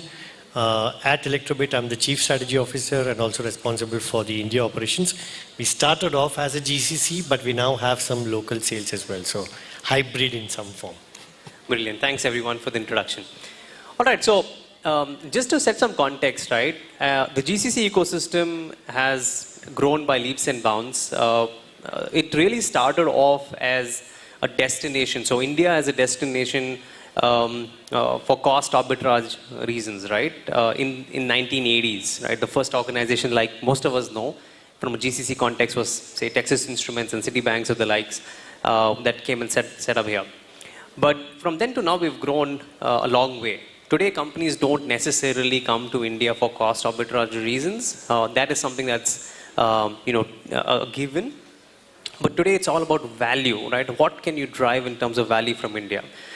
Today, companies are throwing the most difficult challenges to their India teams, right? Setting up centers of excellence. We know of about 5,000 global roles that are being driven from the India GCC ecosystem. We also know that these global roles are growing at a rampant pace. We expect them to grow to about 20,000 by 2030, right? Also, just look at how global organizations are depending on GCCs, right? Be it global organizations moved work to India, right? To take the support that the India GCC could provide. Be it the macroeconomic turmoil, they really look at the India GCC playbook. There could be multiple situations under which organizations today depend on the India GCC, almost inseparable to the parent organization, right? And really what we call as a GCC 4.0 evolution is the GCC in India. It's almost mirroring the headquarters and becoming an integral part of decision making as well as running the organization itself, right? And supporting the organization. So that's the context of the evolution of the entire GCC. But how are things shaping up today? Today, of course, there are growing concerns of cost escalation, right? There are growing concerns of, say, just in terms of concentration risk in a particular location, especially given what was said, right? In terms of 40+% GCCs concentrated in Bangalore, which clearly gives us a cue that organizations today, global organizations, want to diversify, right? And also for two reasons, in terms of reducing risk, in terms of tapping into the growing talent pool that India has, as well as getting a better cost arbitrage, right? Best cost, like we call it, right? So I think all of these reasons are warranting us to answer the question in terms of where can we really move, right? And there are multiple emerging locations that are coming up in India. One of them, of course, is Mangalore, right? So we'll kind of delve a little bit more about the emerging hubs and specifically also talk about the experiences that our leaders have had in these emerging cities. We'll start with Girish, right? My first question actually to Girish. You're a local boy, right? So tell us what's so special about Mangalore and how has it changed from, your childhood to now? Yeah, sure. Good question. From the days I graduated out of here, my schooling, and when I finished my graduation, I can possibly imagine one company in the whole of Mangalore, which was Infosys, with the iconic building, which we all know. Since then, this has, matured a lot. Specifically in the last 5-6 years is what I see. There was a period of lull where not much was happening here, as I see it. But in the last few years, the ecosystem has matured. Obviously, there are a lot of growth possible. The potential is there. 200 plus startups is not a small number. We talked about some 18 companies starting over the last 12 months itself. So the market is maturing. I would also want to add what has not changed from that time to now. That time when we graduated, there was no choice but to go to Bangalore for a job. And that has not changed dramatically. Still, the talent here, they finish their education and then go to either Bangalore or Mumbai or Hyderabad or wherever. Now, few things which are holding here, there's a focus on this ecosystem. There's a lot of startups coming and a lot of smart tech products are coming out of the ecosystem, small ones. I'm sure few of them will grow to become possibly unicorns. I wish that happens. So there's a mix of what has changed dramatically and what can possibly change here. Brilliant. Thanks, Girish. Satish, my next question is to you. You're from Electrobit. Electrobit has a significant presence in Bangalore, right? And you have now moved into an emerging city in the form of Kochi. Now, help us understand what was that pivotal point when you decided, hey, we need to look at a new location and that new location to be in a tier 2 city. And what was the process and journey like? And also what would be interesting to know is, was there a support system that enabled that decision for you to move into Kochi? So talk us through that entire journey. First, somehow I had the impression that if I was here maybe a year ago, Mangalore would figure in the list of options that we were looking for. So the reason why we started looking outside Bangalore was what I call clarity of purpose. Why do I exist in Bangalore and why do I need to look beyond? So we had a very specific business reason to look for a location beyond Bangalore. And that's the fact that we wanted to have system expertise vertically, and that's not easy to get in the automotive environment. So that was one. So we started looking at options in tier 2 because we wanted people to be retained. So our key parameter was retention of employees. So that's how we started from. Then thanks to the consulting report that we got from Zinnov, we also identified that it's not just retention of talent, it's talent availability, and then what does the ecosystem has to offer. So one is potentially startups, universities so that you can get in the graduate engineering trainees. Then the possibility of having engineering services, which if already existing, gives us the opportunity to collaborate instead of having to. So the difference between make or buy. We said, why do we have to make if we have the possibility to buy? These were all the reasons why we said, okay, Kochi is an interesting point. There's one thing I'd also like to share. This is not from the company perspective. We ran a survey within the company and we said how many of our employees would be interested in relocating to the 5 cities that we had identified. We heard Maua speak about the traffic problems in Bangalore. I think there are many more challenges if you start looking at the operational costs. But the interesting feedback we got from our employees was, we'd like to relocate to a city where there's a possibility of life after work. So we said, okay, what does the city offer? A metro is one possibility. Then you're talking about restaurants. You're talking about what can I do in the evening? What kind of, let's call it entertainment that I can have once I step out of work. So there were a lot of factors that we received also from the employee standpoint. So that was the way we landed up in Kochi.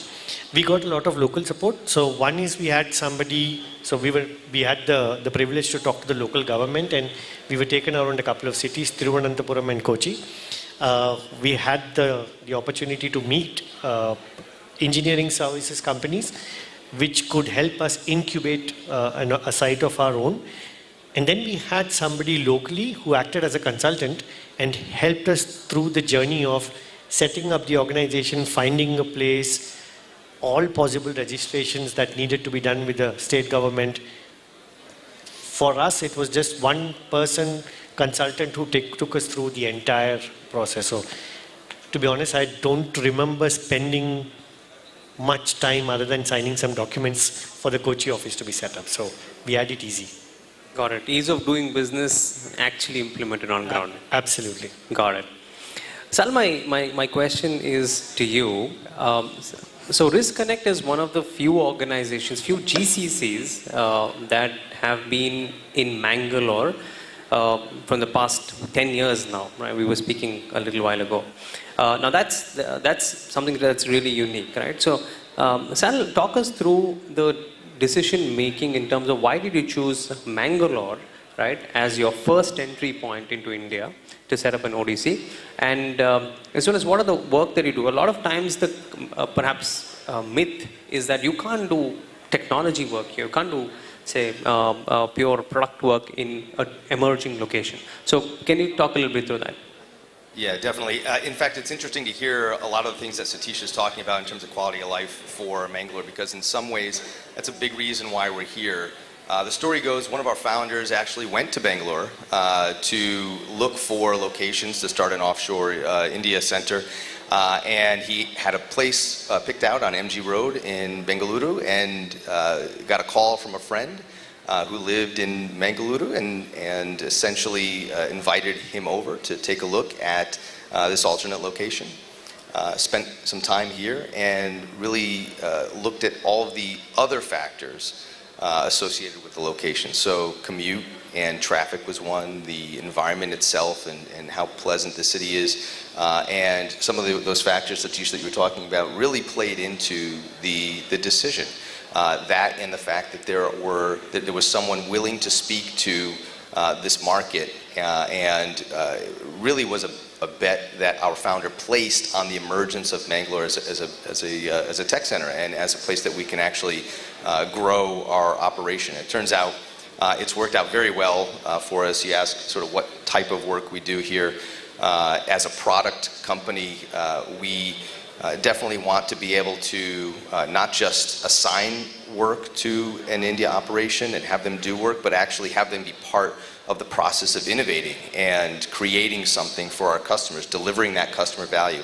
And that really requires folks to understand the context. So we need people here who not just can develop and do the quality assurance, but also folks who can understand the business. So business analysts, product owners, in some cases DevOps engineers, and even some more specialized skills in reporting and analytics, and other areas that represent our entire product line, our entire product base. So it has been really for us a great bet placed, because we've been here for 10 years and have actually expanded the operation beyond the initial product lines that were first serviced as really a small company. Frankly, as a bit of a startup ourselves 10 years ago, the bet was a lot easier to place at that point, but it's paid off for us, definitely. I'll stick with you. I want to understand your talent acquisition strategy, right? A lot of times the key decision making point, right, to move to any location is the talent availability. So have you figured out something that's slightly more unique in terms of the way you're attracting talent or really even retaining talent, right? So how are you going about that process? Yeah, it's been an evolving and multi-pronged strategy for us. When we first started out, we really relied, probably prior to 2020, mostly on word of mouth. So this was a very effective means of us to attract talent that we could trust. We didn't have a big presence in this market, frankly, and so that was a very reliable way for us to find people that we thought would be a good fit. And also helped with retention, frankly. It built a nice culture and a culture of family and folks who wanted to be part of something bigger and to produce these products that we have servicing for our customers. So that worked as we were growing. But then we got a little bit further on our journey and started adding layers to that approach. So we have been partnering with a recruiting firm called Lycora for several years, and that has helped.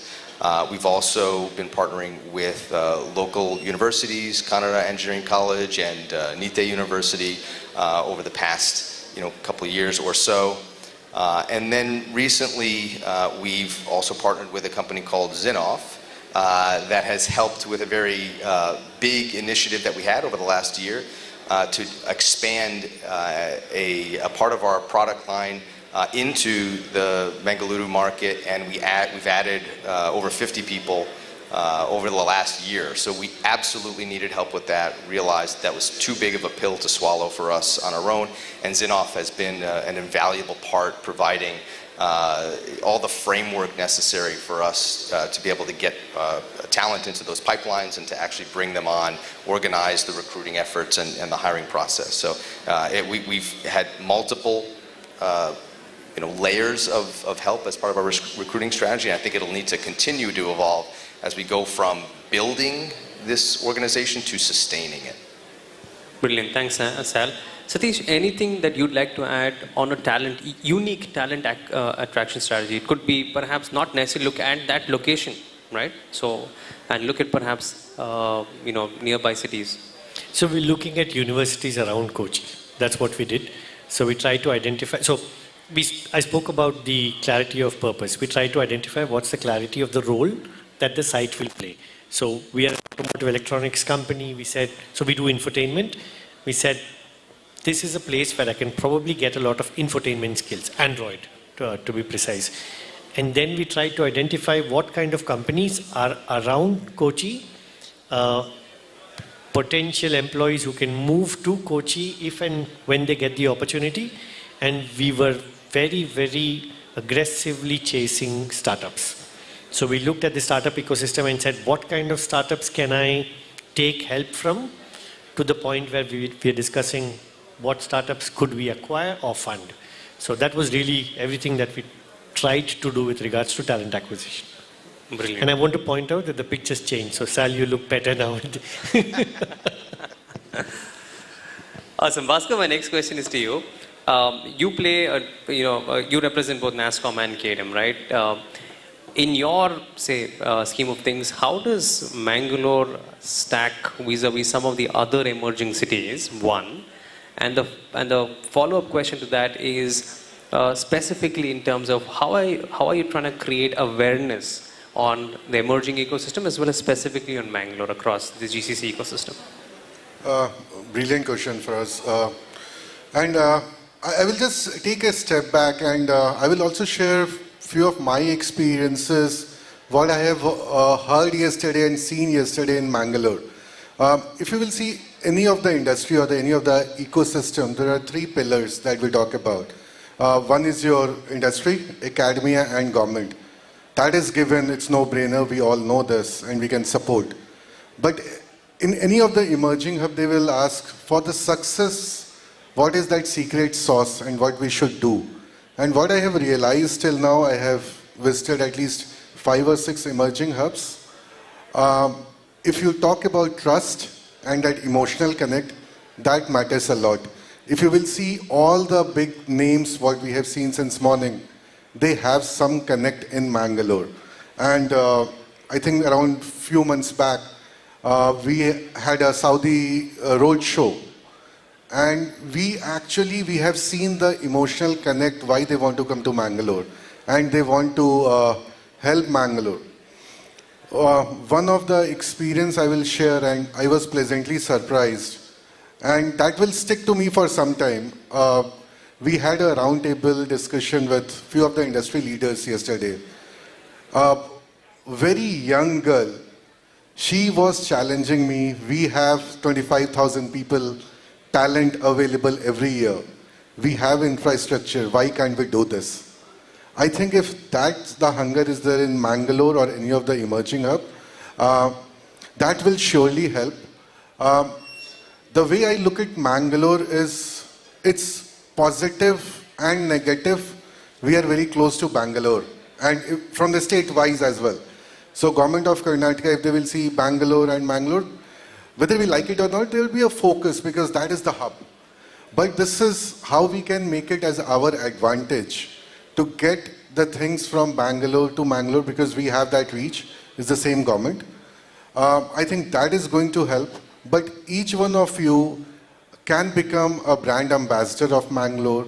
And just imagine if you touch even 5 people in your vicinity, in your circuit, and talk about Mangalore, what is happening. Coming to your question on the visibility for us, a few of the things which I can share with you, which I've also promised from NASSCOM and KDM both heads. We will definitely get few of the GCCs and our regional council of NASSCOM to come and visit Mangalore. What exactly is happening here? The kind of work what I have seen, I don't think it's also visible or has been talked about. So I have promised this to the Mangalore Emerging Hub and the leaders here. We will create those awareness sessions along with KDM. And we definitely need your help in all of this. But the only one promise we need from all of you is, if you can talk about Mangalore, at least at any level with 5 people, try it for a quarter. I'm sure it's going to make some change. Yeah, Fraz. Brilliant. I think that's a point well said. I think we were talking backstage, and one of the things that we believe is we all have to be ambassadors of what we believe in, right? And if Mangalore is that belief and we trust that this ecosystem adds value, I think we should talk a lot more about it. Girish, my question to you is, do you think there are certain industry verticals that could be more successful in Mangalore per se, given that you understand this ecosystem so well? One is that, and also one big change do you think we need to bring as an ecosystem in Mangalore for us to be successful as a GCC hub? Yeah. So the first part of the question, which verticals can be very successful here? The few things are very obvious. We all talked about the banking sector. Banking, financial services could be a great start, which is based out of here. I also believe healthcare has a lot of potential here. I mean, this belt is known for that. But that said, one more point which I just add to what Bhaskar said just now. I mean, a lot of people who have roots out here, have spread across other tier 1 cities, and I mean they are successful across various sectors. I guess to build other sectors also here will not be very difficult. I was talking to multiple people because one of the positives after COVID is many people would want to come back.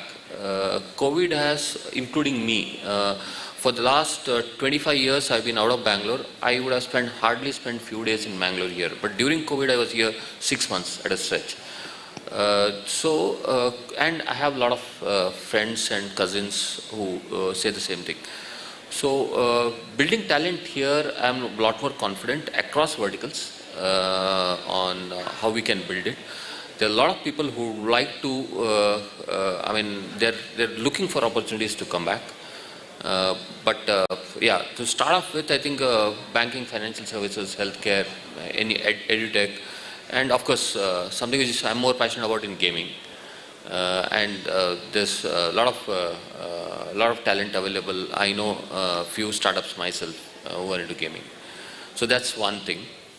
On the second part of your question, what is that one thing which needs to be done? Probably I'll say two, three things. One, I'll second what Bhaskar said. We who have roots here need to be the spokesperson of this place. We need to talk a lot more. We need to take initiatives to make sure something happens. That's something which I will take away.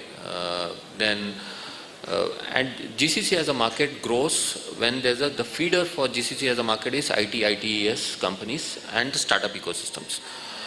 All the three needs to be encouraged. Thankfully, there are very good, it's decent size IT versus companies here. I was pleasantly surprised to hear 1,000+ member companies here. I was not aware of that. So I think if we encourage more IT, ITES companies, encourage more startup ecosystem, that will automatically feed into the GCC ecosystem. So I think that will automatically evolve. For us, if I may take a quick 30 seconds, and this is a very important point, and the way I see any of the emerging hub, ask yourself why Bangalore should be known as, or what should Bangalore be known as.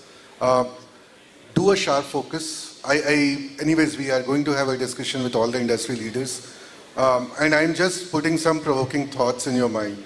Whether you want to be known as a BFSI hub, whether it's cybersecurity, whether it's AI hub, I leave it to you. I'm not saying don't do IT services, but this is the niche what we are going to create, and Bangalore should be known for that. So that is just a provoking thought. Think about it, and I think we can work towards it. Yep. Brilliant. So I will be coming to the audience, and you can have your questions ready.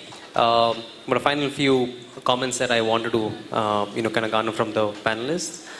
Not everything is hunky and dory, right? In a tier 2 city. Let's face facts, right? Both Sal, you and Satish, you have operations running in a tier 2 location. Help our audience understand what are some of the challenges in running the operation in a emerging hub, right? Maybe Satish, you could start, and then we can go with Sarah. There are many, but the topmost that I'd pick is, the class difference between the Indian headquarters and the emerging city. This is the biggest problem. So we are based in Bengaluru and Kochi. People in Bengaluru are not so open to working with people in Kochi. And the best part is our headquarters is in Germany. So we convince Germans to work with us, but Bengaluru is not interested in working with Kochi. So this is really one of the biggest challenges that we face. So our way of solving it is, of course, to send people from Bengaluru to Kochi. That's very interesting. That's a very interesting, kind of point. Yeah, so some of the big challenges that we faced here, we've really over the last year focused on building up the Mangaluru operation, and we've actually been more successful than perhaps we even imagined in hiring from this market. But one area that we've really struggled with is when you're building out a team that big, that fast, you really have to make sure that your organization is structured appropriately and that you have people in key positions, key leadership positions. And we really struggled actually at the senior leader level getting the right people in place. And we put a premium importance on making sure that it was local representation, that we didn't have someone from outside come in trying to represent and lead and organize the local operation. So that still is a challenge for us to put the right people in those key positions, where in markets like Bengaluru, for example, it might be easier to find even for an organization our size. So that's one thing. We also struggle sometimes finding some of those niche roles, or maybe not even niche roles, but certain roles like business analyst, product owner, where we're not hiring at scale, but need to find specific people to be able to own the product knowledge. And if you don't have local representation here, you don't have really that full team that can be empowered to deliver a product. So we've struggled with those things. A couple other things, maybe one other thing that we've noticed through our hiring here is that for more senior resources, we've had success in pulling people back to Mangalore from Bengaluru, for example. People want to be back here. They want to be close to their family in Udupi or wherever they are, and that's great. But for more junior resources, they are looking to go to Bengaluru and have more opportunities and maybe play the field a little bit. So that's challenging for us because we need an organization that has the right distribution, right? I talked about the leadership at the top, but we also need the right distribution of resources to make it work. And really the hope is that, and it really plays on some of the comments we've heard from the rest of the panelists here, the hope is that in building up this emerging market, we can have more of those opportunities for junior resources here so that we can have an easier time sustaining the operation. Brilliant. Quick one. Is cost advantage real in tier 2 locations compared to tier 1 locations in India? And if yes, how much? Yeah, so just speaking generally, one of the things that was a driver for us to do all the hiring over the last year in Mangaluru was cost, and it wasn't even so much cost differential between US and India, but we actually partnered with a vendor based out of Pune, and we had a long relationship with that vendor. That operation was very stable, but in moving, we actually decided to move that intellectual property in-house, and even an intra-India move like that had big cost implications. It was a driver. So Mangalore as a market, it has definitely been very, very critical for us, and the fact that we've been able to prove out repeatable delivery in this market has led us to look for other cost savings as well. I'm not going to get into all the different savings, but it's enough for us to continue to look for those opportunities across the rest of our product lines. Satish, quick comment on that, cost advantage? Without touching or keeping the compensation of the employees across all cities the same, the difference between a metro and an emerging city is anywhere between 8 to 12%. We see about 12% for us. Just the running this Just the operating expenses. Yeah. Brilliant. All right. Do you have any questions for our panelists? Okay, there's a question there. Can we have a mic past there, please?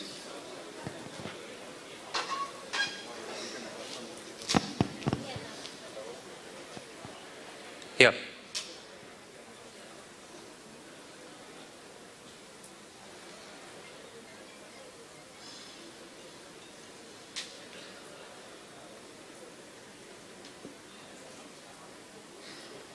Maybe you can just say, I'll repeat the question for you. Or maybe give him this mic.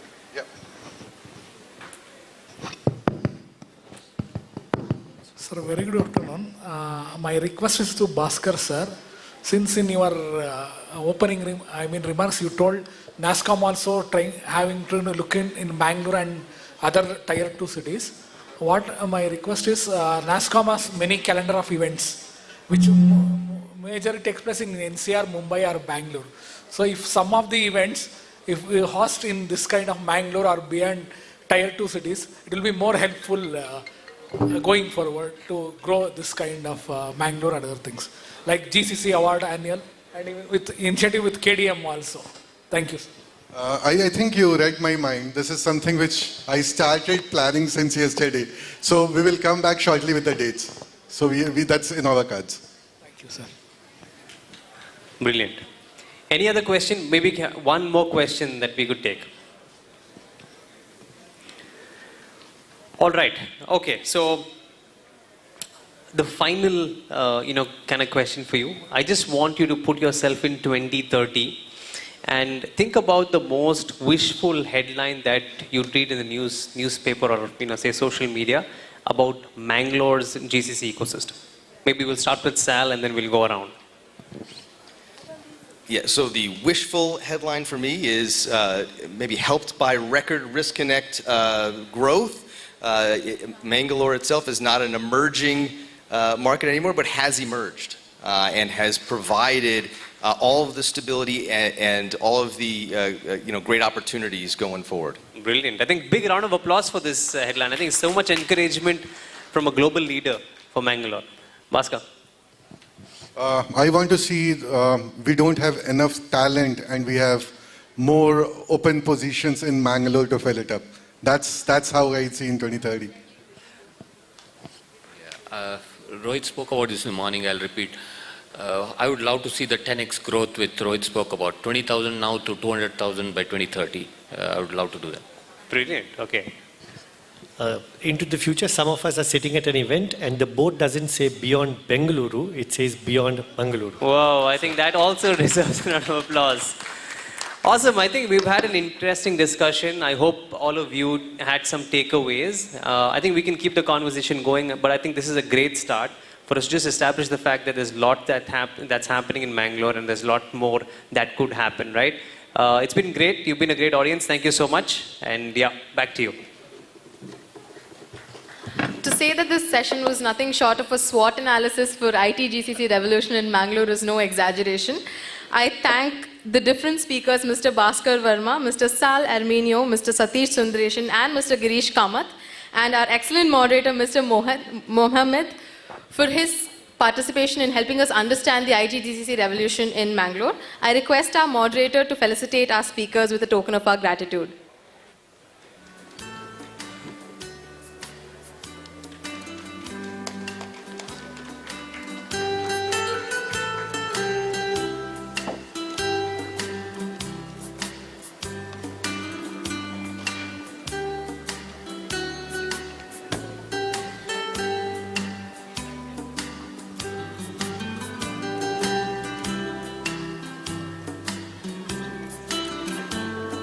I also call to the stage Mr. Sanjeev Gupta, CEO of KDM, to present our moderator, Mr. Mohammad Faraz Khan, with a token of our gratitude.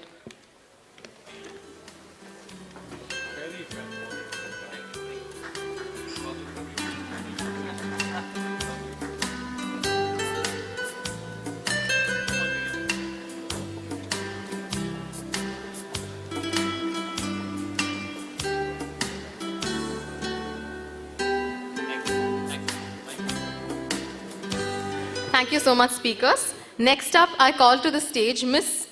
Shailaja Rao, General Partner at Ventana Ventures, to give us a cluster overview of how the Women at Work initiative has been undertaken in the Mangaluru cluster. Over to you, ma'am.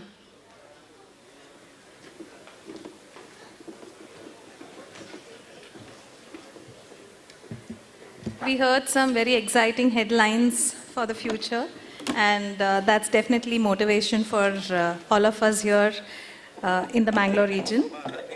So we have an interesting panel coming up post this. So it's largely on women at work. How do we, increase the women workforce and what steps we should take? But before that, just a bit of intro into what exactly we are trying to do. So WOW is an initiative of KDM where it's an umbrella program that we have undertaken basically to have specific programs for women and help them build their career. So three-pronged approach, I would say. One is for the students in the college, the girl students, so that they have a right approach to the corporate life, the opportunities that are available. A lot of women have to take breaks through their career, and through that they end up having a skill gap in their career path. So how do we bridge that? And third is basically providing a platform. If a woman wants to be an entrepreneur, then how do we encourage them? How do we help them? So largely these aspects are something as a focus area we pick up at WOW initiative. And we've done about 4 programs, conclaves in different cities. 2 have been in Mysore, Mangalore and Hubli. And recently we did an event in Mysore, which was largely a platform that was created with this intent. And we also had 9 college students who had done a pitch, with their ideas and contributed, to the session. And just yesterday, we had the WOW Empower program conducted at St. Joseph's College.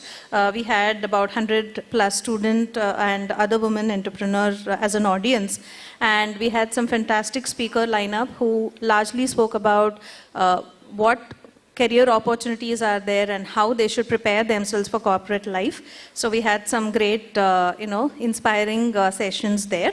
And we also had a panel discussion where we had local Mangalore and Udupi-based women entrepreneurs who were on a panel and they spoke about their journey. So this was very interesting. And we also had 6 student startup pitches that we moderated and gave them feedback. So what was interesting is all these students spoke so confidently and it was very inspiring to see them up on the stage. We went to inspire them, but we in turn got inspired. That's how I look at it. And apart from this, in an overall overview for you, about 27,945 female candidates have been trained in various digital skills through the year of 2023, and that's a fantastic number. But of course, a lot more to do, and we are on the job there. KSGC, in association with KDIM, has developed the Karnataka Skill Connect portal, which we spoke about, where various different technology programs are being conducted as training programs, especially on the AI space, and different other programs are conducted, basically to help bridge and help with the skill gap connect.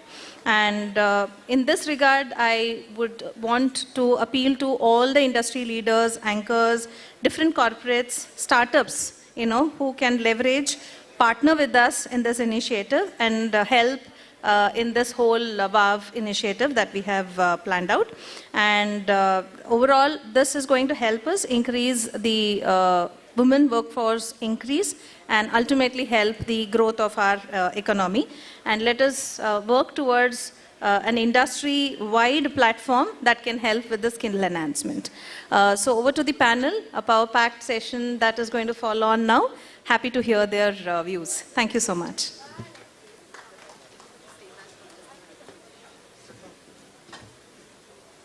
I request Ms. Soumya Tantri from DBS Bank to come on stage to present Ms. Shailaja Rao with a token of our gratitude.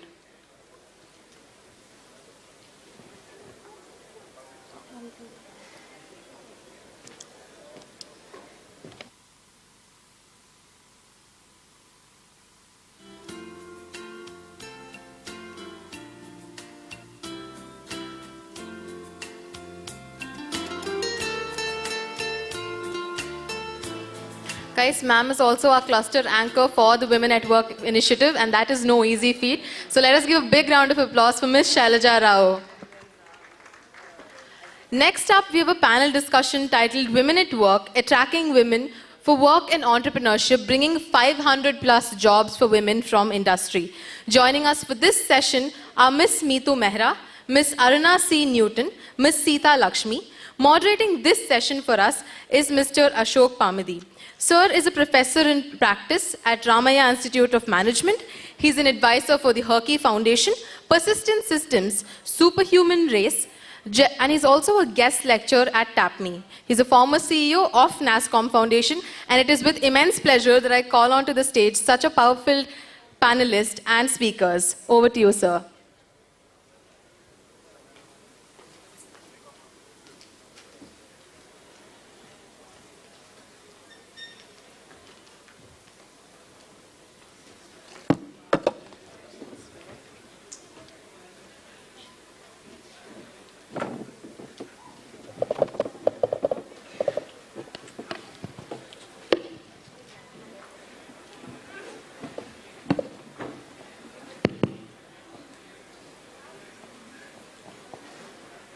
Good afternoon to all of you.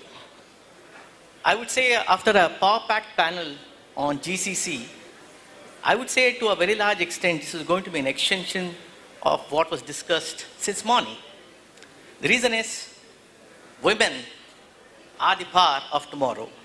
Having said that, India, if you look at it, we are talking about a 7 trillion economy by 2030.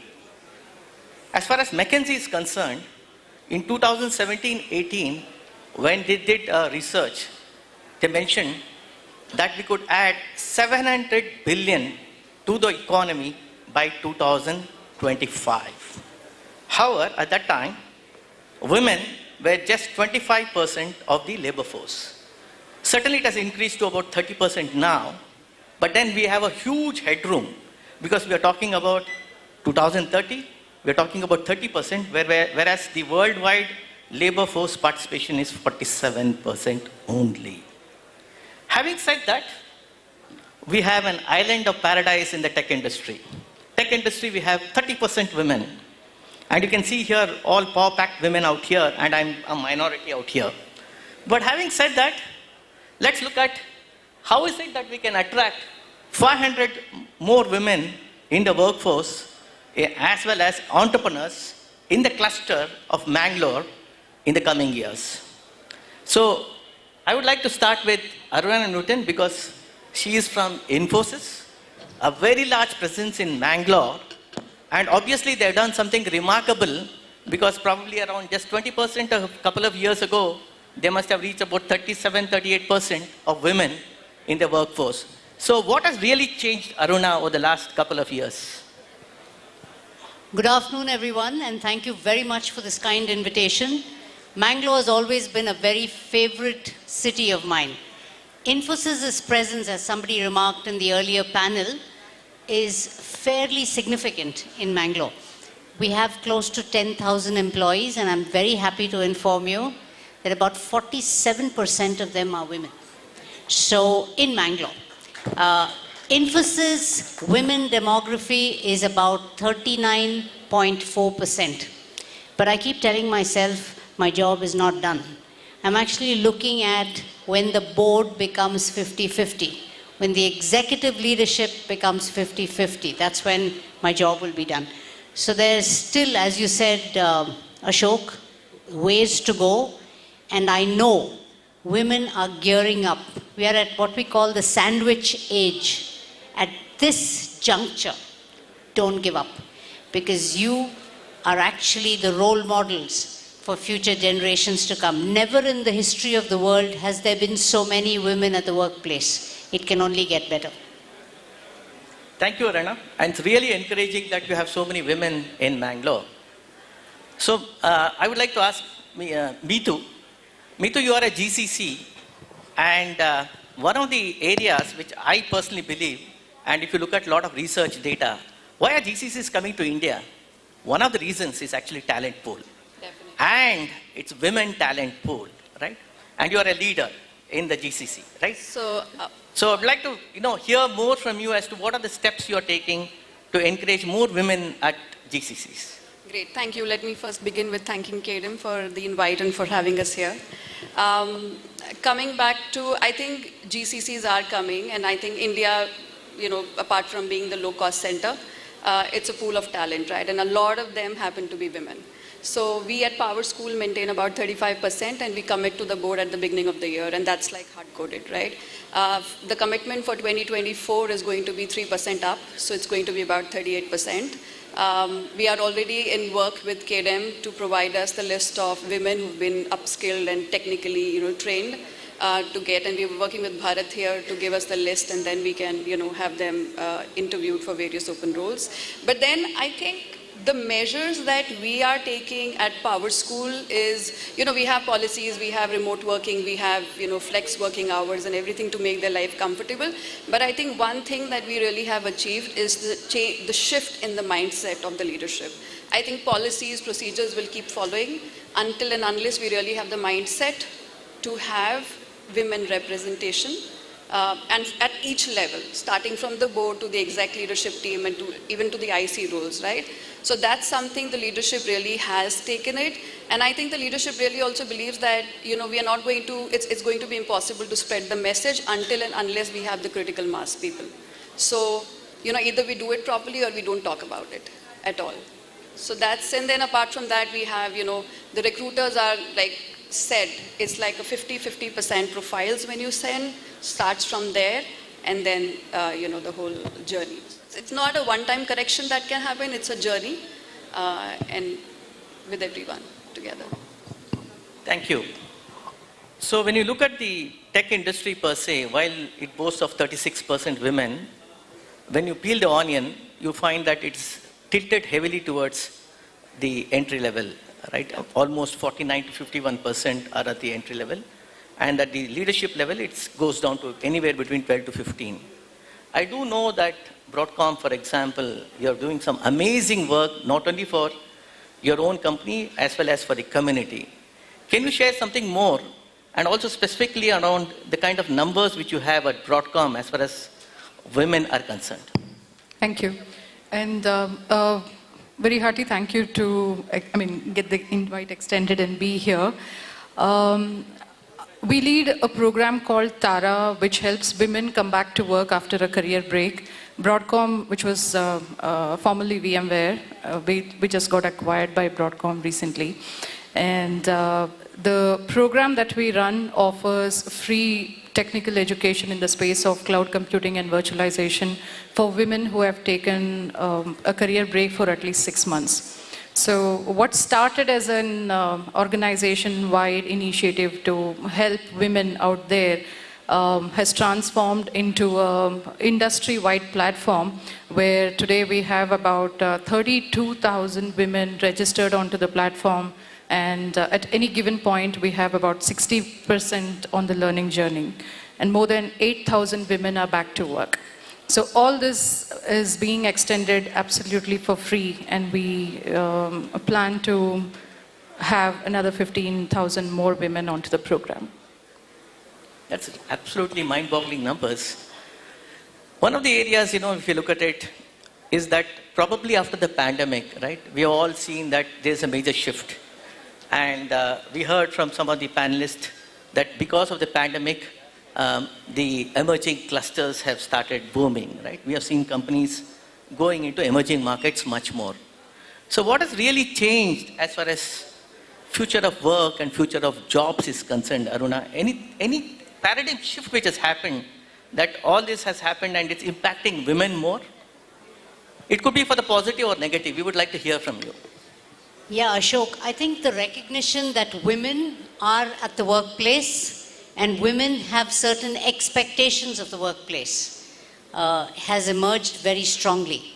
You must be aware, Ashok, many years ago I fought for the Maternity Amendment Act, which guarantees a 6-month paid maternity leave and childcare support to all women across India, across sectors. For India, it was a landmark judgment, and today, thanks to that, we stand in an exalted position in the world. Even in the developed world, you don't have that kind of paid leave. So it's something to really feel proud about. But I think to take it the next step, so introduced it at Infosys, I made sure in every one of our development centers, we created infrastructure and we called it the Mums Net. The Mums Net is physical infrastructure for returning mothers. It contains lactation rooms, interaction spaces, and desktops in order to give women a safe space to integrate back to work. So the whole idea is not just the messaging, but even the visual appreciation of facilities that are important when you welcome women back. The other thing that, Sita also mentioned, many years ago we initiated a program called Restart with Infosys. It is for women who've taken career breaks for any duration and for any reason. In 2023, we hired about 400 such women. The idea is, and of course, we gave them a lot of training, flexibility. I think one of the saddest things in the IT industry is it took the pandemic to make the world realize that it is possible to work remotely. Yeah, that's the saddest part. That, for the longest time, we kept saying work can be delivered as efficiently remotely, but for whatever reason, we were not being allowed to, thanks to client contracts, firewalls, expectations, etc. And suddenly the pandemic changed everything. I think that gave a boost in the arm for working women in many ways. I'm not saying it's a happy time looking after the house, looking after work, sitting in the same space and doing all of this. A lot of women have also told me we feel overwhelmed. We just want to get out of this and come to work in order to be able to work. But so on the one side, there is a recognition that women require changed ecosystems, changed leave policies and expectations. And the organizations are beginning to realize it's important to have these in place. The second big thing is, I think, the huge investments in the development of women. And not necessarily at the bottom of the pyramid alone, but right at the top. For instance, we have a program called I Am the Future. My own take is it should be I Am the Present. But this is essentially a program which identifies 1,000 women from across Infosys who are in the pipeline for senior leadership positions. It's a 1-year partnership program with Stanford University, and it gives them huge exposure. So I'm just saying organizations are going all out to make investments in training and learning. And it's not because suddenly they've fallen in love with women. Today, if you study the Indian demography, and if you study the education statistics that is published by every department and also the center, you will find close to 50% of undergraduates are women. Close to 50% of postgraduates are women. And doctoral students are women. A country would be stupid to ignore the 50%. So when I went for the first time to speak about the Maternity Amendment Act and the 6-month paid maternity leave, I told everybody the World Health Organization requests that women have a 6-month breastfeeding period. They need that space. Everybody looked at me and they said, so sad. I mean, we empathize, but seriously, business can't absorb it. And that's when World Bank published a report that Ashok alluded to. And he said, the World Bank report said, if India can improve the participation of women by 10 percentage points in the economy of the company, the GDP would go up by 70 billion. And suddenly the bill was passed in the Rajya Sabha and the Lok Sabha. Yeah? So that whole piece around the business case, and I keep telling women, the time has come, the time is here.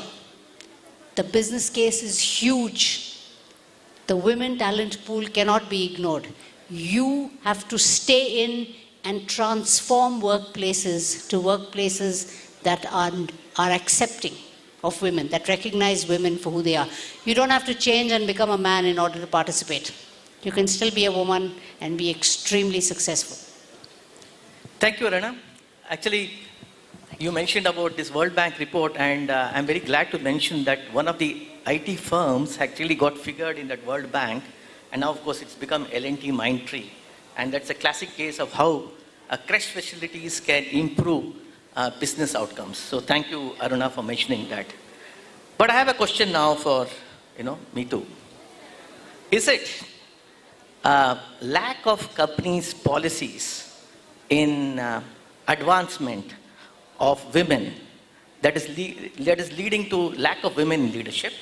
Or is it the double burden of managing household chores and work, which is basically the cause of having less women at a leadership level? I personally feel it's both, right? I would say that the organization, I'm talking about corporate India, organizations are really embracing the fact that, we need better representation. I mean, I was looking at the audience here and I thought we need better representation of women here. Organizations are doing everything. And I think looking at the best practices, the ones that she just spoke about, Infosys, I gathered a lot to kind of implement here at Power School. But then, fortunately or unfortunately, we live in a society or we live in a country where 90% of the responsibilities of running a household still lies with the lady, right? Men are being very progressive. They are, I see a lot of men really, contributing and, contributing 50%. But I think a lot needs to be done, and it needs to start from home. You free her up from most of the responsibilities, and then, you see her getting up and willing to make all the difference. So I would say it's both. We are moving in the right direction. Like I said earlier, it's not a one-time solution that you fix something. It's going to be a journey, and then journey has to begin from home. Yeah, thank you, Meetu. So you're telling basically you got to domesticate your men folks. Right? Yeah. No, there's nothing wrong because India figures way below when it comes to household work, right? Below that, yes. Few hours they spend, whereas Sweden, Denmark, If you UK, compare it with other countries, Yeah. I think we need to do a lot better. Yeah, absolutely. So looking at that aspects that you're telling, lack of companies' policies is important, as well as household work. Now, but at the same time, we find that, from Jobs for Her or Avatar or anybody, we find that in a month, in Jobs for Her, we get about 15 to 20,000 new applications. Okay, that means to say, the number of women going out of the workforce is very heavy, right? We see that the entry level is very high, and due to various reasons, they quit, right? So the program, for example, Return to Work, what you have on Kirana, right? what is it that we can do to scale it up to a much higher level and get women back to work? Is that a program alone, or is there any other policy interventions required to get more women joining the workforce and thus to the economy? So, morning I was hearing what Arti said, that there was 35% of women workforce waiting to be tapped. And every time what happens is somebody leaves from one organization, moves to the other. So it is just a round robin there, and we are not actually touching upon the pool that is already existing. As organization, I mean, if VMware or Broadcom could do it, I think other organizations can also do, where we start an initiative like this to train women folk in the market. And it was not for a selfish motive that we did. It was not a self-feeder into VMware. So we train these women on all the 3 different levels, basic, intermediate, and advanced, which put together costs around $3,700 plus US dollars, which is given away absolutely free of cost. And this is not a CSR initiative for the organization. So if a business unit can think like this and help train women pool which is out there and help them come back to work, I think that is the paradigm shift that we have seen. And if we can somehow tap into that pool and get them back to work, we will definitely fill those gaps, the gender diversity gaps in organizations that exist today. Great. So Aruna, I have a specific question for you, because you also head the ESG, right? And as far as SEBI guidelines are concerned, they're talking about value partners. BRSR report makes it mandatory to report on diversity ratios, pay parity, right? And one of the important aspects is women entrepreneurs, right? What do you think organizations like yourself can do to encourage more women entrepreneurs? Number one, it helps you because it helps in your reporting, okay? And also, obviously, it helps the overall ecosystem. What steps do you think an organization like Infosys can do on that perspective? So I think one of the first things we did was we made the diversity goals a part of our ESG vision. So step 1 is make it count. Diversity is not an initiative. It is a strategic objective that the organization has to achieve together with its business objective. It's kind of aligned. So make it part of your ESG ambition and goals. It gets the right attention, the management attention, etc. But what we thought was everything that we were doing was limited to the people we had. For example, in Karnataka alone, we have about 80,000 employees, of which close to 10,000 employees are in Mangalore. So we decided to launch something called Infosys Springboard. From the morning, we've been talking about skilling, facilities for skilling, access to skilling, costs of skilling. We launched Infosys Springboard as part of our ESG vision to enable digital skilling at scale. And the commitment we took in 2020 when we launched this vision was to enable 10 million plus people by 2025, free of cost. Infosys Springboard, as you're sitting here now, just go to the Google, go to your browser, type Infosys Springboard, create for yourself a login ID and begin to use Infosys Springboard in order to skill yourself. So today, skilling is no longer limited to just a few people who can access it and who can afford it. It's available to everyone. The platform is also available in 18 Indian languages. So you also have just in case you can't understand it in one language, you have an option to seek this content in other languages. What ideas like this will do, Ashok, we hope, is they will reach further into the hinterland in order to draw this kind of participation. But one of the things that we want to do through the, the value chain partner piece, while ESG keeps talking about diverse suppliers, in the US, for example, you have something called a certified women-owned business, just for example. Yeah? Today, we don't have a scheme like that. And one of the ideas that I was toying with, leveraging Springboard, learning, and a government partnership, is to actually enable certifications for women-owned businesses in order to be able to give it a fillip, you know. So if you have a women-owned business certificate, your ability to then participate and as part of the diverse value chain efforts of various organizations will be heightened. Today we don't have an identifier or a marker like that. That could be an idea. But there's a huge piece around skilling, capability development, from the perspective of women being very good in their core areas and possibly requiring some support, possibly, you know, in pieces like creating a business plan, managing finances, you know, the marketing and sales part of what they want to do. So how do you enable some of these pieces? How do you provide a supportive ecosystem? So we're doing some pilots, Ashok, which I hope we will be able to scale. The idea being more and more women come into the economic development of the country. Great. Thanks, Aruna. On the same subject of entrepreneurship, we are clearly seeing that GCCs, for example, create a culture of entrepreneurship, right? And many of them move out and become entrepreneurs, and some companies do encourage them to become entrepreneurs. Example, Society Generale, for example. So the question which I have is, do you think that it's a great approach because we have only 20% women entrepreneurs in the country? Of course, it has come a long way from, I remember, in 2013, we had just 1%. So in women tech, and now it has gone to 20%. It's pretty good, right? It's moving, but not enough. Worldwide, we are still lower. So do you think that GCCs can also play a big role in creating women entrepreneurs? For example, open innovation is one classic example which I can think of.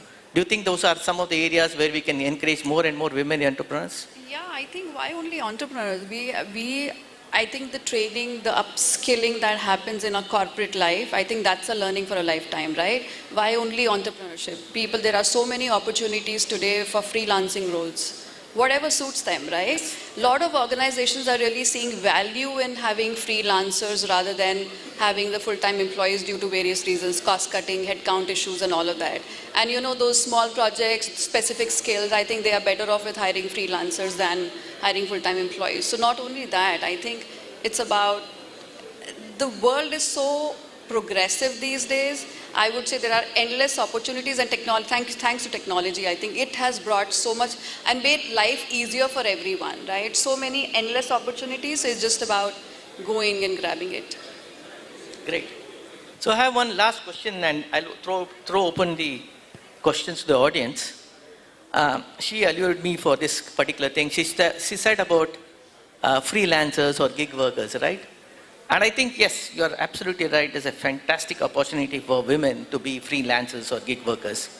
But do you think that from the perspective of company as well as the government, do you think that enough policies are there, or do you think that there should be more policies for freelancers? Okay, I'm not talking about moonlighting. I'm talking about classic gig workers. Do you think there's opportunity and scope for that? Yeah, it's for you and you also. Okay, we're going in the order. So there is increased need of policies from the government as well, and we did sign an MOU with KDM 2 years back, if I'm not wrong. So little amount of work has been done in that space, but yeah, there is an increased need of policy change from the government as well. There are organizations who are coming forward, extending help for with the freelancing opportunities for women if they want to come back. But yeah, I think there is an increased need. Yeah, of course, there could be policy supports for everything. But I think this whole idea of gig working requires a change in the way you think about work. And today organizations are actually tearing their hair, trying to think this out to be able to do it at scale. Everyone is doing some part of it. Everyone's doing some dimensions of this. But to be able to do this at scale is something that organizations are slightly anxious about. But who knows, that's possibly the future of the world. You know, so the traditional constructs of the workplace are fast changing. And this could herald a very, very, very big shift in that particular direction. In fact, we found this even when people come back, and talk about flexibilities and we talk about ramping up, etc. They appreciate what we call modular work packets. So they come in, they deliver it for a fixed short period of time to see if they feel interested, energized enough to continue. So of course you need policy supports, but I also think we need to change the way we're thinking about work and the world of work itself. Yeah. Good. So I think I would like to throw open it to the audience. There are just 12 women in this room currently, all the rest are women. So I would, barring those 12 women, I would like the men to ask some questions to these women. And it will be interesting conversations. So over to you, please. I counted, actually. No questions at all. Any questions?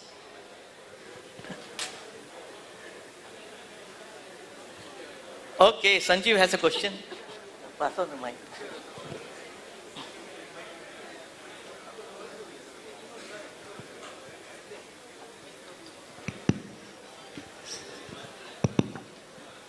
My question is actually to get some thought process from all of you, how you can take up a gig economy worker in a real sense in a corporate. For example, let's say VMware or Infosys or Power School. Can you design a program for attracting the gig economy workers? And if so, what would be that model would be?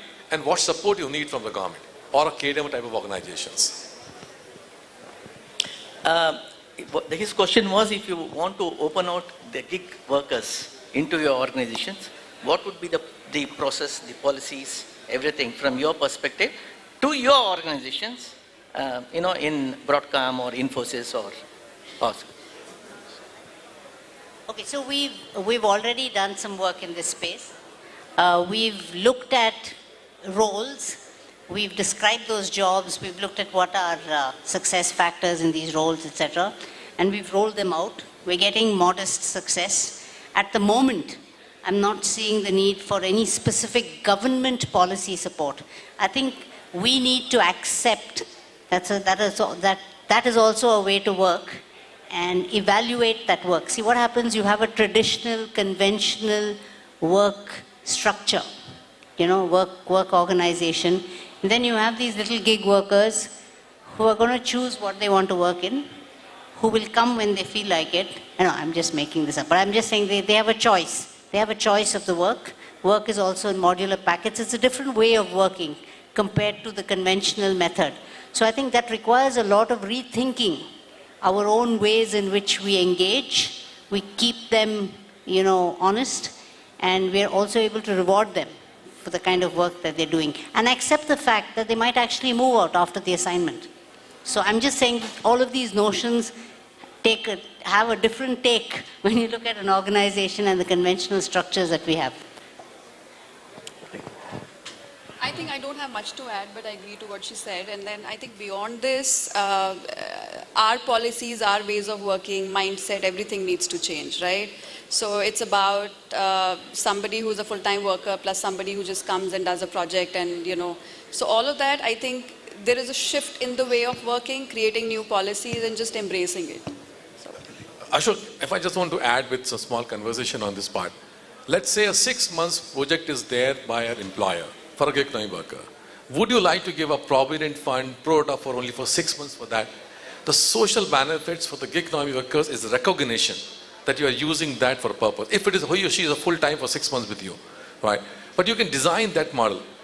These are the attributes which I'm looking for, some very constructive model that can come out, which we can advocate and say, this is a working model for gig economy workers to engage. And maybe if you look at, let's say, 2 employers, then maybe both the employers can take certain percentages of that and can declare by themselves, look, this is what number of hours that he or she is contributing with me. This is the model which I'm still struggling to find out. I think it's a great question. It's something that I think we can at best say we've experimented with. I don't have something that we've scaled to such a large extent. But I think the piece around social benefits and making them also apply to gig workers, throws a new spin on the problem. Incentives, for example, or anything else. So I think even structures, the way you organize work and you reward them for that work, There's a lot of work to be done. I'm afraid we haven't gone down that particular path, but it's an interesting challenge that you've thrown. So Sanjeev, I would like to add that many startups today, and some of them which I am advising, they all operate through gig workers. And they are in Hubli and other locations. They are working in AI and all of them are women. So in the startup ecosystem, this particular concept is working. However, in the larger firms, be it Infosys. No, he's talking about social security. Yeah, the social security and other things they cover through insurance, by the way. They are covering them. But then they are all remote locations, remote workers like that. And they are operating 3 hours a day, 4 hours a day, depending on what they want. And that's what our entire startup ecosystem is working very heavily towards that direction. But yes, from your point of view, it takes more time. I think a fresh slate allows a little more experimentation, but a legacy creates challenges of its own. Yeah. Okay, we seem to be at the end of the hour. Right, I have a last question. Final take on reaching that 500 numbers. Starting with you, ma'am. One word. Beating the 500 entrepreneurs. 500 women. That's the basic objective, right, of KDM? Yeah. So what do you think? Skill development and continuous learning, there is no escape from that. Okay. I think Mangaluru, don't settle for 500. We already have 4,000 of you at Infosys or more. I think your aspiration has to be much, much bigger. I would look at this as 5,000 and not 500. Yeah, in the next 2 years, we should multiply this because you have the talent pool. You have the skills, as all of you alluded to. I think, and every one of you can learn, it's free. I think upskilling and just grabbing the opportunities is something, there's nothing that's stopping.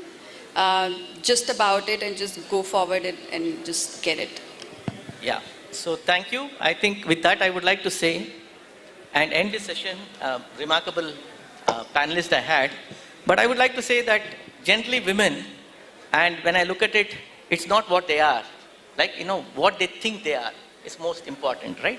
Like they say that when little girls and young women, when they dream big, they turn out to be women with vision. So thank you very much. Thank you. It's been a wonderful panelist. Thank you very much. Thank you so much, speakers. I think if there's one thing that we can all take away from this session, it is what Aruna ma'am said. Diversity is not an initiative, it is a strategic objective. Tokenism only really takes us so far. It's time to go beyond that and do our best to attract women not just to entrepreneurship, but also to other places like the gig economy. I request our moderator, Mr. Ashok Pamidi, to felicitate our speakers with a token of our gratitude.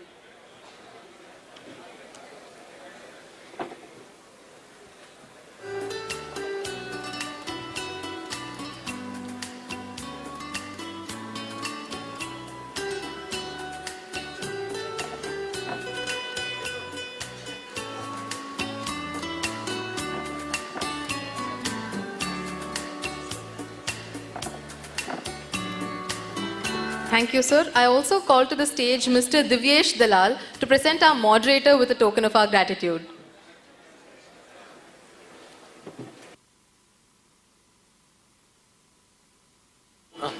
Please check. Check. Check. Check. Check. Check. Check.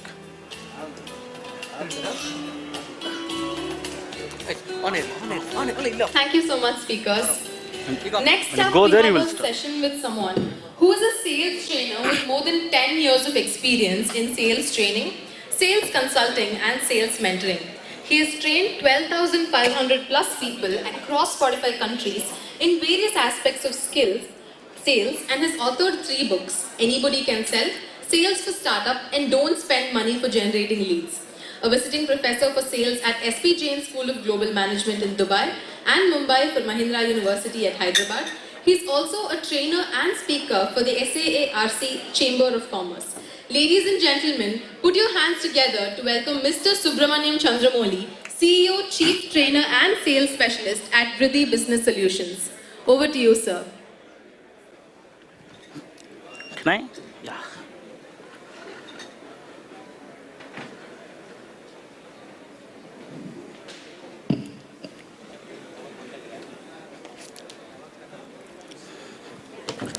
Yeah.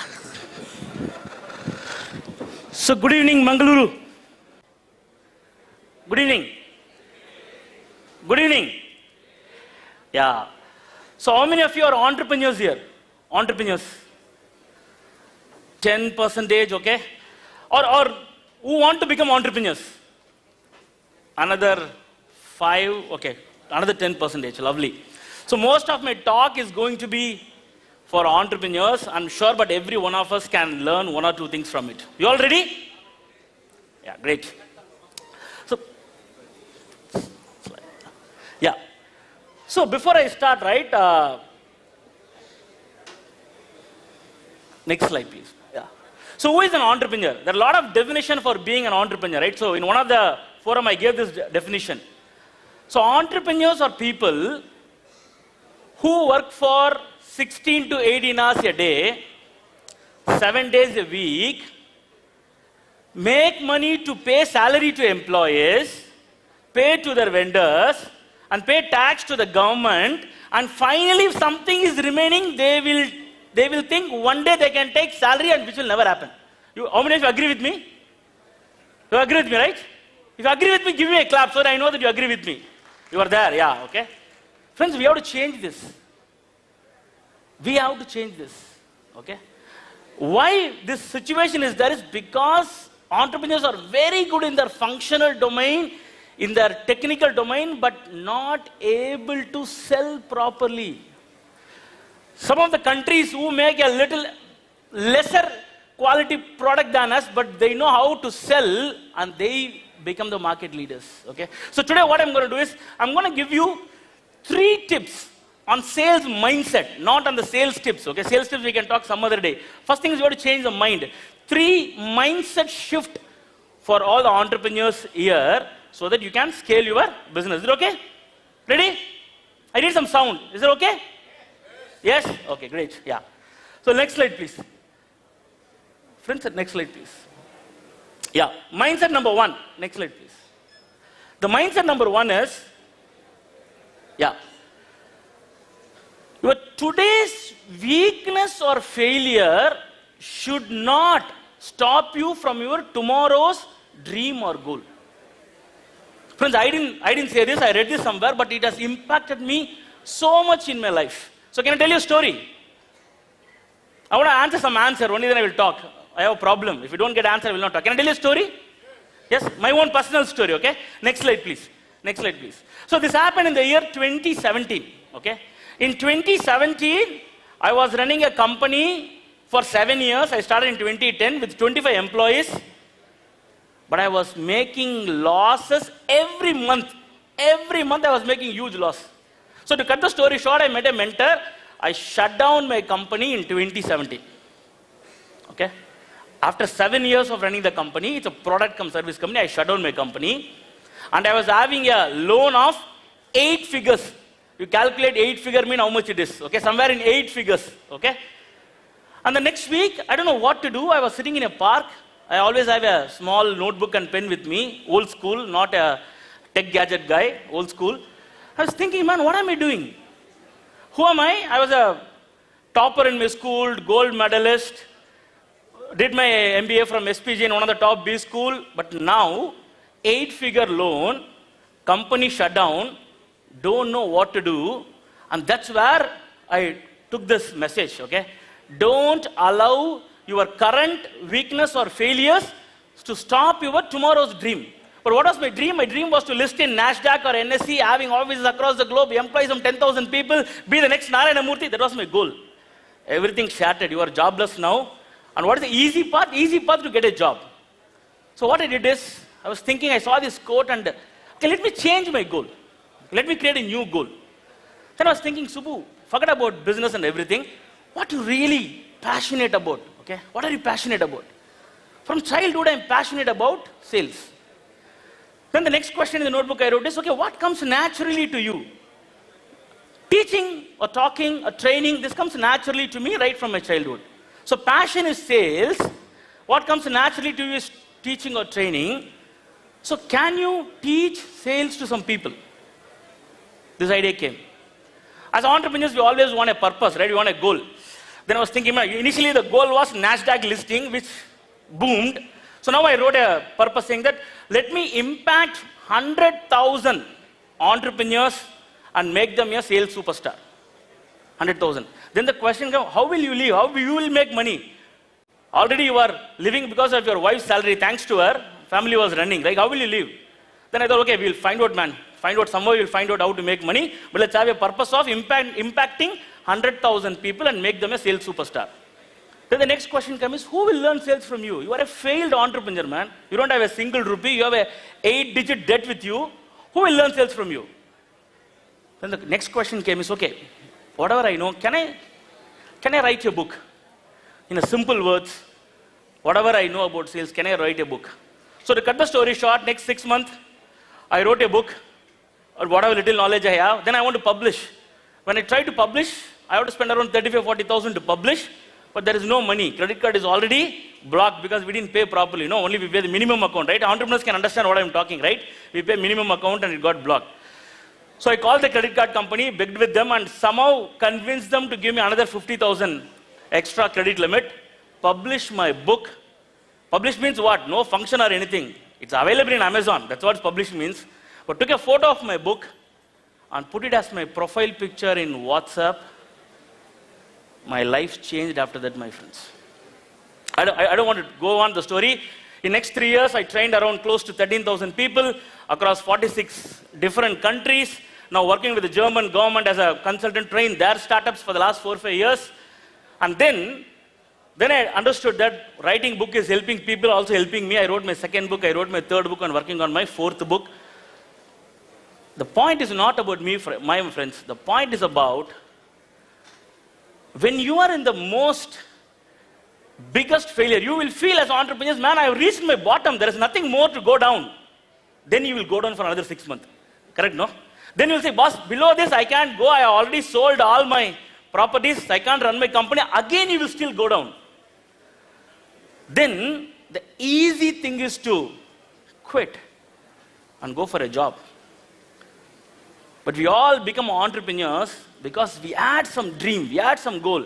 All I'm saying you, my friend, is when you are at the most failure point, just pivot your goal, and don't allow your failures, today's failure, to stop you from your tomorrow's dream. Okay? That's the first message I want to give to entrepreneurs. Okay, can I move to the next message? Yes? Ready? Yes? Yes. Message number 2 is, next slide, friends. Every achievement in this world, not my achievement, your achievement, everybody's achievement in this world has happened only because of self-belief. I'm going to give you 3 examples, not my example, 3 examples. Long ago, when I say long ago, 60, 70 years back, in one country, I don't want to tell the country, in one country there was a football match. A star football player was playing, and he played amazingly, and after the match he was coming out. One young boy, 10-year-old boy, went to him and said to him, sir, I'm your biggest fan. I know all your statistics. You have scored this much goals. You have played this many matches. Against them, you scored like this. You got the man of the match award. He told all the statistics. So the player was happy. He patted him, very good, very good. You have good memory. Then the boy looked into the eyes of the player and said, sir, one day I will beat all your records.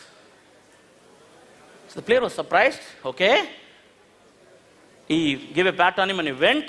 And after 15, 20 years, that boy broke all the records in football, and he was, next slide please, and he was Pele. Okay. At the age of 10, he had the self-belief that he will break all the records. Even some of the records of Pele is still not yet broken. Let me tell you a second story. 17, 18 years back, there was this India under-19 team. Okay. Newly formed team. They're all in the dressing room. And the players were talking, hey, one day, at least for one day, I should join the Indian team, man. I should wear that Indian cap. At least as a substitute, I should play for India. Everybody was talking in the dressing room. And there was this one person, he asked, hey, what is your goal? He told, I want to create lot of centuries for India. He's not even talking about playing for India. He's telling, I want to break all the records. I want to make a lot of centuries for my country. He didn't tell the number, but he told, I want to make a lot of centuries for the country. And few months back, he became the first man in the world to score 50 one-day centuries. Who is that? Next slide, please. Virat Kohli, right? Next slide.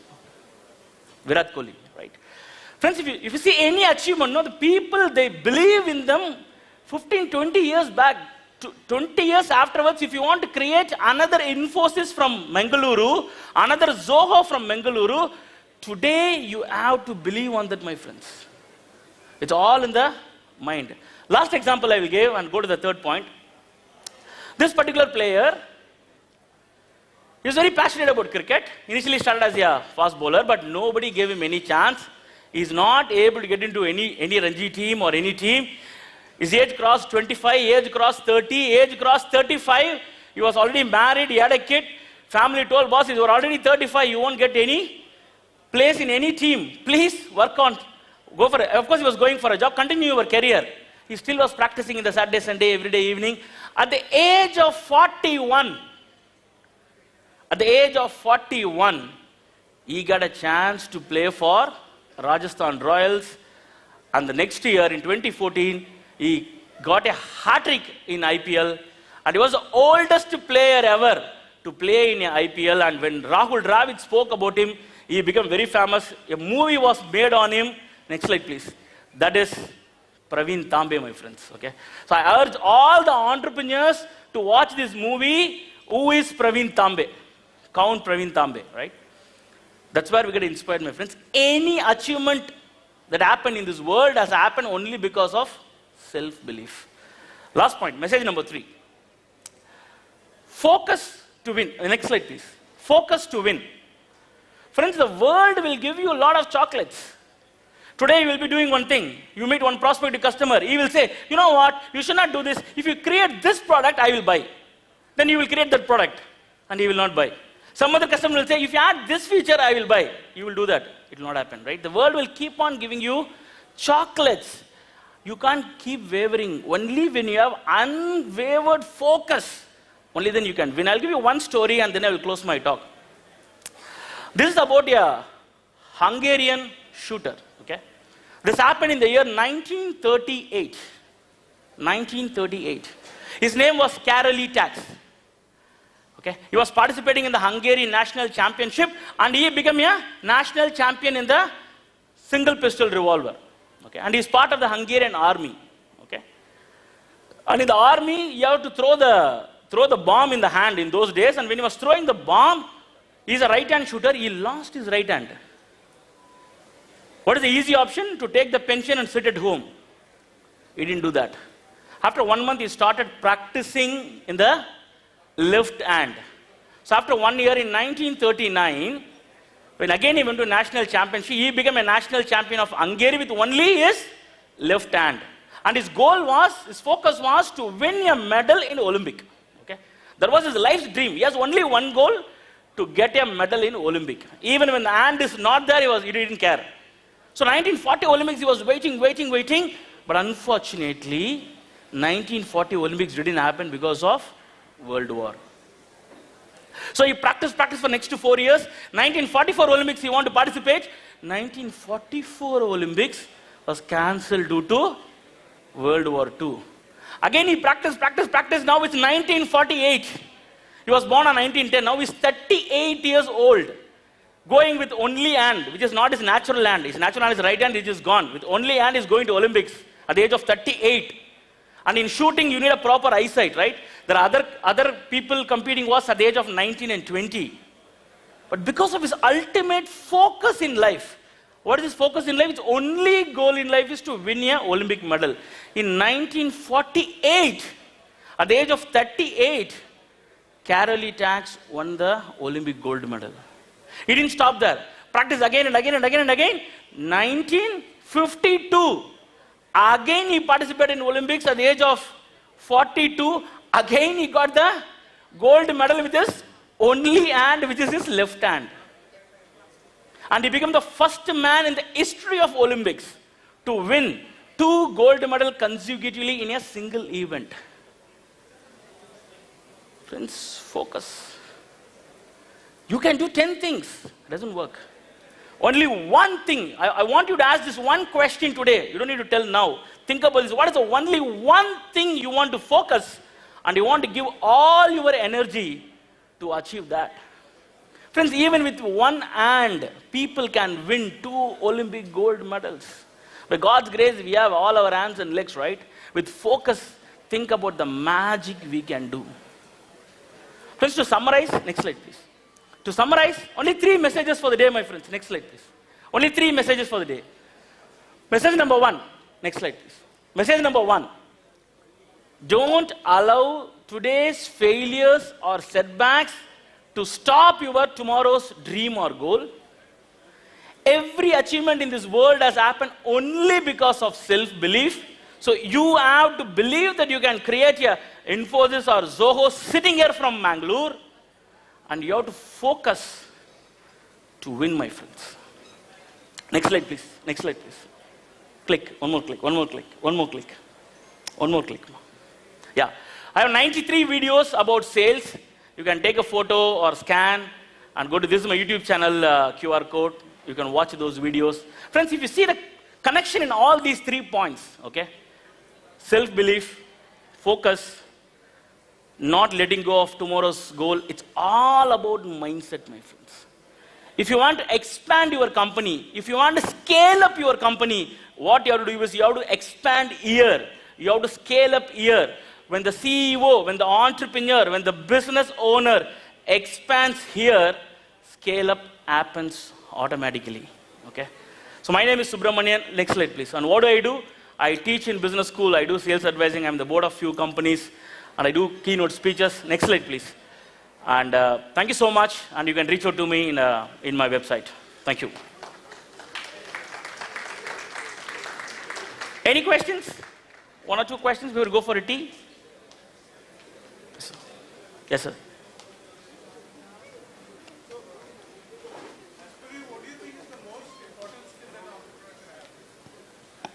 The most important skill the entrepreneur should have, friends, according to me, it's resilience. What do you mean by resilience? Bouncing back. Because entrepreneurship is tough. We will go down. Definitely things will be bad. When things are bad, are we going to cry or quit, or are we going to bounce back and win again? So the one word is resilience, which is bouncing back. Thanks for the question, sir. Yeah. Sir, I'm not an expert, sir. Continuous learning, sir, I think so, but I'm not an expert. I'm not an expert, sir. Kaizen, meaning of Kaizen. I don't know, sir. Continuous growth, continuous achievement, continuous sales focus. You set the focus, you continuous growth. You should not go down at all. Thank you. Thank you, sir. Any other questions, friends?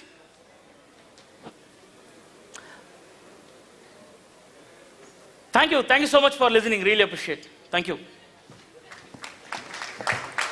Thank you so much, sir. I think sir has given us not just entrepreneurial lessons, but also life lessons on how perseverance, self-belief, unwavered focus and resilience is important to help us get ahead in life. So I now call forward Mr. Mukesh, our cluster head for the Mangaluru cluster, to give Mr. Subramaniam Chandramoli with a token of our gratitude.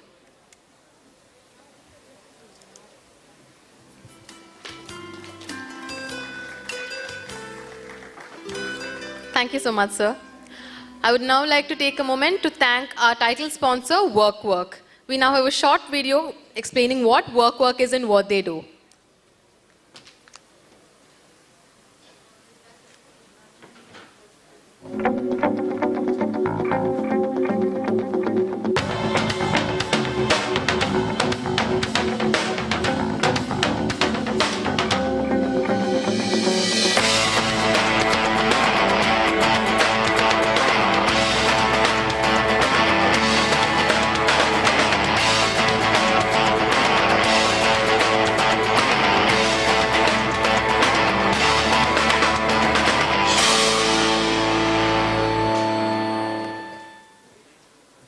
I would also like to take a moment to thank our banking partner, DBS Bank.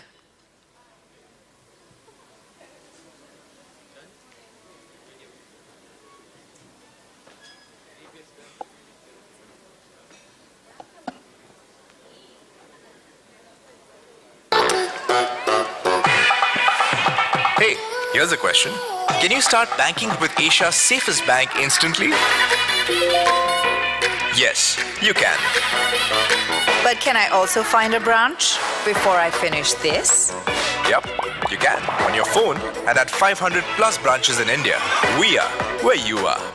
But what if I need a bank outside? Overseas, of course. Partner with a bank that connects Asia straight to you. Okay, that's impressive. And what if I need a bank for my business? We've got you too. A trusted partner for all your banking needs. For not just small businesses, but for the really big ones too. We are a bank that has everything you need. Because you deserve more out of life, and that's why you can expect more from us. We are more, so you can live more, bank less. DBS. We will now pause for a short break till 4:10. I request the audience to be back in the hall by 4:20. I repeat, we will now pause for a short break from 4:10 till 4:20. I request for the audience to be back at the hall by 4:20 for our next session on VCs and family offices.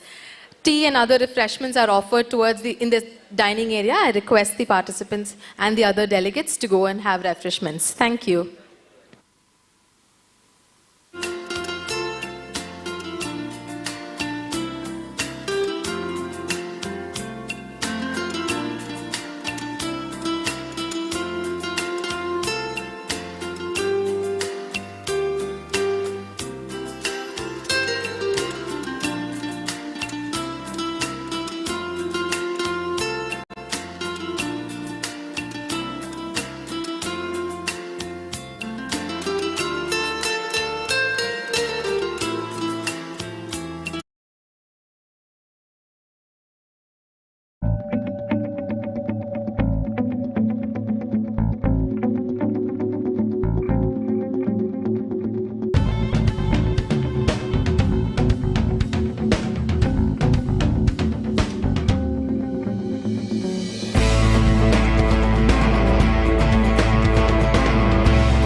Good evening, folks. I require all the delegates to come back to the hall. We will be starting in just a minute.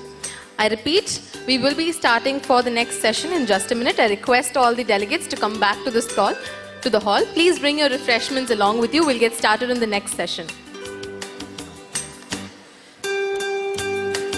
Before we begin with the next session, I have another round of Mangalore trivia for you. Again, we have interesting prizes for people who manage to get this trivia right. So the first question I personally think is an easy one. So the first question here goes, Mangalore harbors a historical lighthouse which has been guiding ships safely to its shores for decades. Can you name this iconic lighthouse that stands as a beacon for the city's bustling maritime activity?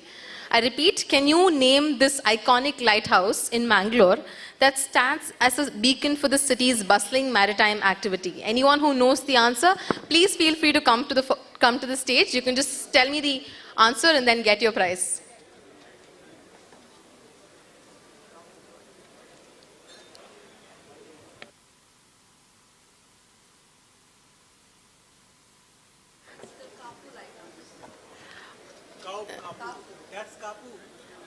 And there's another one. You can. She's named all three of them, and she very rightfully deserves the prize. Your name, please? Danya. Congratulations, Danya. So the next question is something, again, very specific to Mangalore. This city is celebrated for a distinct culinary delight, a sweet treat that combines the flavors of coconut and jaggery wrapped in a unique leaf. What is the name of this traditional Mangalorean dessert cherished during festivals and celebrations? So again, this is a food question.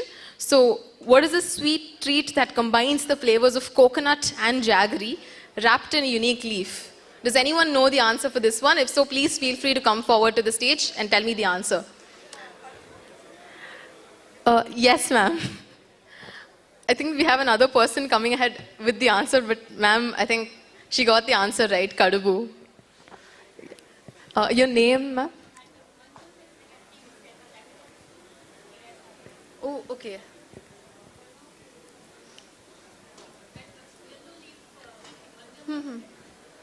We have multiple answers here. I think we have. Can I have your name, ma'am? Miss Sarita and Miss Suganya, both of them have given us right answers. Thank you very much, ma'am.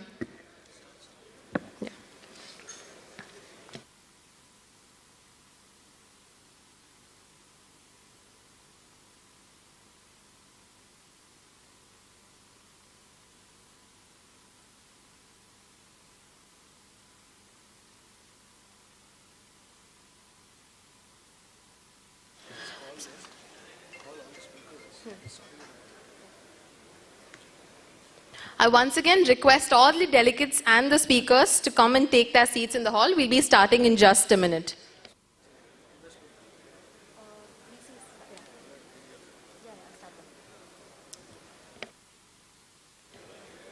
To add to the lot of trivia that we already have going, did you know that as of 2023, there are 167 family offices in India? Family offices have always existed, but over the last few years, they've evolved from being traditional wealth managers into dynamic entities looking to diversify their portfolios. Fintech ranked second as a priority sector for these family offices in calendar year 23 and garnered a total funding of USD 853.6 million across 9 rounds. While this kind of alternate investment certainly fuels development across various sectors, it comes with certain risks pertaining to regulatory complexity, currency volatility, and makes them vulnerable to geopolitical risk. Our next panel discussion on VCs and family offices, leading investment at the emerging tech clusters, aims to provide us with a bird's eye view of how investment by family offices and VCs play a pivotal role in cluster development. Joining us today for this session are the following panelists: Mr. Nitish Agarwal, Mr. Anil Chikara, and Mr. Kesava Reddy. To moderate this session today, we have with us Mr. Amit Kumar Misra, founder and CEO of Days Info Media Research. Sir has over 18 years of experience in sales and marketing with a focus on the IT software and services industry. Prior to Day's Info, Amit was a manager at LG CNS Co Limited, exploring new business opportunities in the Middle East market. Amit also worked as a sales manager for the Africa region at Unified Technologies and is a founder and CEO at ANSI Technologies, which was acquired by OSTPLA. A profound speaker, mentor, explorer, and tech enthusiast, Sir thrives on challenges and is relentless in his pursuit for excellence. Over to you, sir.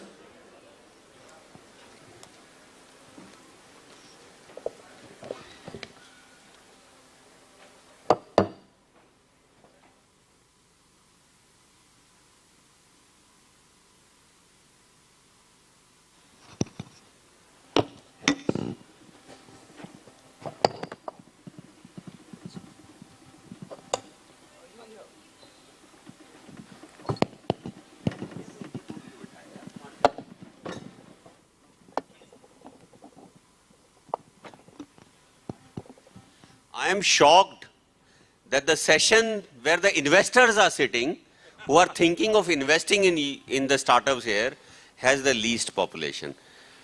मतलब यार startups की priority क्या है? पैसा नहीं चाहिए? That exactly I was just supposed to say, because this is going to be one of the most important sessions, because I believe 90% of the startup entrepreneurs, what they need money, I believe, and this is going to be the money session. But whatever it is, I believe all the people, I can see all the faces I can see here, they're serious about their startups and they are looking to get some value out of this discussion. So in the interest of time, I think we should start, right? Correct? Yeah. No, I believe there are enough of people. I think they already, either their pockets are filled and they have enough of money, I believe. Right? All right, so let's start this particular discussion. I would like to start this discussion with some of the data. I believe you all know that in 2023, around 90,000 crore of rupees fundings were attracted by Indian startups. And that's a huge amount.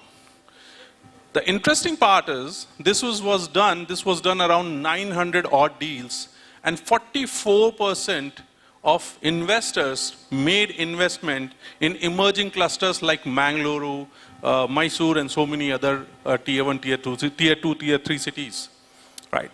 So this is sensing that this huge amount and the focus on emerging cluster. I would like to ask this question, or probably I would like to start this question with Anil. Anil, why do you feel investors are so bullish about it? Especially about the emerging cluster where we may or may not have that kind of excitement? I think there are a couple of reasons. I'm not saying in whatever chronological order, but one of the things that I personally feel is the COVID effect. I personally know some senior guys who are running startups out of Delhi, Bombay, Bangalore, and all that. During COVID, they went back. And then they stayed back. Like I know a startup which was running a SaaS startup out of Delhi and shifted to Karnal. Then Nitin, he used to be head of F6S and now leads Easy Leads. And he said, you know, what I could achieve in 10 hours in city, in Gurgaon, I can do it in 4 hours. And I can go for walks, and I can be with my parents and all that. I was recently in Guwahati, and I met a very senior guy, worked with all the top brands of IT. And he's like, if I had to start a startup, I thought, why not here?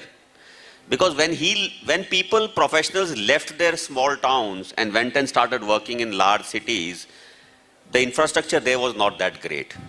You know, the internet and office and malls and entertainment and pubs and microbreweries and all that stuff. I still remember when 20 years back, I used to look forward to visiting Bangalore because of the amazing pubs it had. Delhi didn't have those kind of sexy pubs. So that is one thing, because the kind of people that are now available in that, they are acting as catalysts for new startups to come in, number one. Number two, after COVID, you know, there was a funding winter, right? True. And a lot of startups did not get money. And before COVID, there was these startups which were playing on valuation rather than value. And a lot of these kind of startups have kind of fallen. And we know what happened to Bache, the master of all. So one of the very critical things for entrepreneurs became your runway. How long can you run on the same amount of money that you have? And they realized that if all the meetings are going to happen digitally online, then why not sit in a cheaper place? So maybe with your parents' home, you don't have to pay home rent and food and this and that, and the runway increases. So I think these are certain practical things that where the center of gravity is kind of shifting to the smaller towns. Better infrastructure and better talent available now. All right, great. I believe that's a fantastic answer. Nitesh, I would also like to listen your view on the same question. Sure. So, I mean, I'm going to give the view from the investor's perspective, right? So, there are problems which are very locally available, and they can also be perceived locally. If let's say something is dirty here, I can't be sitting out of Bombay and know that this is dirty here, right? So, founders here are capable of sensing these opportunities, which anybody else from, let's say, Bombay or Delhi won't. And the second thing which is also happening is that, you know, as India is expanding, right, the per capita GDP is going up from, let's say, $2,000, $3,000 to $5,000. Aspiration middle class is essentially, you know, kind of expanding. And that's not just expanding in the tier 1 cities, it's also expanding everywhere else. So how do I, as an investor, focus on ideas and this emerging market which is growing beyond the tier 1 cities? The only way to do it is by backing founders who are present locally, who can perceive the problems there, and who are, you know, best equipped to, you know, kind of solve for problems right there, sitting out of those tier 2 cities. Great. So here we talked about like preferences are changed, entrepreneurs are thinking in absolutely different direction, especially post-COVID section. So from the investment point of view, Keshav, I need to understand from the investment point of view, what different things you have identified when it comes to investing in startups in emerging clusters versus you know, developed cities like Bangalore or some other cities. Okay, there are a couple of things happening post-COVID. Okay, if you clearly look at it, post-COVID, people saved a lot of money. Revenge buying is happening. Revenge travel is happening. And new millionaires are saying spend before the end. Means they just want to spend actually whatever they have. That kind of a thing is happening. So these are the trends which is really emerging, and as Anil actually really mentioned, so the things, these factors is really helping, and a new trends actually helping the investors to invest in this emerging places. Let me give you one data point. BCG report says 50% of current online shoppers coming from tier 2, tier 3 cities. And the next growth of online shoppers are going to come from these places itself. These are the one which is adding, and this is, I will say, that's the right time to invest in the startups in, like Mangaluru cluster or Hubli cluster kind of a thing. So, as I mentioned that 44% of investors, they selected startups coming from emerging cluster. What are the biggest preferences you have seen when you find a promising startup from an emerging cluster and the equally promising startup perhaps in the same field offering the same services in a developed city? Any one of you? I would like to listen that view. So I mean, firstly, I'm just going to give the positive and negative as well, right? So we would get like 200 startup pitches. I would have looked at 3,000 plus, right, in my career so far. I'm going to generalize and possibly negative, kind of thing which I'll also like to share. There are a couple of 3-4 things which are very prominent, which are coming from founders in, let's say, tier 2 and emerging clusters, right? One, I don't think the founders think big enough. They are trying to solve for a very niche problem, which is okay. Then not all startups need to be unicorn. You can essentially find good, small, profitable startups, right? But they don't think big enough. Second, they definitely don't tell the story the right way. They're not as confident. When they're telling the story, they're very iffy. Bangalore, there'll be a guy who is, first year engineering. I think he can tell a better story. He might be full of faff, but he can at least pull off a better story. Founders here don't. Third, I think the founders here in kind of emerging clusters are also extremely cost focused. When you're trying to do a startup, the first thing you want to do is essentially see whether there's traction. Because they are essentially focusing on tier 2, by definition, the number of people who can afford would be lower. Then they start essentially, kind of start chasing cost. In my mind, that's a recipe of disaster, because then you are only focused on that particular sector. There are already people who are, kind of giving better quality at better, kind of prices outside, and you can never get there. So, you can't be only focused on cost. So those are 2-3 things which are extremely, kind of specific to, kind of investors in the, let's say, kind of emerging, tier 2.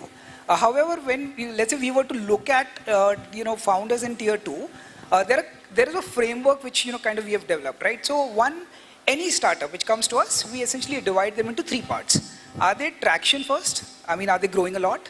Are they founder first? Ki founder bahut hi smart hai, kuch to kar hi lega? Or are they idea first? It's an idea which can just come out right now. Let's say, a genetic-based startup can only happen when, a gene therapy can only happen when genetics has happened. One technology is solving for another, right? So we try to categorize any startup across these 3. In my mind, if I'm looking at some startup which is coming from tier 2, I'll be very traction first focused. I don't expect a repeat founder who's sitting here, because that founder would have moved to Gurgaon or Delhi, right? After he's become successful and raised, Series B or C funding. I don't expect a very clever technology-based deep tech idea coming out of here, because lack of, let's say, infrastructure, right? So I'll be very focused on traction first. People are solving for extremely local ideas, because they can essentially spot the local, ideas. Thirdly, this is again a general observation, right? Just like founders can sense that opportunity, I think investors can also sense the problem a lot more in that area. I am sitting out of Bombay or Bangalore, I can't figure out what the problem is. But if you are a founder, you're giving me a problem based out of Mangalore, an investor based out of Mangalore can figure that out, right? So he will fund that. So a founder who has got backing from the local angel investors is something which we look at extremely promisingly as somebody who's saying, nahi, hamare paas se Mangalore se paisa nahi hai, but main Boston se leke aaunga, right? So those are 2-3 kind of frameworks which we'll kind of definitely look at, and the other being non-cost focused. He has to be, whether based out of Mangalore, he has to still talk about extremely high quality and think very big. Yeah. Keshav, you like to have something? Okay. For me, Amit, color of the money is same whether it is tier 1 city or tier 2 city. When I'm investing, color of the money is the same. Okay, I look at the 4P formula. I will say, hey, I look at the people. The team members should know each other. At least the co-founder should have studied together or worked together. It is important have a agree to disagree among the co-founder. Many of the businesses and the startup fail because of the co-founder issues. And next P is a promotion. So one of the founder has to respect the sales and marketing, which is a very, very important. Third is the product. Okay.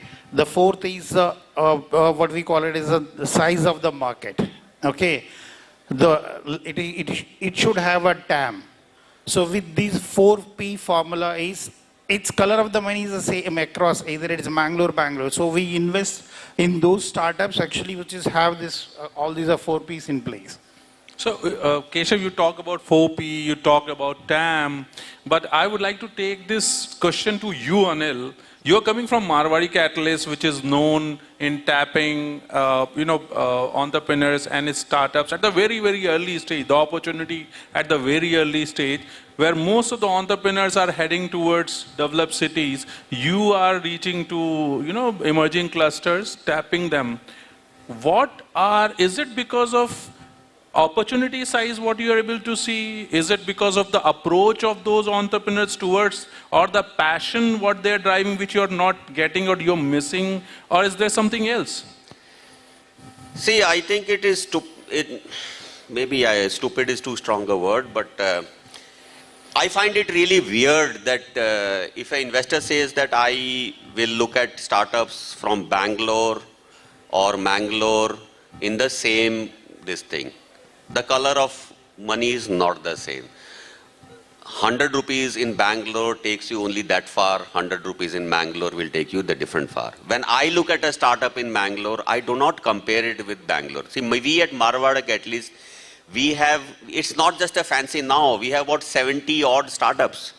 Majority are from smaller cities. All our good exits have been from smaller cities. So when I look at a startup in Mangalore, I will not compare it with Bangalore. Why should I? Because that ecosystem is much more advanced than this is there. I will compare it with Jaipur, I will compare it with Jodhpur, I will compare it with Nasik. And from that perspective, I will look at. Now, is it an emotional thing? No, it's a very practical thing. Because we personally believe that the better approach is to build first a sustainable, profitable business, and the valuation is a result of that, and becoming unicorn or not is a result of that. You cannot start a company with a goal of a unicorn. And Bangalore is famous for all these dramas that happen, where the first investment, no product available, and suddenly you are declared a unicorn. This is full drama happening. And lot of, see, Bangalore, everybody knows this drama. Okay. And the entrepreneurs in smaller cities, they say, yaar, ye kya ho raha hai, yaar? Hame kuch aur bata rahe hain, yahan pe kuch aur chal raha hai. So, these two worlds have to be looked differently. The opportunity is different, the valuations are very different, the kind of founders you will get is different. And see, I was part of this startup show, Hausle Ki Udaan, where we, in 30 days, we went to 10 cities, tier 2 cities like Pune and smaller cities like Jaipur, Bhopal, Indore and places like that. And each city we had selected 50 startups which would come and pitch. At that time, what I saw, this is 2017, I could see that they were all just local problems they were solving. They were not looking beyond their city. But today, I'm happy to see that at least 7 out of 10 are solving problems that is transportable to other cities all over India. And see, end of the day, everybody needs their heroes.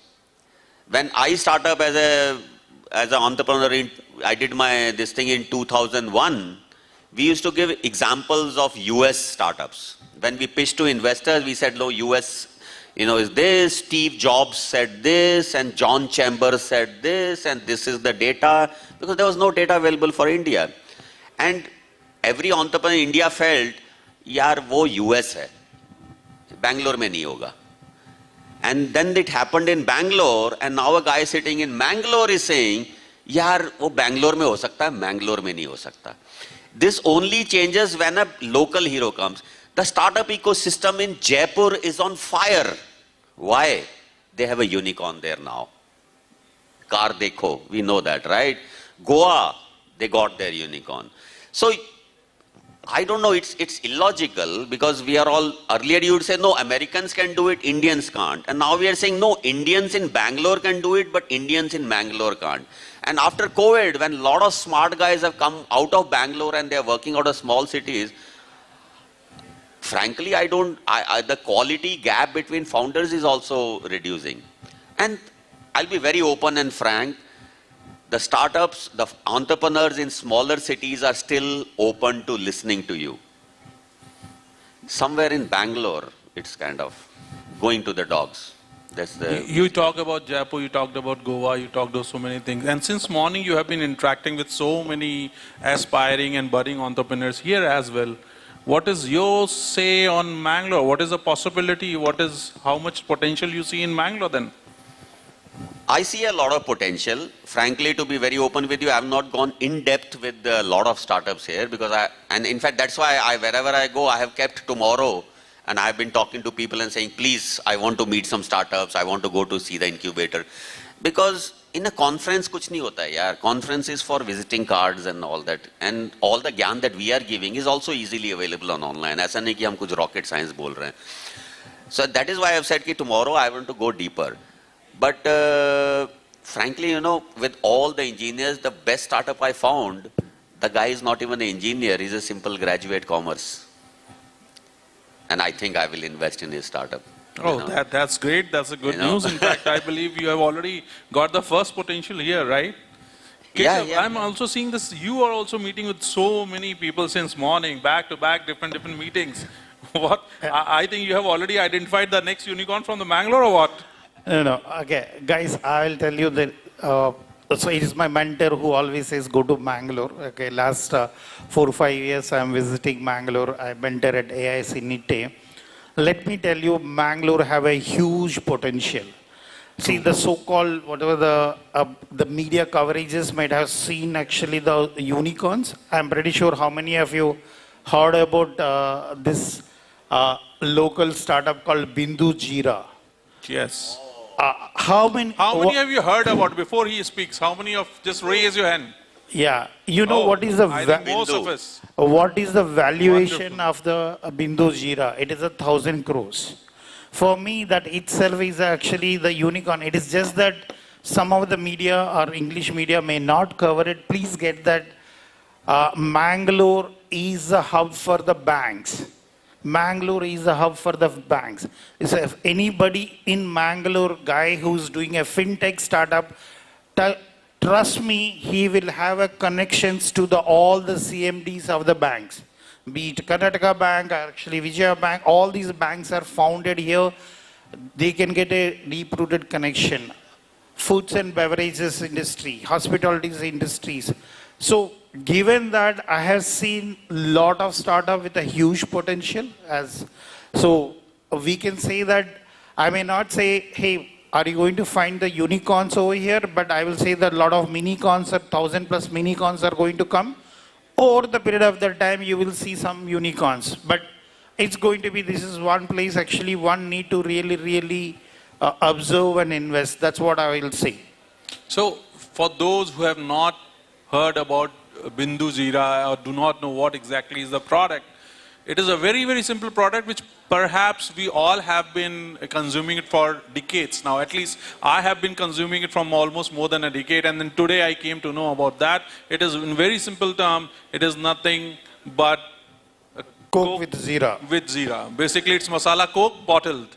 So why we are explaining that? Because many times what I have seen personally, that the next big idea may not be lying in solving a big problem. It could be just next to you, or you may be facing it, you may be dealing it day in, day out. It could be a very simple thing, but you just need to see differently and execute it in a different manner with lot of passion. So my question is with you. Now, Nitesh, in your whatever you have been talking with so many startups and all, is there any similar success story what you are seeing coming out from the emerging cluster? So before I address this, right, so I mean, I studied Manipal, right, so I have my roots here, so first of all, mighty to all the Manipal All the folks Manipal. here. So I had to get it out How of my many system. from Manipal are here? So, quite a number. Quite a lot. We also have a group, Manipal, there are a lot of startups there, in Shark Tank, a couple of them, you know, they were from Manipal. So, I mean, I don't think you can just, you know, kind of put an area, right? Because like you mentioned, founders have now traveled everywhere. If you find an opportunity, people are, you know, kind of ready to travel, right? So the arbitrage of, let's say, quality difference between a founder in, let's say, Bangalore or Bombay versus a Mangalore or Manipal, I think it's, you know, kind of, it's non-existent completely. We would just, you know, kind of love the ecosystem to develop a lot more, which essentially means that, you know, a lot of local investments should also, you know, kind of happen. A lot of funds should also establish here. There should be a lot more events like this, which essentially, you know, kind of allow this bridge to essentially, you know, narrow, you know, kind of further. But at the core, I think there's just absolutely no reason for, you know, a startup in Bangalore to be better placed than a founder who is based out of, you know, kind of Mangalore or Manipal or anywhere else. Great. But since we are talking so good about, you said, Keshav, you said that you are seeing its promising emerging cluster. You also painted the similar kind of positive picture. Anil is also very confident about emerging cluster. Let me put it this in a little different way. Only 12%, as per the report, only 12% of startups from the emerging clusters are able to reach pre-seed. 10% of those seed, and only 2% of those pre-A series. why this trend is totally in contrasting with the feelers what we have got. Where is the challenge? What exactly they are missing? What exactly you people are missing? I would say again, you are making the same mistake by comparing them in this thing. This is like what they used to say, if it can happen in Silicon Valley, why is it not happening in Bangalore? They are at different stages of their life. 20 years back, Bangalore, when I did 2001, I did my edtech startup, I think the word startup was not being used. We didn't have, when we pitched to investors, we didn't have Indian examples to give. But where is Bangalore now? And Bangalore is not at the same place. See, every startup ecosystem has to go through its cycles of creation, destruction, and fine-tune and fine-tune. Bangalore has been through those cycles. Why Silicon Valley is Silicon Valley? They have been through more cycles. So, like one of the philosophies that we have is that besides focusing on tier 2 or emerging clusters as we love to call it now, is to invest in failed entrepreneurs. Okay. The ecosystem which has more failed entrepreneurs will boom more. It's a fact. And why I love to do it? Because it's very selfish, right? The first startup, like your first love affair, is supposed to teach you, not be successful, right? It's supposed to teach you something in life. And a failed entrepreneur means that he or she has learned all the lessons on somebody else's money, and my money will not be used for teaching them. It will be now used for implementing it correctly. So it's a natural process. Bangalore is somewhere else. Like for example, Pune. Somebody may call it a tier 2 city. But Pune is a very advanced thing. Why? Because there were a lot of IT companies even 20 years back. They had a base. Why did Bangalore start? Because Texas Instrument came in and this thing came in and slowly started. That is happening in Mangalore now. Today morning we were seeing how many tech companies are setting up this thing. Somebody is hiring 100, 200, 300. Trust me, just track it. In 2 years you will have startups coming out of this company. So that's a reality. Yeah. So it's a different stages of life. Yeah, Keshav, you won't like that. Okay, Amit, I think you're measuring it wrongly. Okay, so you can't measure all the students and their performance just by the, marks. Okay, so if you want to measure the startups just by the funding they are getting, I will say that's absolutely wrong. And look at it here. Here, when the guys, when somebody started, even the people know the family businesses are around, they support it. Maybe here actually people don't require funding. I met a guy actually who's running a company who's profitable. Obviously, he doesn't require actually a funding. And pretty soon, I think this year, they're going to tag hash. If I name it, actually, they're going to do $1 million actually. And if they're profitable, why they require funding? See, the culture of funding, culture of this thing, it may be there in Bangalore. In Bangalore, actually, people already have a money. And culture is, hey, don't burn before end. Whereas Bangalore is burn before end kind of a thing. So maybe culturally it's different. So that's what I'm saying, that you can't take the same ad stick and measure it here. So it's a different one. But what you have to see is, what we normally see, it is actually measure, it is, hey, how many startups are progressing from each stage? How many companies got formed? How many companies are stayed alive for 1 year? How many companies stayed alive for 5 years with the profitability? Those are the measurements you have to do. You can't take one measure and say that, hey, why it's not happening? Trust me, if you go and meet, there are a lot of guys who are profitable and working very hard. So that's what I will say. Great. So eventually, basically 12, 10 and 2% is quite a promising numbers, quite a promising combination, right? So anyone, would you like to take this question, that you people have been ace investors, you have investment in different kind of sectors and everything, and now you are focusing on emerging cluster. What is the biggest challenge you people have faced? I will add a small thing to this, and this is what I have felt. One drawback of entrepreneurs from smaller cities, they get too emotional about their startups. I met entrepreneurs who are saying, "Nahi, main kaise bech दूं अपनी company को? I will never sell off my company."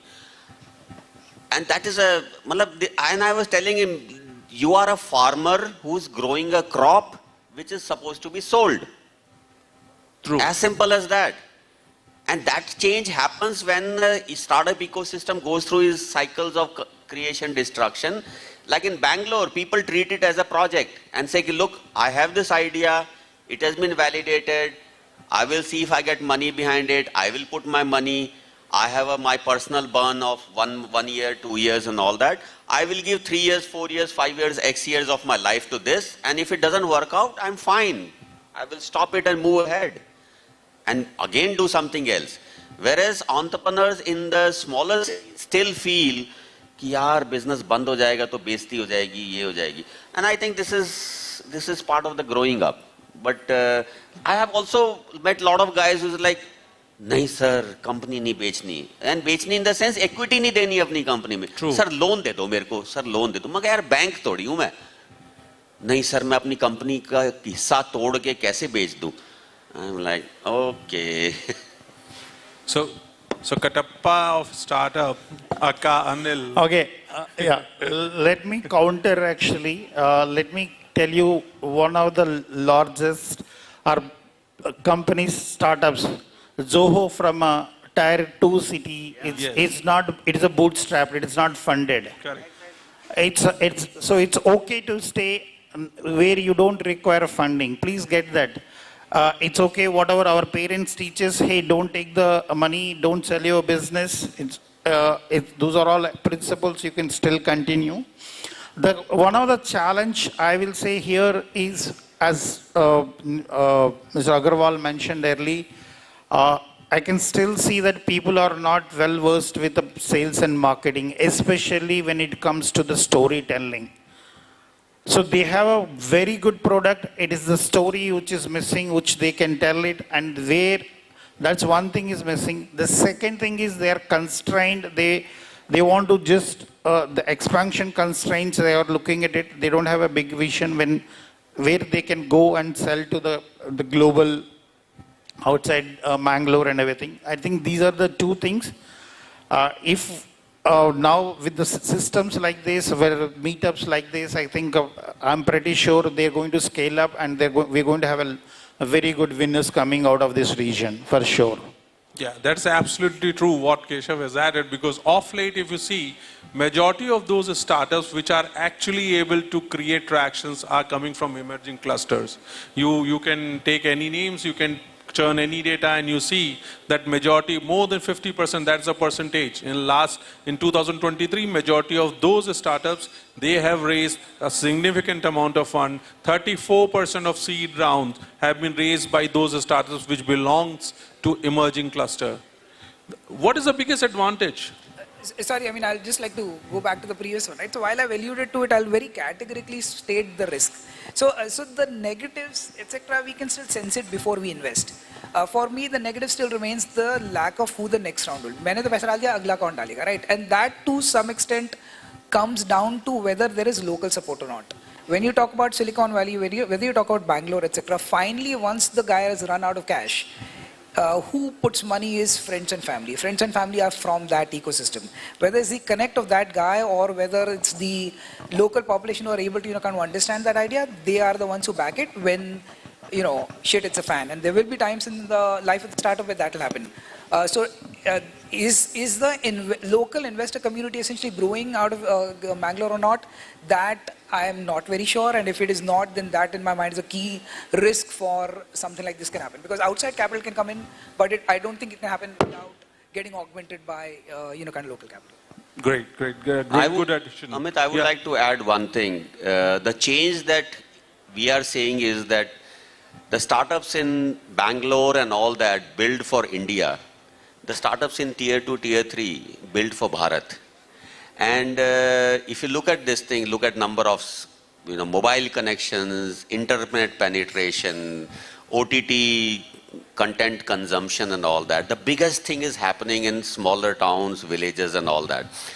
They may not have everything, but they are watching the same content that you sitting in Bangalore are watching, and their kids and everybody has the same aspiration. So people sitting in Bangalore will think of problem of somebody in Koramangala and solve that problem, or Swiggy or Spa for pets, or much more weirder startups come out.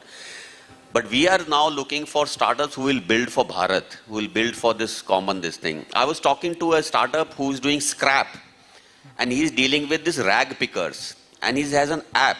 And I'm like, app? Kehta, sir, every rag picker that I have met carries a smartphone now. Yes, English nahi aati, he cannot use an English app. It has to be local, it has to be this thing, it has to be built for that. And I think that is the next big thing. And that is the big advantage I see of somebody sitting in the smaller town and building for that, rather than sitting in a fancy apartment in Bangalore and trying to build for So multilingual as per you is the biggest advantage? Huge. No, not just multilingual. The whole attitude and thinking about a problem. For them, a problem of taking a dog out for a walk in a city is a bigger problem than clean drinking water in a village. All right. Because they look at paisa kaun dega, ye kaun dega, kya valuation, kya. Their whole thinking has kind of gone that side. Whereas I see a lot of entrepreneurs here who are, I would say 90% or more are still connected to the ground. Keshav, you would like to add something to that? The biggest advantage? Okay.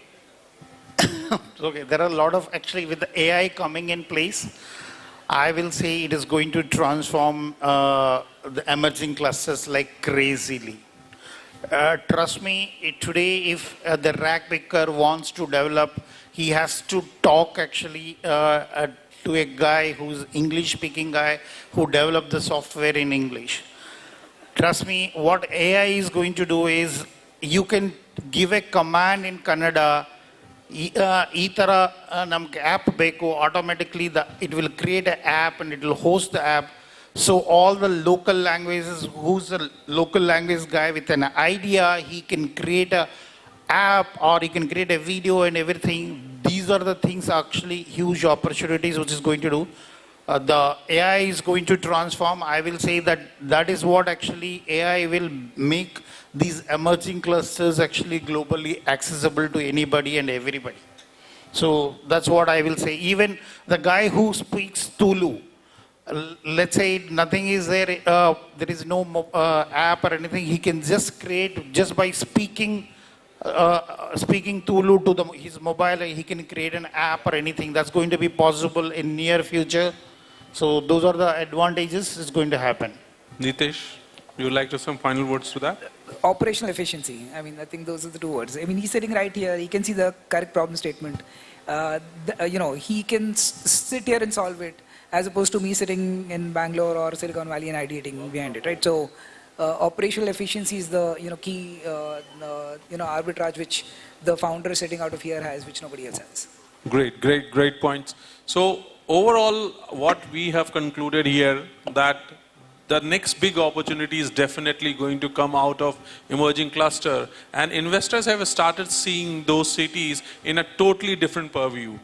I do not really want to be so over optimistic, but definitely I think we all will agree that whatever it is happening in emerging cluster today, it is going to be a defining things in next few months, or perhaps probably this coming whole year is ahead of us, and by end of this year we may see a lot more promising startups coming out of emerging cluster. With this, I would like to thank each of you participating in the discussion. I am not so sure if we have got a time for a question or two. All right, so we have got time for one or two questions if anyone is there. Yeah, there.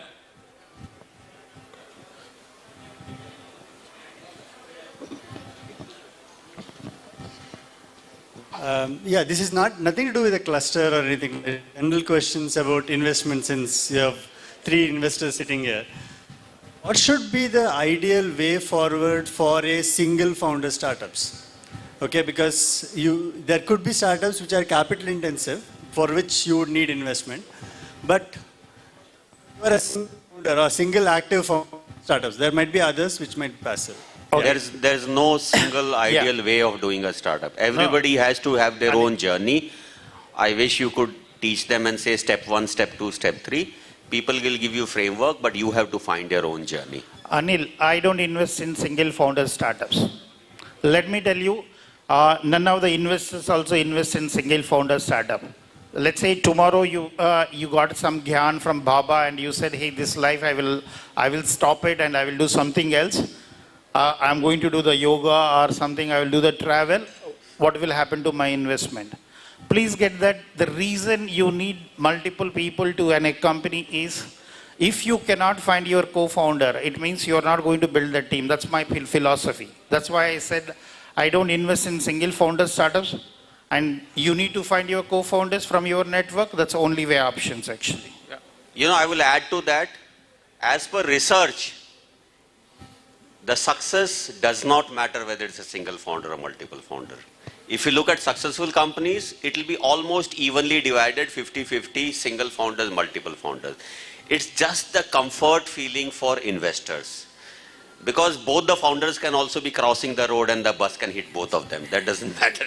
But it's a kind of, hygiene thing the investors have. But there are ways to get around that. If you have a success behind it, if you are, I shouldn't name these guys, right? There are guys in Bangalore who say, yaar, mereko ek bahut lambi chain, health gyms ki banani hai, and people, they will give you $20 million. Unless you have that kind of success behind, it's better to have a team. So again, I mean, while statistically what Naliji is saying is completely true, we also don't typically invest in single founders. It'll be it'll be an exception for sure. The reason is because, I mean, it's a very, very lonely journey, right? As a founder, the founder has to lie to everybody. He has to lie to his family because if he tells the truth, his wife will divorce him tomorrow. He has to lie to his employees that bahut paisa hai. They'll all leave if they realize there's no money to kind of pay the money at the end of the month. They have to lie to the customers ki bahut hi badhiya product hai when he knows how many bugs are there, right? So the only person who you can truly start sharing your life and sorrow and success and everything is your co-founder. So I think it's a very important person in your life, possibly more than your wife if you are out there to become a founder. So I mean we would strongly advocate multiple founders. So one very small thing. The number one reason for startups to fail, of all the startups who fail, almost 65 to 70% fail. Now, number one reason is co-founder conflict, which doesn't happen when you are single. Yeah. So the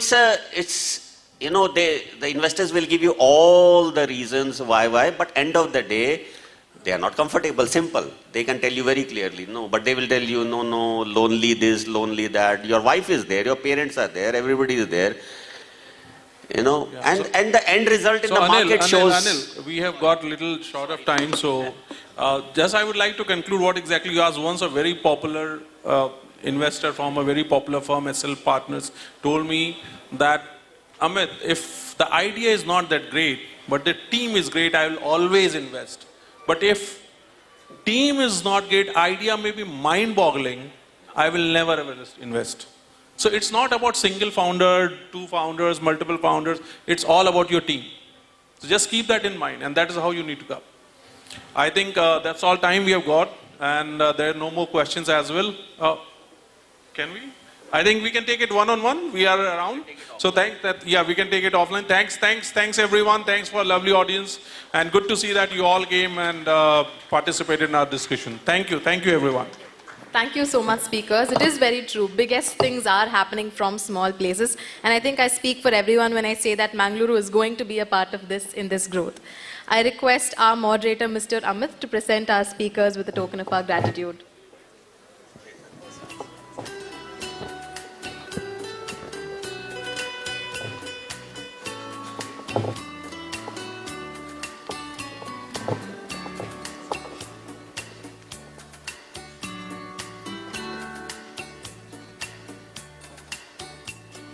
Thank you, sir. I also call to the stage Mr. Chetan Dixit, General Manager Strategies at Karnataka Digital Economy Mission, to present our moderator with a token of our gratitude.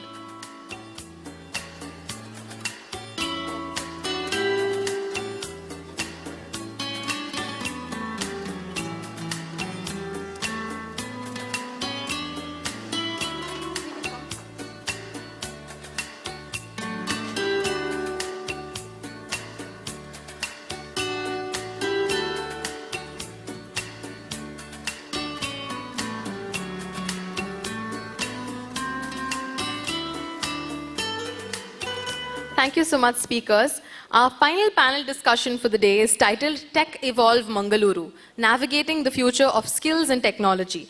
The panelists for this session include Professor B. Ravi, Mr. Raghavendra Krishnamurthy, Commander Dr. Anil Rana, Mr. B.S. Srinivas. Moderating this session for us is Mr. Prateek Shukla, co-founder and CEO of Masai School. Mr. Prateek's journey in teaching began in his pre-final year of B.Tech, where he interned with Teach for India. As someone who was aware of the education problem in India, and as someone who was cognizant of how untapped India's true potential is, he set out to build Masai a few years later, and is now revolutionizing India's education system through outcome-driven approach. A seasoned entrepreneur, he has also built Grab House, a breakthrough rental solution which was subsequently acquired by Quicker, India's largest online classifieds platform. Sir was also on the Times 40 Under 40 list. It is my honor and privilege to call to stage Mr. Prateek Shukla to moderate this panel. Over to you, sir.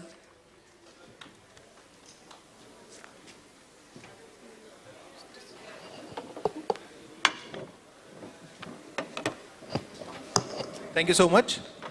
So, without delaying it further, because this is supposed to be the last session of today's event, I'll call up on stage first Professor B. Ravi, who is Director of NIT Surathkal.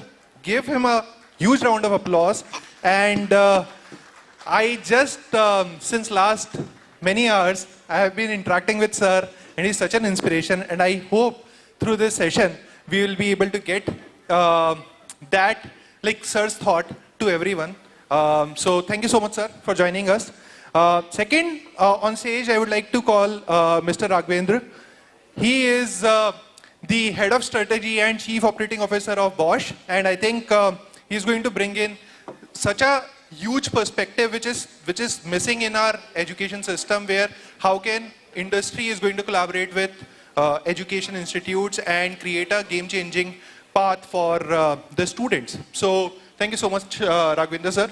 Then we have Commander Anil Rana sir, and he needs no introduction. He is also Director of Manipal Institute of Technology, and again, the same last few hours I have been interacting with him. It's such an honor to basically share the panel with him. And last but not the least, we have Srinivas sir.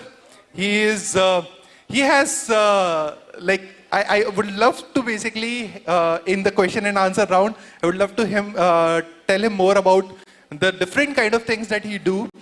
He is such an inspiring person, and I would love to basically see if he'll be bringing that facet in front of everyone in terms of how he is running fine arts studio, as well as he is basically inspiring youth. He is also an actor, a movie producer, and he has worked in so many things, and I would love to basically thank you so much for joining us. So with this, our panel is completed. Guys, can I have a huge round of applause for the panelists? So what we'll do is, to keep this session very, very interesting, the thing is that all the people, those who are flying to Bangalore today, are flying in the same flight, and that flight is going to basically, like, if we'll not start from here at 6 o'clock, then we are all going to miss the flight. So we are going to keep it very, very engaging, very fun, but at the same point of time, very interesting. So I'll start, and I'll try to keep the format of the session to be more towards rapid fire, plus some anecdotal things which are very, very important for students and industry leaders over here.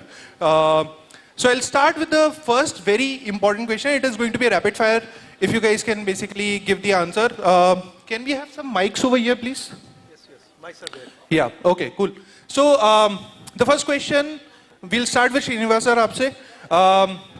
What do you think should be the mindset of students in the current ecosystem with the changes that is happening around us? What should be the right mindset of our students? And you can answer in one line if that is something which can be like how to navigate this situation. So, well, good evening, ladies and gentlemen. Thank you for having me here, and I'm very thankful to the KDM team and the entire the team of people who put up this event. Great show. And secondly, I would like to thank them to having put me on this panel of such great people. I'm really honored to be sitting beside such great educators and people who inspire the younger generation. So to begin with, answering to you quickly, since we have discussed that we are going to be very crisp and short. Yeah. It's evolved over the years. I think, from the last 2.5 decades that I've been in the education industry, in the mid-90s that we started with multimedia education as it used to be called in those days, or any kind of related media education that we were into. Parents were very skeptical about putting the children into these courses. So we had to first educate the parents that this is a course which would give the good right career to their children. This was about 2.5 decades back that I'm talking about.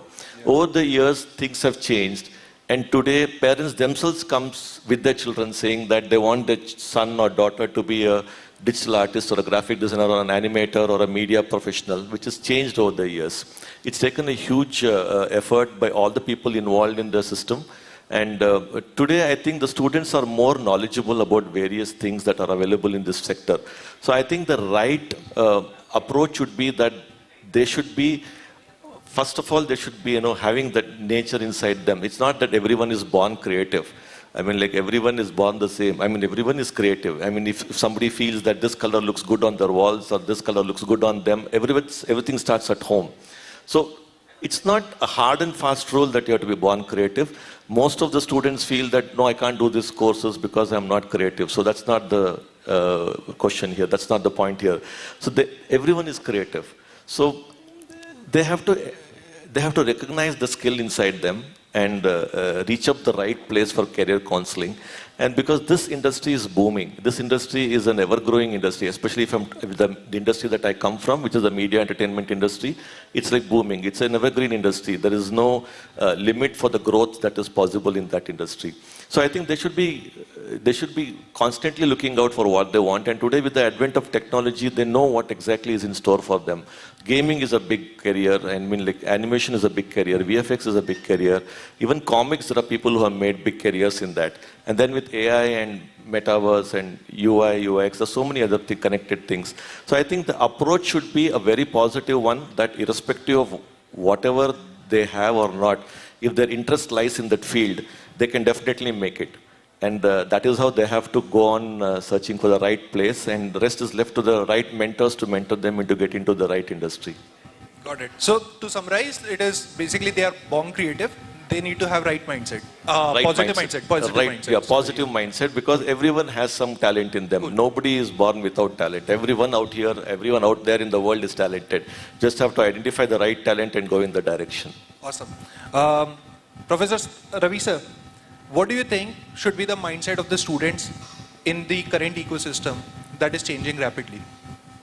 You're saying should be. Let me first talk about what is currently.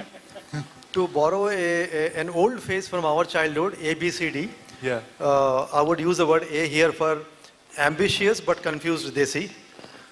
What I mean by that is this generation is super ambitious. They are seeing success stories all around. On the other hand, they also are very concerned about what is going to happen to environment. Can we grow the GDP and things like that as we are doing right now? What will happen to health and planet health and everything like that? They are very confused to go the GDP way or go the other side direction. That is one way of looking at it. The other confusion which is relevant to today's discussion actually is, should they go for a permanent job or a secure job or even employment, or should they do what's called as entrepreneurship or a gig work, right? There's another big confusion which is there, relevant to today's discussion. The issue there is that, and many people have been preaching that the biggest risk you take today is by taking up a regular job, which means actually that if you do not pursue entrepreneurship and gig work, you're actually taking a risk in life.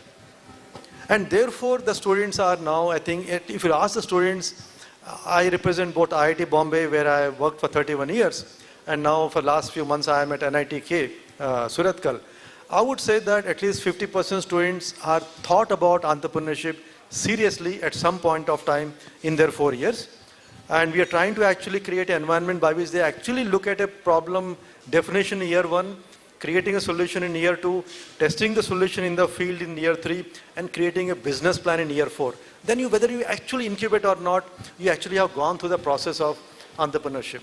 What is very clear is that even if you do a regular job, the entrepreneurial mindset is very valuable, and they call them as intrapreneurs now. So you need entrepreneurial thinking, creativity, collaboration, communication, team working. All those skills are important, whatever job you do in the future. So that's where the students are, and we have to empower them. That's the whole point. Got it. Thank you, sir. Raghavendra, sir. Yeah, of course, I would like to bring a bit of an industry perspective. I interact with a lot of students, freshers especially, who are getting onboarded. And generally, whenever I have these discussions over coffee, typically when I ask them what do they want to do, all of them talk about AI, ML, robotics, and so on and so forth. From industry, what we expect is a little bit of a big picture thinking. Even during their formative years when they are in the university, this is where academia and industry have to come together and impart that kind of a culture with them. Just 2 examples, industry, academia, what magic it can do. Today, every year, close to 6 million passengers are being flown in Boeing 747 MAX. The entire airworthiness of this aircraft is done by an university, UCLA. Entire airworthiness, which is the magic. Second, quick example again, Shell is a $90 billion company. Its main business is classic fuels, and fuel sources are going away. People are moving away from fuel sources, so they are in a crisis and they need to look for alternate sources of energy. This whole future of this 90 billion euro company, $90 billion company, is in the hands of, again, university, which is doing a complete strategy research for where they have to invest their money in future. That is the kind of magic that university academia can do, and this is where students need to participate. Today, AI could be there. It is very transient. Yesterday it was Java. Day before yesterday it was C, C++. This will not stay. For us, big picture thinking, understanding the problem, why they are doing, that is more important. And this is what we expect from the industry. Yes. Commander Rana, sir. Thank you. So what the mindset should be, willingness to learn, that is one, because things are changing very fast. Students need to learn more and more. So they need to have the ability to learn for life. Because gone are the days when you've done your 4 years degree, you can dust your hands and say, I'm done. Education is over. It's not over. It's there every day. So that is very important. Be true to self. That is again very important, because you know your capabilities. Let nobody else tell you what you need to do. You understand yourself better. You know where the interests lie. You know how confident you are to take on a particular challenge or a problem. So be true to yourself and have the ability to learn. Hard work, determination, something that is required in every field. So that, of course, will definitely help. Got it. Thank you so much, sir. So I think it's a very valid points that all the panelists over here have mentioned, that what should be the mindset of the student. But let me ask you one question from the context of Mangaluru perspective. Now we know that it's a hub of, like it's a place or it's a home for 200 IT companies where, and it's ranked as 12th best city to start your business. Okay, now all those things are happening, government is supporting.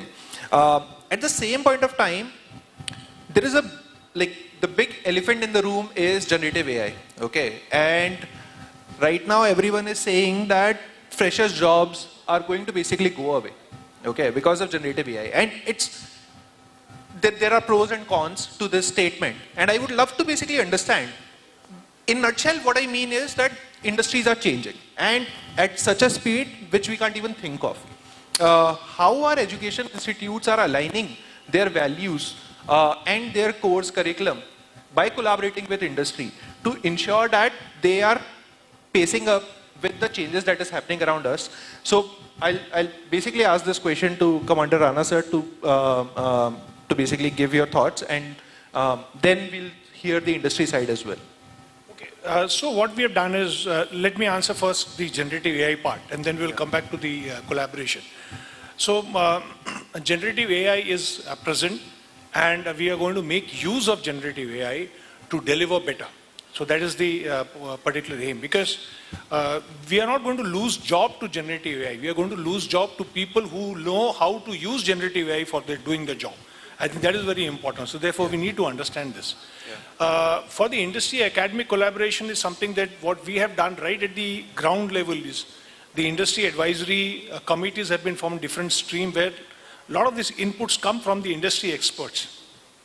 And this has helped us to change our program to meet the requirement of the industry. So that is very important. I can just give an example. You talked about Mangaluru. So we have a CII panel. In fact, I am the chair for that panel. And what we have done is, in this year, we have had multiple discussions with the group of industries. So from cashew, from manufacturing, we just had the pharmaceutical discussion, and then with the plastic industry also. We have picked the problem statements, and these problem statements have been defined by professors in the departments, and this would be then floated through the CII conclave that we have annually to the student and the researchers. Idea is to align ourselves with the requirement of the regional industry. So this is something we have done, and this is going to bear fruit not only for the regional industries, but also for the students and the faculty members from the institute. Okay. So that these are my 2 cents on this. Okay, and Professor Ravi, what's your thoughts? See, I would say that Mangalore has to leverage its own unique strengths. Okay. And I think we are going into a world where the traditional concept that our kids should become engineer or doctor or whatever is going away. Whatever you do, you have to be best in the world, because world is a connected place now. And so therefore one has to be able to look at very specialized, but something which is in the future. I'm just giving a very random example. For example, let's say that some kid says, I want to be in the business after 20 years or after 10 years of clearing the space of a because space is filled of satellites now. You want to put a new satellite, you need to know about how to remove a dead satellite from space. So some kid says, I want to get a course in satellite engineering, one in maybe space engineering, one in rocketry, one in navigation, one in all kinds of robotics, whatever it is. Imagine that kid will tomorrow say that, okay, I'll go to the AI course from Stanford or rocketry course from ISRO and something like that. And you use blockchain and whatever it is to stitch all the degrees together to give a super degree, which only one degree in the world, given to one student, saying satellite extraction services, whatever it is. I'm saying the world will go to something like that in future. And if you look at Mangaluru, I mean, Mangaluru people have been traditionally strong at many areas. I don't have to repeat that.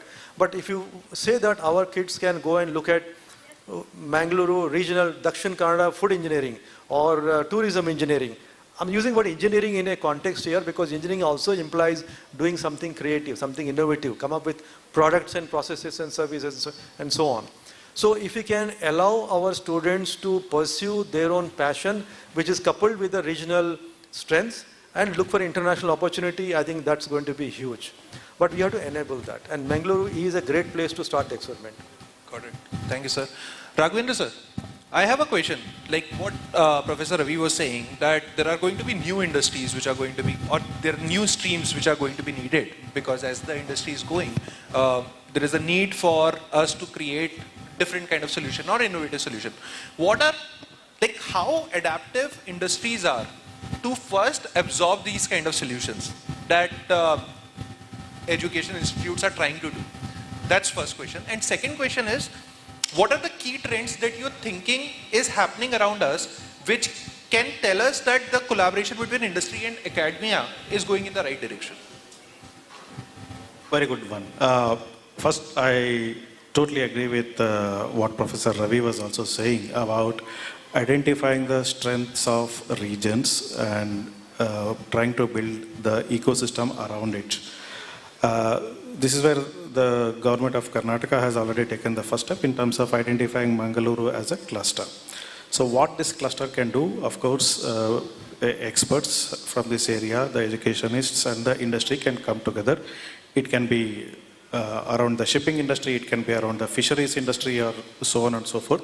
My only suggestion would be that don't spread too thin, focus on areas that can be identified with the local culture, local strengths, so that it can be developed, so that it can thrive, so that the participation of the local people are highest.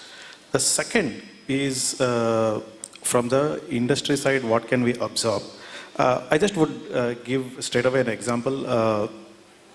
We are working with, again, KDM on multiple streams, how industry and academia can come together. And one of the streams that I'm leading is on the robotics side. So what we are trying to do in robotics is, robotics, the moment we say robotics, everybody think very complex, mechatronics, software, AI, and everything and so on and so forth. But we also need to understand that robotics also needs operators. Robotics also needs maintenance and repair. Robotics also needs mechanical. Robotics needs a lot of ecosystem to develop, operate, and get the benefits out of it. So this is where we are identifying all the skills along with the industry, giving this kind of a roadmap to the government. In the next couple of days, we will be submitting our report, where we identify what are the different topics that are applicable for it. Don't look at it in a one big monolith way, but look at the components of it, the usage of it, maintenance of it, and so on. So this is the advisory we are giving, so that this can be absorbed accordingly, both by government in terms of policies, governance, regulations, etc., as well as academia in terms of building those capabilities. So this is how we would like to go ahead and contribute towards strengthening the clusters and regions. Got it. Srinivas sir, I have one question on the similar line from an industry perspective. That if you'll see that if we want to make Mangaluru as the global tech hub, okay, how are we, and I think one of the biggest challenge which everyone has faced, and that's why we have started working towards building tech clusters, but they have not become like massive, is because the talent is not getting attracted to those locations or neither retaining in those locations. What do you think can be done if we want to attract or retain the right kind of talent in the Mangaluru region? What are the things that needs to be done, both from the academia side as well as from the industry side? And if you can add the government side as well. Yeah. See, first, going back to your previous question, we are talking about new technologies coming in. So in our field, I would like to say that technology can only be an enabler. It can never replace human talent. Correct. So from the industry that I come, media entertainment industry, actors cannot be replaced by digital humans. Though we create digital humans in our daily lives in our facility in Bangalore, but they can never replace the actors. They can only enhance the performance. Yeah. Coming back to the Mangaluru question, I would like to say that, in two parts I would like to answer this. One is the skilling part. What we are doing with the support of the government of Karnataka is we have these fine art colleges across the state, especially in Mangalore also. There are about 2-3 colleges that we have converted as digital art centers, where we are digitizing we are giving the Mangaluru is very, like any other part of Karnataka, Mangaluru is very rich in the local arts and culture. And they are very good artists, either digital, traditional artists and clay sculptors and other forms of traditional art. So they have no exposure to technology, absolutely no tech, especially towards the fine art colleges side. So we set up the digital art centers in their facility, handhold them, provide them the hardware, software, everything, train them, train the trainers also, because the trainers have to be trained properly, because then only they'll be able to train the students. So train the trainers also we do, and we handhold them for 3 years. And at the back end, we have the Mentor 360 program in Mangaluru only, where certain studios, like we have 250 plus companies I've heard that are there in Mangaluru from the IT thing. Out of which at least 12 to 15 studios in our sector, in the animation visual effects gaming sector. So these studios are identified under the Mentor 360 program, and they adopt those fine art colleges and the students who do their courses, and they recruit them in their studios. So you're training them from the government side, and you're retaining them in Mangaluru only to grow themselves and the studios that they work in. So it's an all-round development of the ecosystem, right from skilling to the employment part. Plus, they're also given, through the Elevate scheme, we also have a separate scheme for the animation visual effects gaming sector too. So we also encourage them to be entrepreneurs and give them the idea to POC grant which can build their idea to the next level. And then we have the fund to take it further. So not only in Mangaluru, we are doing it everywhere, but by Mangaluru because we are seeing a lot of promise here. And the Mentor 360 program is doing quite well. One of my studio owners here in Mangaluru himself has recruited a few students from the fine art colleges who have been trained here. So that's the success story we have. And this is replicated in all the other places in and around Mangaluru also. So like that, we would like to create a hub for the entire state, like a Mangaluru, Mysore, Hubli, everywhere we have, so that everywhere these studios will handle the fine art schools where we are training them on digital technologies.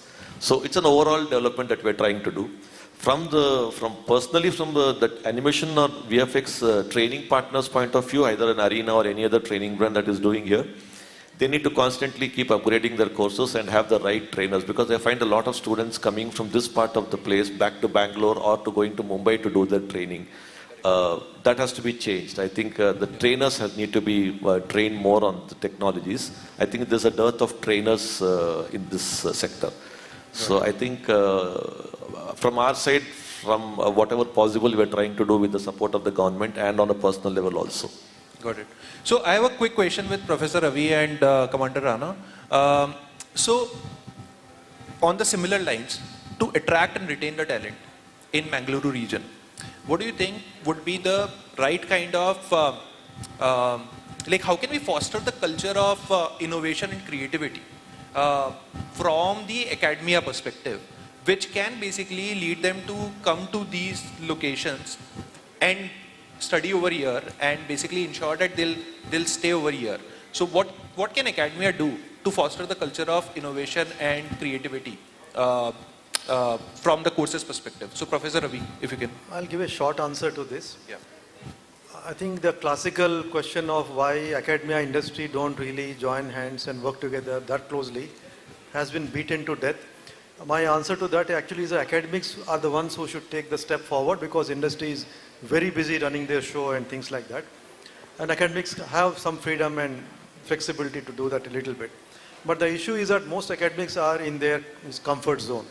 So until they come out of comfort zone, explore multiple, you can say, avenues, methodologies, things like that, they will never be able to do that. So more than anything else, if it's one word, if you want me to combine my entire answer, it is mindset change among faculty first. Then that will translate into curriculum and pedagogy and students and collaborations and so on. They got to go out of comfort zone and look at the real life. They must attend more conferences like this to start with. Awesome. Commander Rana? Okay, so I'll answer it in two parts. See, when we look at innovation and creativity, we are not specifically training the students to be retained in the area. We are not looking at that. What we are trying to do is we are trying to inculcate the spirit of innovation and creativity in the students. And students get attracted to a lot of glam and light and spirit like that. So what we have done is we've got an innovation center at MIT which gives them, makes maker zone available to them. Plus we also conduct this innovation events like the one which is coming up. It's an annual event now, Manipal Entrepreneurship Summit, which goes on from 10th to 18th. The actual show on field will happen from 14 to 18 with Innovation Mela. A lot of these keynote speakers coming down, likes of Aman Gupta and many others, many of the alumni coming down, many of the VCs attending. And we have this entire event happening on the stage. We have a comedy night in between to have some kind of an entertainment event also along with it. It excites the students to look at entrepreneurship from a very different angle. So that is what we're trying to do. At the same time, the university has taken a lot of steps to support students with this kind of innovation or entrepreneurial spirit. And that is something that has been done, and it is showing green shoots. There are many successful startups who have taken academic breaks to pursue their interests, and very difficult to get them back now. But that's what is happening. That is what is changing. Got it. So there's one question more from a government perspective that I want to ask to all of you. I'll start with Raghavendra sir. How can Mangaluru collaborate with other tech clusters? and both nationally, internationally, to create that synergies and ensure that whatever we aim to achieve, it is the fastest growing tech clusters in India. How can we make it even more, like from a growth perspective, how can we make it faster and make sure that we are collaborative with all other tech clusters, don't reinventing the wheel, and basically making sure that whatever mistakes everyone have done, we are just bypassing that, and that's how we'll accelerate it. So what do you think, more from a government perspective, and you can also add the industry side in your response? Of course, we've been talking quite a bit also on the industry and academia, but of course, I just would like to add a couple of examples from how the government interventions can make or break in these kind of clusters. The first ever autonomous vehicles to hit the roads in the world was in California. The reason for that is the policies of the government. So not only from a technology perspective, not only from the industry or academia perspective, but unless those kind of regulations, openness and willingness to experiment, support the whole ecosystem comes from the government, this will not work.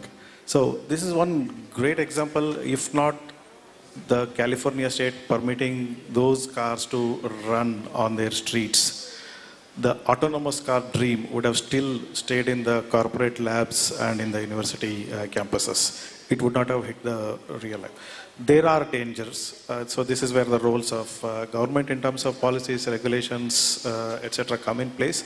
But it has to be progressive and it has to be forward-looking than looking at, of course there are always problems when your new solutions are bringing.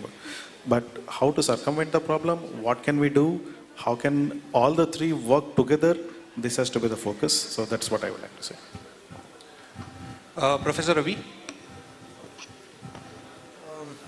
I would say that we should look at the, I said, regional strengths. If I may just say something random, I would say maybe health engineering. And I'm talking about three kinds of health. Personal health, which is the medical, the plant health, which is agriculture, and of course the planet health, which is of course environment. I think this region can actually show to the country and maybe the whole world, okay, this is how things can be done. We have to look at our own strength here. There is enough, I think, thing going on here. Maybe we have to collect all the actors together, get them into some kind of a regional policy and create the cluster to stitch them together. Maybe they are working individually and independently and so on. And then create the required policies. I agree with him. It has to be enabled by government policies as well. But institutions are there. I was told there are 12 medical institutes in Dakshin Kannada and ODP district, enough engineering colleges, and enough number of farms. People are doing serious farming here. I think put it all together, there is a very good opportunity for employment, business, and also showing the world how this can be done. So I would say health, engineering, or whatever you want to call it. But I'm talking about health of people and plants and planet all together. This is just a thought in the process. Very nice thought. Srinivasa? See, talking about my sector or our sector, Karnataka was the first state to have its own AVGC policy way back in 2012. So we took the lead, and when entire country, no one had thought about it, Karnataka became the first state in 2012 to launch its own AVGC policy. And we followed it up with version 2 in 2017 and version 3 now. We have just launched in the GAFEX event that we had last week, is 2024 to 2029. So that makes it about 17 years from 2012 to 2029. So it's like Karnataka has always been leading in the sector and has been a model for this, for all the other states and the country. As he rightly said, the regional policies and the national policies should come together. Taking a cue from us, we have also helped the other states form the policy, like Telangana or Orissa or Maharashtra or Tamil Nadu, Kerala. So we are stitching it together. As an association, we are stitching it together, and we are aligning it to the central policy. So what happens is that the benefits and incentives that you get from every state policy might differ in terms of percentage and the other factors that are taken into consideration in that. And then you have the national policy. So since Karnataka is already in the forefront and is an example, and I think under the government, I think Mangaluru, Mysore, Hubli, that region is being projected as hubs. And Mangaluru is definitely the hub which is looking at very good development, because the gaming studios are in huge numbers here, especially the gaming studios. Out of the 70 plus studios in Karnataka on gaming, majority of them operate out of this belt. And after that, you have the VFX studios and animation studios too, to add up to it, where some of the VFX studios are doing some of the best works for the blockbusters in Kannada as well as other cinemas. And we have an animation studio which is doing work for Warner Brothers here in Mangaluru. So there's so many studios that are working for various reasons. They might not be projected, there might be NDA signed, you might not know about them. But there are so many studios operating out of Mangaluru, and Mangaluru is the hub now, according to me, because in smaller places like Udupi and further away, there are some half a dozen gaming studios who are doing extremely good. And they're doing very good exports and services, plus creating their own IPs. These things we come to know when we do our Elevate program, where we get to connect with these people who come from these tier 2, tier 3 places and pitch their ideas. And this we have been doing it for the last almost 5-6 years. We have come in touch with these small studios who have grown big in front of us. These are all in this belt only. So I think Mangaluru has the potential to do it. It's just that we have to align things. The policy is in place. We will have the operation guidelines in place soon. They should connect. They should find out what benefits them and try to utilize the facility that the state government is beautifully crafted together under this policy. So I think awareness is to be created, and I think like forums like this should reach out this message to all those wannabe startups and entrepreneurs and students who want to make it big in this industry, that such a thing exists and they have to make use of it. And I think there's no stopping these people after that. Got it. Commander Rana sir, what do you think? Yeah, so I agree with what Professor Ravi was saying when he talked about health. So from MIT, we already formed a consortium to see AI application in healthcare, because that is one area where we have big opportunities. Also looking at planet health, we are working on a proposal to create Manipal as a hub for various coastal development and coastal sustainability issues. So that is something which would bind many of the institutes together, not only in Karnataka, but also looking at Kerala as well as Goa. So I'll ask the last question and then we'll open it up to the audience to ask a question. It's just one rating that I want to basically understand from all of you. Where are we right now from an industry academia collaboration perspective, if you want to rate it out of 10, and where we should be in next 5 years, considering all the work that we all are collectively doing to make Mangaluru as the global tech hub of not just India but across the globe. So where do you think we are? So rating, and where do you think we should basically reach? Yes, so we'll start with Nobody wants to take that question first. He will be classified if he tells that percentage. So I wanted to understand, because there is a lot of work which is happening, correct? And we work, know for the fact that I think there is a lot of awareness which is happening around us in terms of why this is a high time for industry academia collaboration. And I think every institute and every industry is actually working towards that. So that's why I wanted to understand that what is the gap that we need to bridge in next 5 years? Actually, there's a huge gap. I know I'm not saying that we are but we are in the best of the time. I would like to take on a broader perspective. Considering all the big work that we do in our country, especially in media entertainment industry, we work on all the Hollywood blockbusters. You name the movie, it's been done in Mangaluru, in and around places. We are still 1% of the global market. Yeah. And we aim to be 5% by 2030. So we'll start from there. And from there, we are coming down to the gap now. Where are we now, and what is the industry academia collaboration? It's a long way to go. I would not tell that it's definitely promising without classifying it into percentage, because it's very, it might become, I don't know, it might be quoted if I say that there's this much of percentage is what we have. But I definitely see a lot of potential. Yeah. Because there's a huge gap. Yes, we should accept it that there's a huge gap. There is a gap. There always been a gap between the industry and academia. It still continues. It's been after 2.5 decades of fighting, we are still there. Industry says this is not, academia is not correct, academia says industry is not correct. But we're trying to bridge it. So we have a finishing school back in Bangalore. We are trying to bridge the gap. So we're still a long way to go. I would say, I would not want to classify it as a percentage. Cool, no problem. No, I'll give more specific answer. Yeah. See, there are 4 measures and I'll make it very bullet points kind of a thing. One measure of collaboration, industry academia, is that is academia doing continuing education programs which are attended by the industry or not? That is one. Number 2 is that is academia doing consulting projects for the academia? Both are short-term kind of a thing. Third one is that industry is now coming to academia for doing little more longer-term R&D projects. By longer term, I mean anything more than 1 year, let us say. And it could be done through masters or PhD and so on. And the fourth one is that industry actually sets up a center of excellence in the academia where a lot of work happens. Now, if I look at NITK as an example here, Suratkal, all 4 measures are happening, including we do have industry supported centers also. But if you look at the potential, I would say it is at, on a scale of, on a 1 to 10, it is at 1 or 2.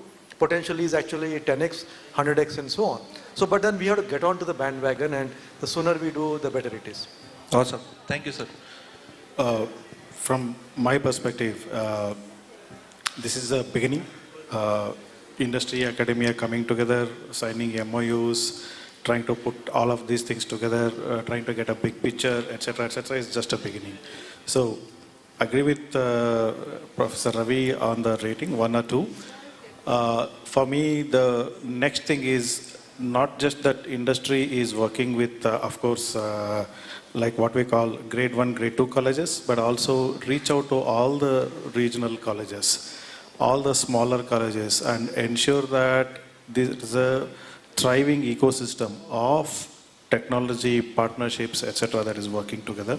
And that is the time when we can say really industry and academia are working together to make a difference. It has to be long term. I was asking Professor Ravi, what is the longest project you work with in his lifetime? He said 15 years. Those are the kind of projects, 15 years, 10 years long associations between industry and academia across hierarchy of colleges. That's when I say we have a thriving institutionalized process established. Okay. One line I want to slip in is that there is one Brahmastra, and if I don't mention that, it will be lost. For all the things which you talked about, from mindset change to getting the people together, which is that most of our institutions have a fantastic number of alumni who are already in business, who are already in entrepreneurship or startups or of course industry. I think that is one thing that we should leverage to close all those gaps and including cultural change within the institutions. Valid point, sir. Commander, answer? Yeah, okay. So talking about the industry, the 4 bullet points that Professor Ravi mentioned, I agree with it. In every area there is work going on, but there's still a lot that can be done. I have with me about 18 centers that have been created at MIT Manipal, and these are collaborative centers. Some are research centers where the research is happening. But if you look very closely as to how the research funding is done in India, you will get to know that if this model changes in the country, maybe there will be more close collaboration, at least from the research point of view. There was a book by Naushad Forbes that talks about promises and challenges of India. And he compares the Western country and our country in terms of how the funds are allotted. Of course, the minuscule GDP, percentage of GDP in India, but the way it is allotted is also majority goes to the government research organizations, which includes DRDO and many others. Whereas if you compare how these funds are allotted for research in outside other developed countries, you will find many of it goes to, much of it goes to the industry as well as the institution. One for applied research and other for the basic research. So I think that needs to change, and things are changing. Another problem that we were facing was when it came to private institutions, there was always this problem of allotting funds. And the public funded institutions used to generally get the cake. And so now I think things are changing. So recently Manipal was given about 12 crores to make a medical devices hub at Manipal. So that plus 12 crores coming from the university itself has put a big chunk of money there. Again, DOT is also awarded grants for creating 100 5G use case labs, so that is also coming. For creating a consortium where the country is looking for creating center of excellence, where the funds to the tune of 300 crores will be allotted to each individual center of excellence, one in healthcare, other in agriculture, the third would be for sustainable cities. So that is also a place where they have invited proposals from all the institutes, not only the government funded, but also the private funded. So I think things are changing, and going further, we'll have some brighter days and a much closer collaboration between industry and academy. Thank you. Awesome. Thank you so much. So we'll just take 1 or 2 questions if there are any from the audience, and then we'll wrap the session. If there are any questions, yes.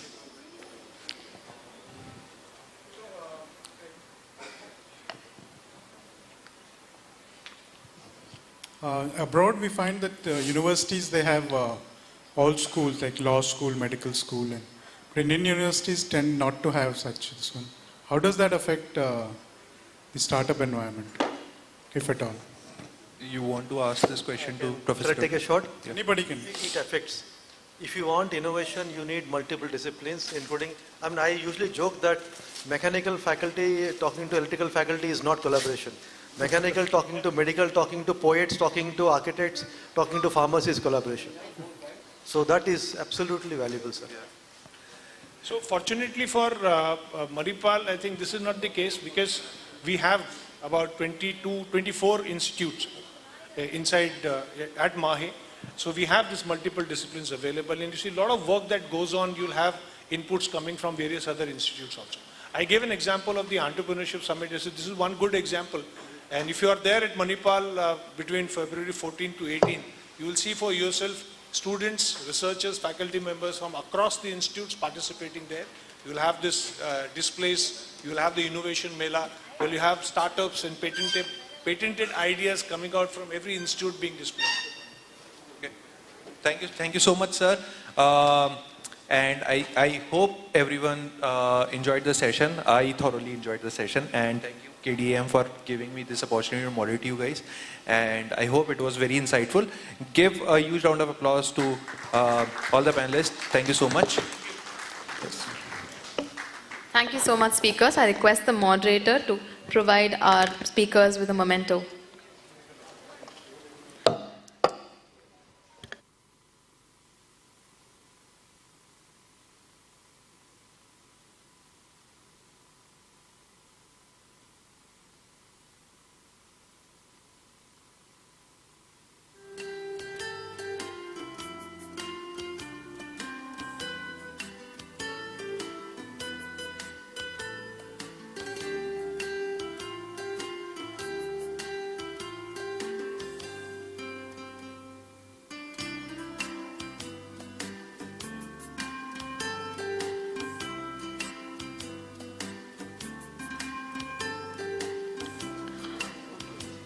Thank you, sir. I call to the stage Mr. Chandra, Head of Talent Accelerator at KDM, to present our moderator with a token of our gratitude.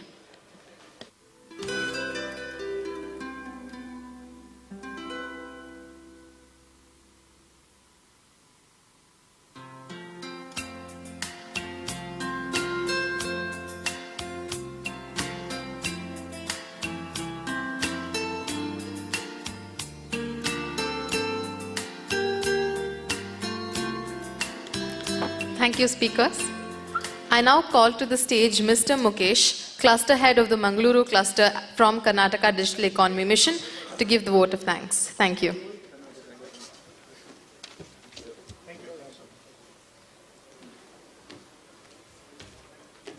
Good evening, everyone. Esteemed guests, distinguished speakers, partners, and friends. As we draw the curtains on an incredibly insightful day at Technovanza 3.0, I extend my heartfelt gratitude to each one of you who has contributed to making this event a resounding success. With more than 40 speakers, 8 sessions, the day saw a lot of topics being covered, from session on gaming to conversation on global linkages to emerging clusters. We learned how Mangalore can be leveraged at a global level.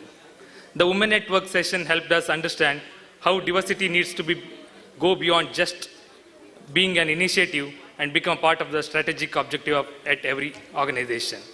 The session on scaling for business growth left us with important lessons about how an entrepreneur can scale up and succeed. The last two sessions, VC and Navigating the Future Skilling in Mangaluru, helped us understand the potential of Mangaluru ecosystem.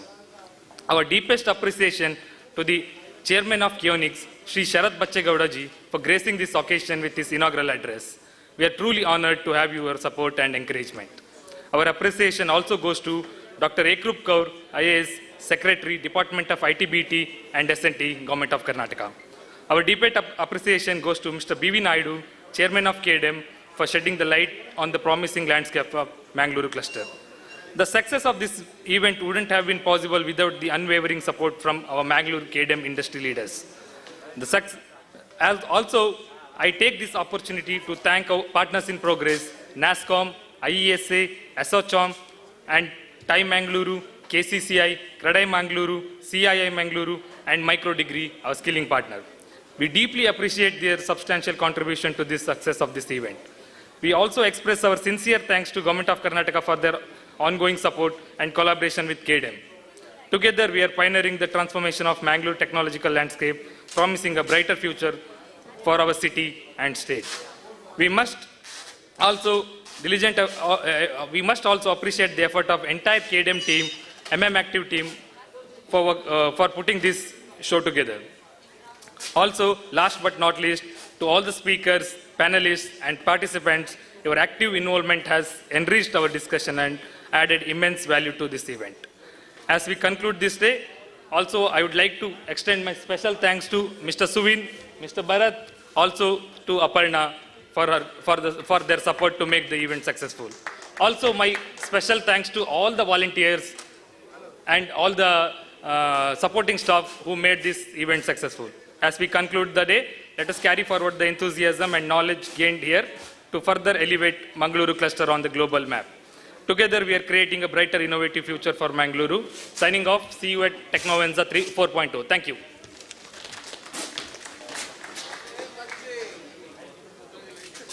Thank you, Mukesh. I request the entire team of KDM and all KDM partners and industry anchors to come to the stage for a photograph.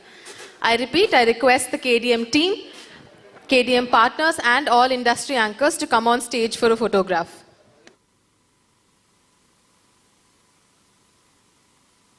Mr. Praveen Kalbagi.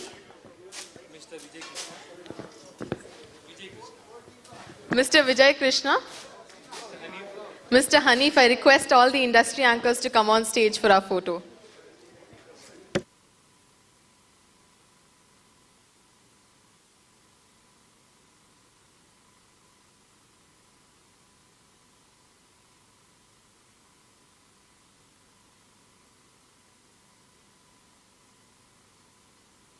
I once again request all KDM partners and industry anchors to come on stage.